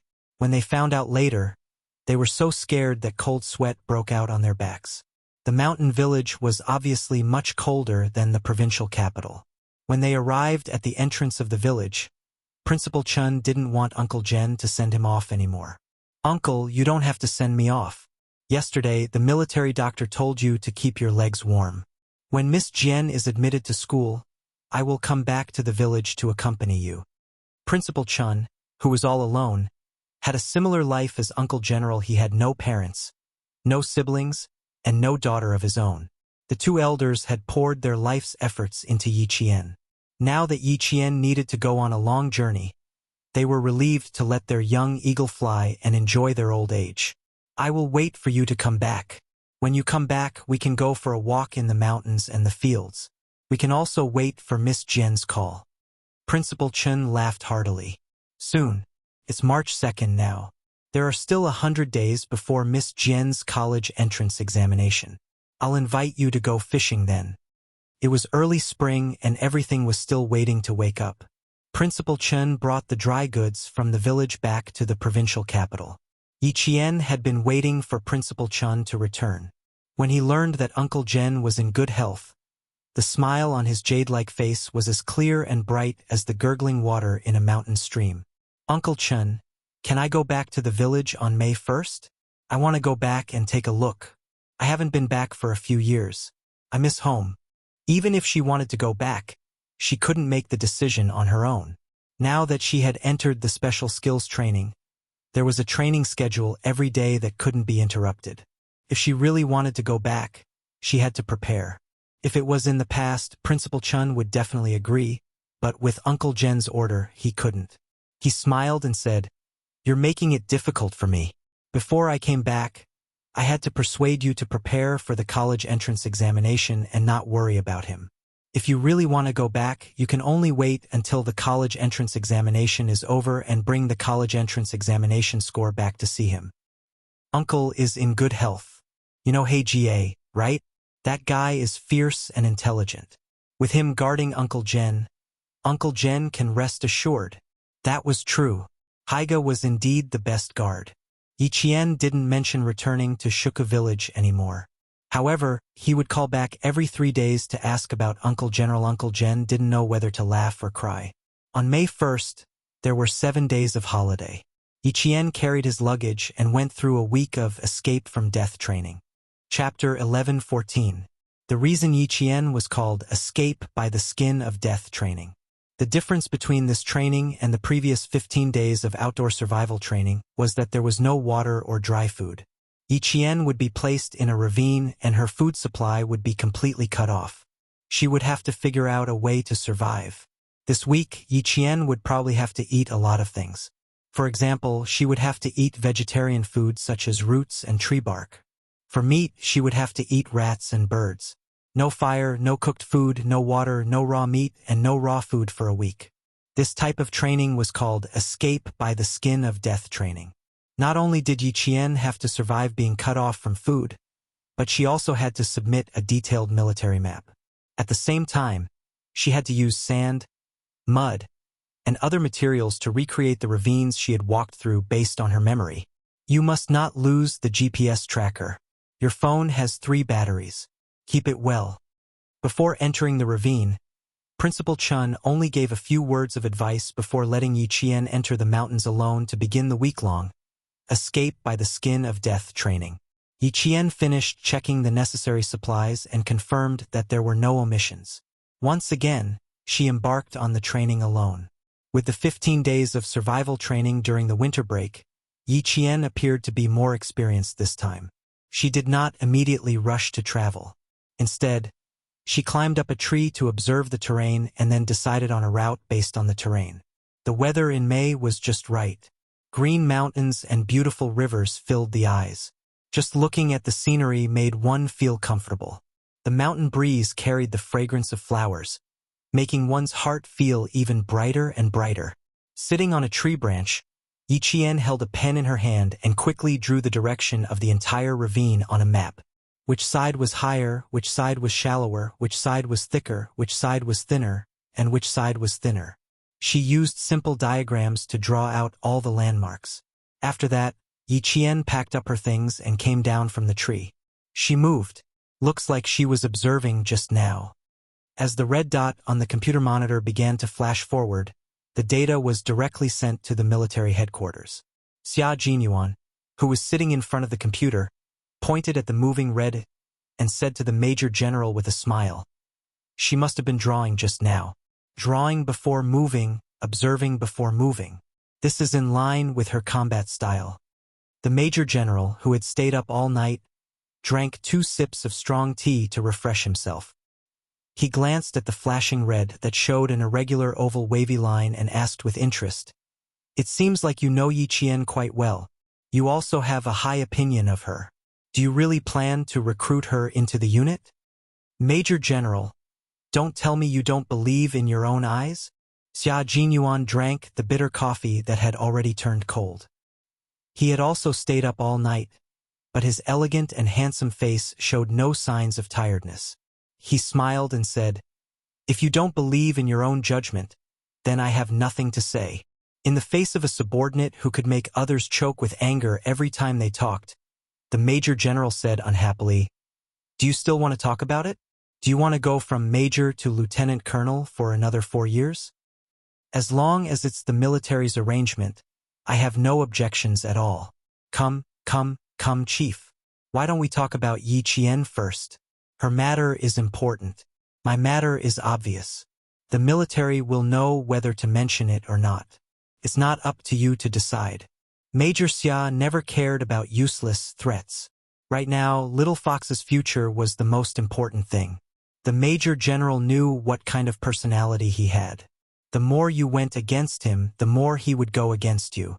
Hearing this, he restrained his expression and said sternly, "The military hasn't made a decision on whether to put her in the position of Phoenix King. We still need to further investigate. Even you were investigated for 3 years before the military agreed. It's the same for Yi Qian. 3 years of military academy life will be carried out according to the Special Forces training plan. Whether or not she can sit in the position of Q King, Yi Qian will have to prove it with her own strength." Chapter 11:15. Xia Jinyuan naturally hoped that Yi Qian would be able to complete all the training the military gave her. Hearing this, he smiled and said, "Major General, you have to take care of female soldiers more. I've been in the military since I was a child and followed my father everywhere. I know a little about the Army's weapons, the Air Force's equipment, and the Navy's big guys. After entering the school, there's systematic training, so I can learn faster than other students. Yi Qian is different. She hasn't been exposed to the military's equipment and weapons. Since you intend to train her in our direction, you should at least open the door for her." Yi Qian couldn't miss out on any of the necessary training. However, Xia Jinyuan would also fight for some training or guidance in the military that Yi Qian might not be able to participate in. He hoped that she would know more and knew that she would be willing to learn more. Now that the Major General and the military were more and more satisfied with Yi Qian, he had to give some suggestions to prevent the military from only arranging for Yi Qian to train hard and leaving the technical training for last. Door for convenience? Yi Qian's ability is enough to create a path for herself. Why should I open the door for her? The Major General still didn't understand what Xia Jinyuan meant. He frowned and looked dignified without being angry. No one in your team has opened the door for convenience and climbed up with their own abilities. I'm going to open the door for Yi Qian today. Soon, I'm afraid that she will be carried down from the battlefield by you guys." Xia Jinyuan didn't mention that the Major General had misunderstood his meaning. Instead, he went along with his words. In the blink of an eye, the smile on his handsome face instantly turned cold. He said in a deep voice, "You're right. If she doesn't train properly, not only will she lose her life, she will also drag her comrades down. A soldier with unlimited potential like Yi Qian needs to be trained properly. She might even be able to save the entire battle at a critical moment. Therefore, I suggest that after her college entrance exam results are released, we should arrange for technical training and special training to be carried out together. The Navy has a month of frogman training from July to August. Why don't you arrange for her to test the waters with the Navy commandos after the exam? Let Yi Qian have a go at sea rescue, naval assault, underwater training, and so on. Xia Jinyuan's expression was extremely serious, and there was a hint of sharpness in his expression. The Major General did not suspect that Xia Jinyuan had any personal motives at all. Instead, he nodded in agreement. You're right. It just so happens that it's the Navy frogman training in the Southwest Sea. We can let Yi Qian go there a week in advance to warm up and let the person in charge of this training get to know him better. Only after we have a certain understanding of the situation can we decide whether to allow Yi Qian to complete the 1-month training with the Navy commandos. However, this kind of training is not as easy as training on land. If he really goes to the Navy, they will also conduct a comprehensive test on Yi Qian's condition. The Snowfield Brigade was different from other special forces. This was a comprehensive combat force. The special forces of the Snowfield Brigade needed to know how to fly in the sky, run on land, and swim in the sea. In particular, they needed to be familiar with transport equipment and special equipment. Xia Jinyuan had complete confidence in Yi Qian's physical fitness and ability to accept the training. Since that was the case, he arranged all the training that she had to go through according to the military training so that she could enter the next round of training as soon as possible without any accidents. Holding her hand and walking together was not an empty promise. Xia Jinyuan had always kept it in mind and had never forgotten it. Chapter 11:16. He didn't have any objections to the Major General's words. After listening quietly, he added, "These are all essential training. I dragged it out until my 2nd year in the military academy. Of course, I can't say that the military didn't arrange it well. The main reason was that I went to the Air Force Base to play for more than a month after the college entrance exam. Now that Yi Qian is in the middle of the Navy's frogmen training, the military has high expectations for her. She can definitely go with the Navy to test the waters and learn a little. In the future, she will participate in the Special Forces training of the sea, land, and air forces every year. She still has 1 year to study in the 4 years of military school. There were still 4 years left. It was enough time for Little Fox to become an outstanding Special Forces soldier. He would wait patiently for that day to come. The Major General took his words to heart. You're right. We do need to bring up her training plan.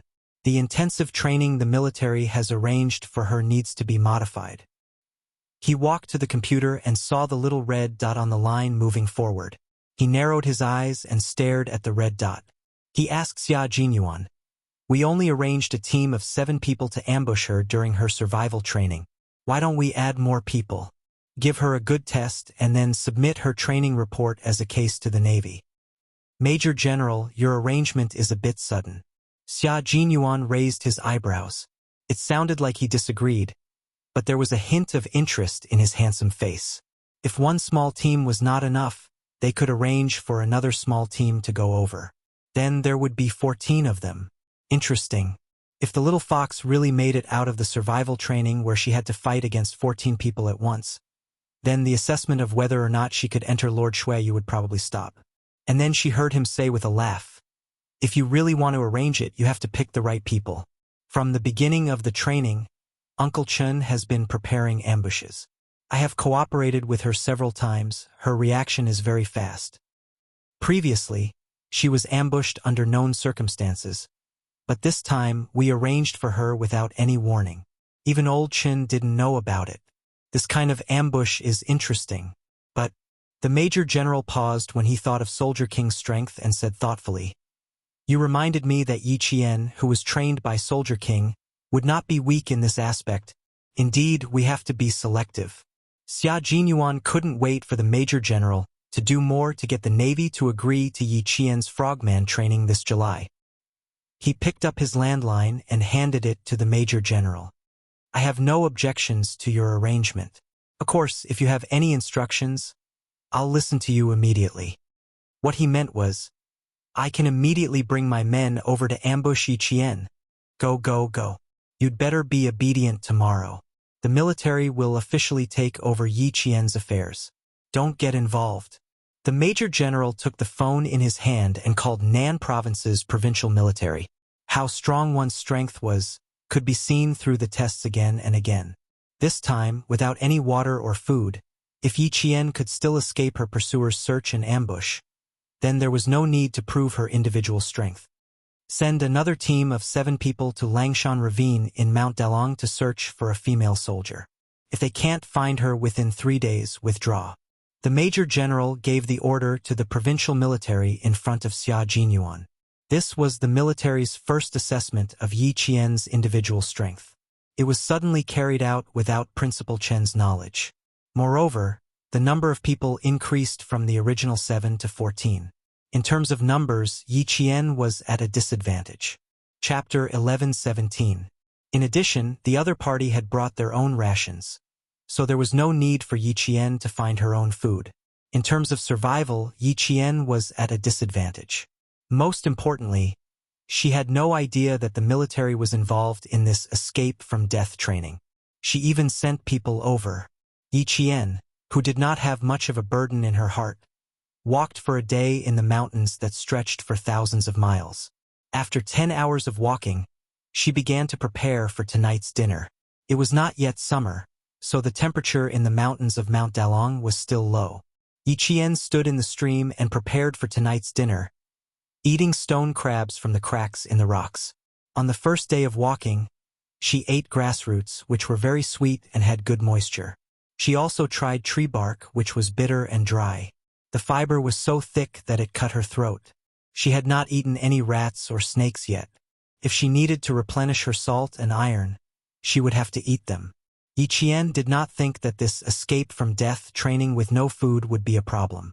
Just like survival in the wild, it was much easier than the previous 15 days. After eating about 10 stone crabs the size of beer caps, Yi Qian could not eat anymore. Before the sky turned dark, Yi Qian wiped away her traces and found a place to rest for the night. A nameless tree that grew out of the cracks in the rocks. She was the only one in the mountains. The wind blew, bringing with it the sound of leaves rustling. Yi Qian climbed up the tree nimbly, tied her backpack tightly, and rested her head on it to rest for the night. The wind was very strong, and the temperature dropped by around 10 at night. Several dark figures passed through the darkness and headed straight south. These were the soldiers sent by the provincial military. One team needed to chase after the female soldiers they were chasing, and the other team needed to go to the front to carry out an ambush. If they couldn't catch the female soldiers in training within 3 days, they would withdraw. They would be dismissed as a failure. It was a bit embarrassing that 14 people could not capture a single female soldier. However, it was said that the female soldiers they were chasing were different from ordinary female soldiers. During the pursuit, they could not treat them as ordinary female soldiers. They had to be more vigilant. Cut in from here. The 2 of you set up an ambush. Remember, you can only capture him alive. The sky was just beginning to brighten when a team of 7 arrived in front of Yi Qian. The team leader was the one who ordered them to take action. Wait until the target enters your line of sight. Don't rush into action. These female soldiers aren't simple. We have to be careful. Rest for 2 hours and take turns to be on guard. The leader of the team confirmed the deployment plan again and asked the soldiers to remember the checkpoint they were guarding. He waved his hand and told them to rest for 2 hours. Tomorrow, they would arrive at the mountainous area at 10 in the morning. After that, they would head into the mountains and march for 16 hours straight. Now, it was 3 in the morning, so they could sleep until 5 in the morning to replenish their energy. It was not very quiet in the mountains at night. The chirping of the insects did not stop for a moment, but it was not noisy. Instead, it was like a lullaby, and Yi Qian soon fell asleep. Even with the lullaby in her ears, she couldn't stay in a deep sleep. Without someone on guard, no matter how solid the environment was, her heart wouldn't be at ease. In addition, she had been eating raw food all day.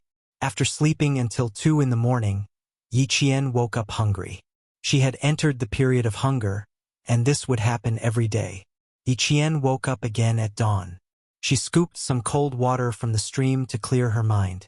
Under the faint sunlight, Yi Qian looked at the compass, opened the map, and marked it with a pen.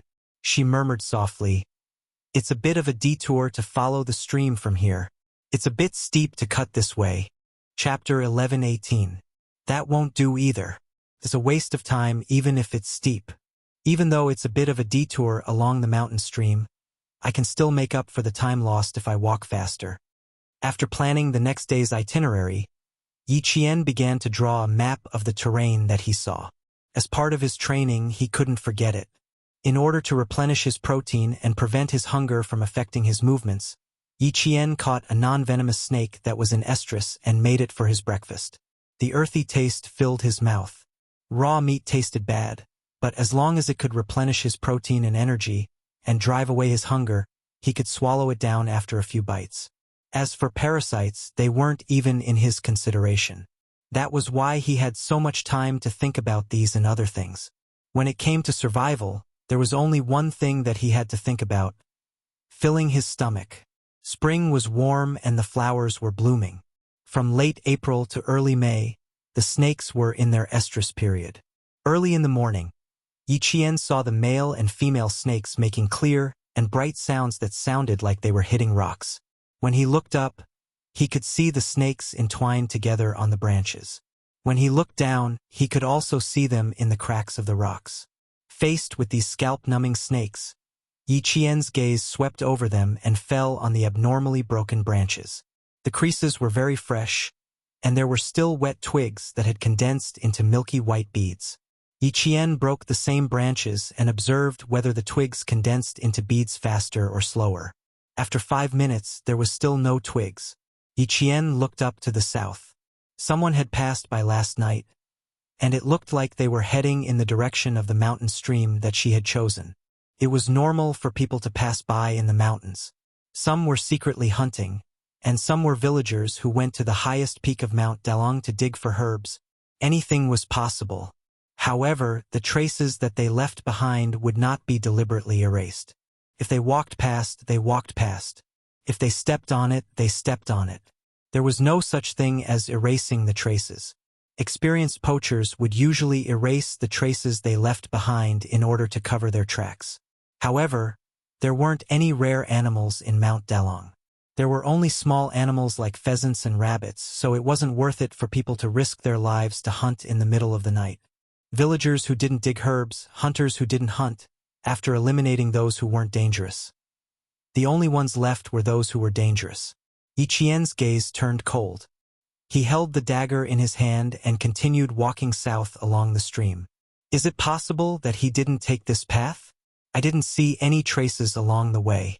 Firstly, I didn't bring any water. Secondly, I didn't bring any food. Even if you're looking for food, you should leave some traces.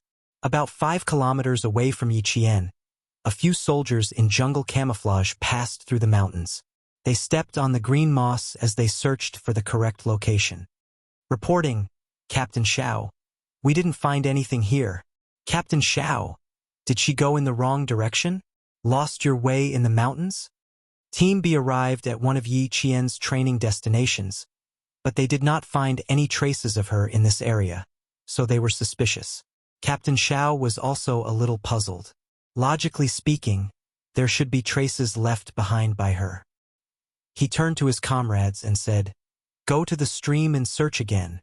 If the female soldier was lost, they definitely had to find her." However, he was afraid that the female soldier wasn't lost. It was them who couldn't find her. "Yes, sir."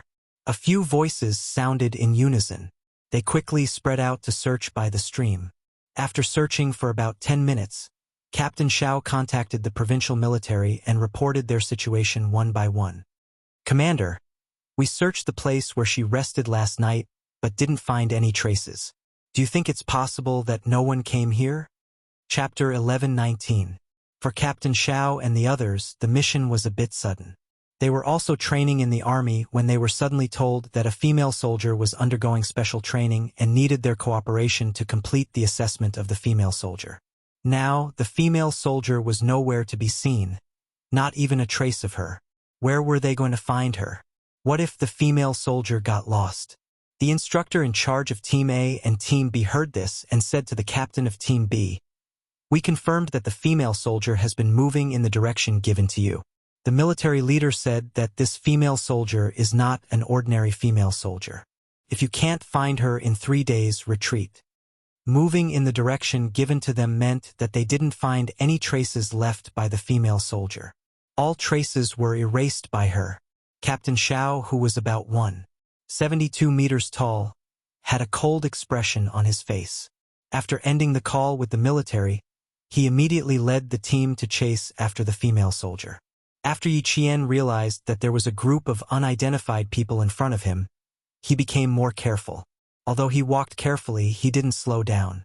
Walking along the woods on both sides of the stream, Yi Qian's military boots stepped on the wet moss. With a cold gaze, he acted like a real warrior, embarking on his own journey. Yi Qian's diet was cut off. He relied on all kinds of raw food to maintain his life. He walked until about 11 o'clock in the afternoon and stopped. On the computer screen where he could see her location signal, the red light that represented her was still flashing and didn't move forward. Stop about 1 kilometer away from Team A. The person who spoke was an unfamiliar young face.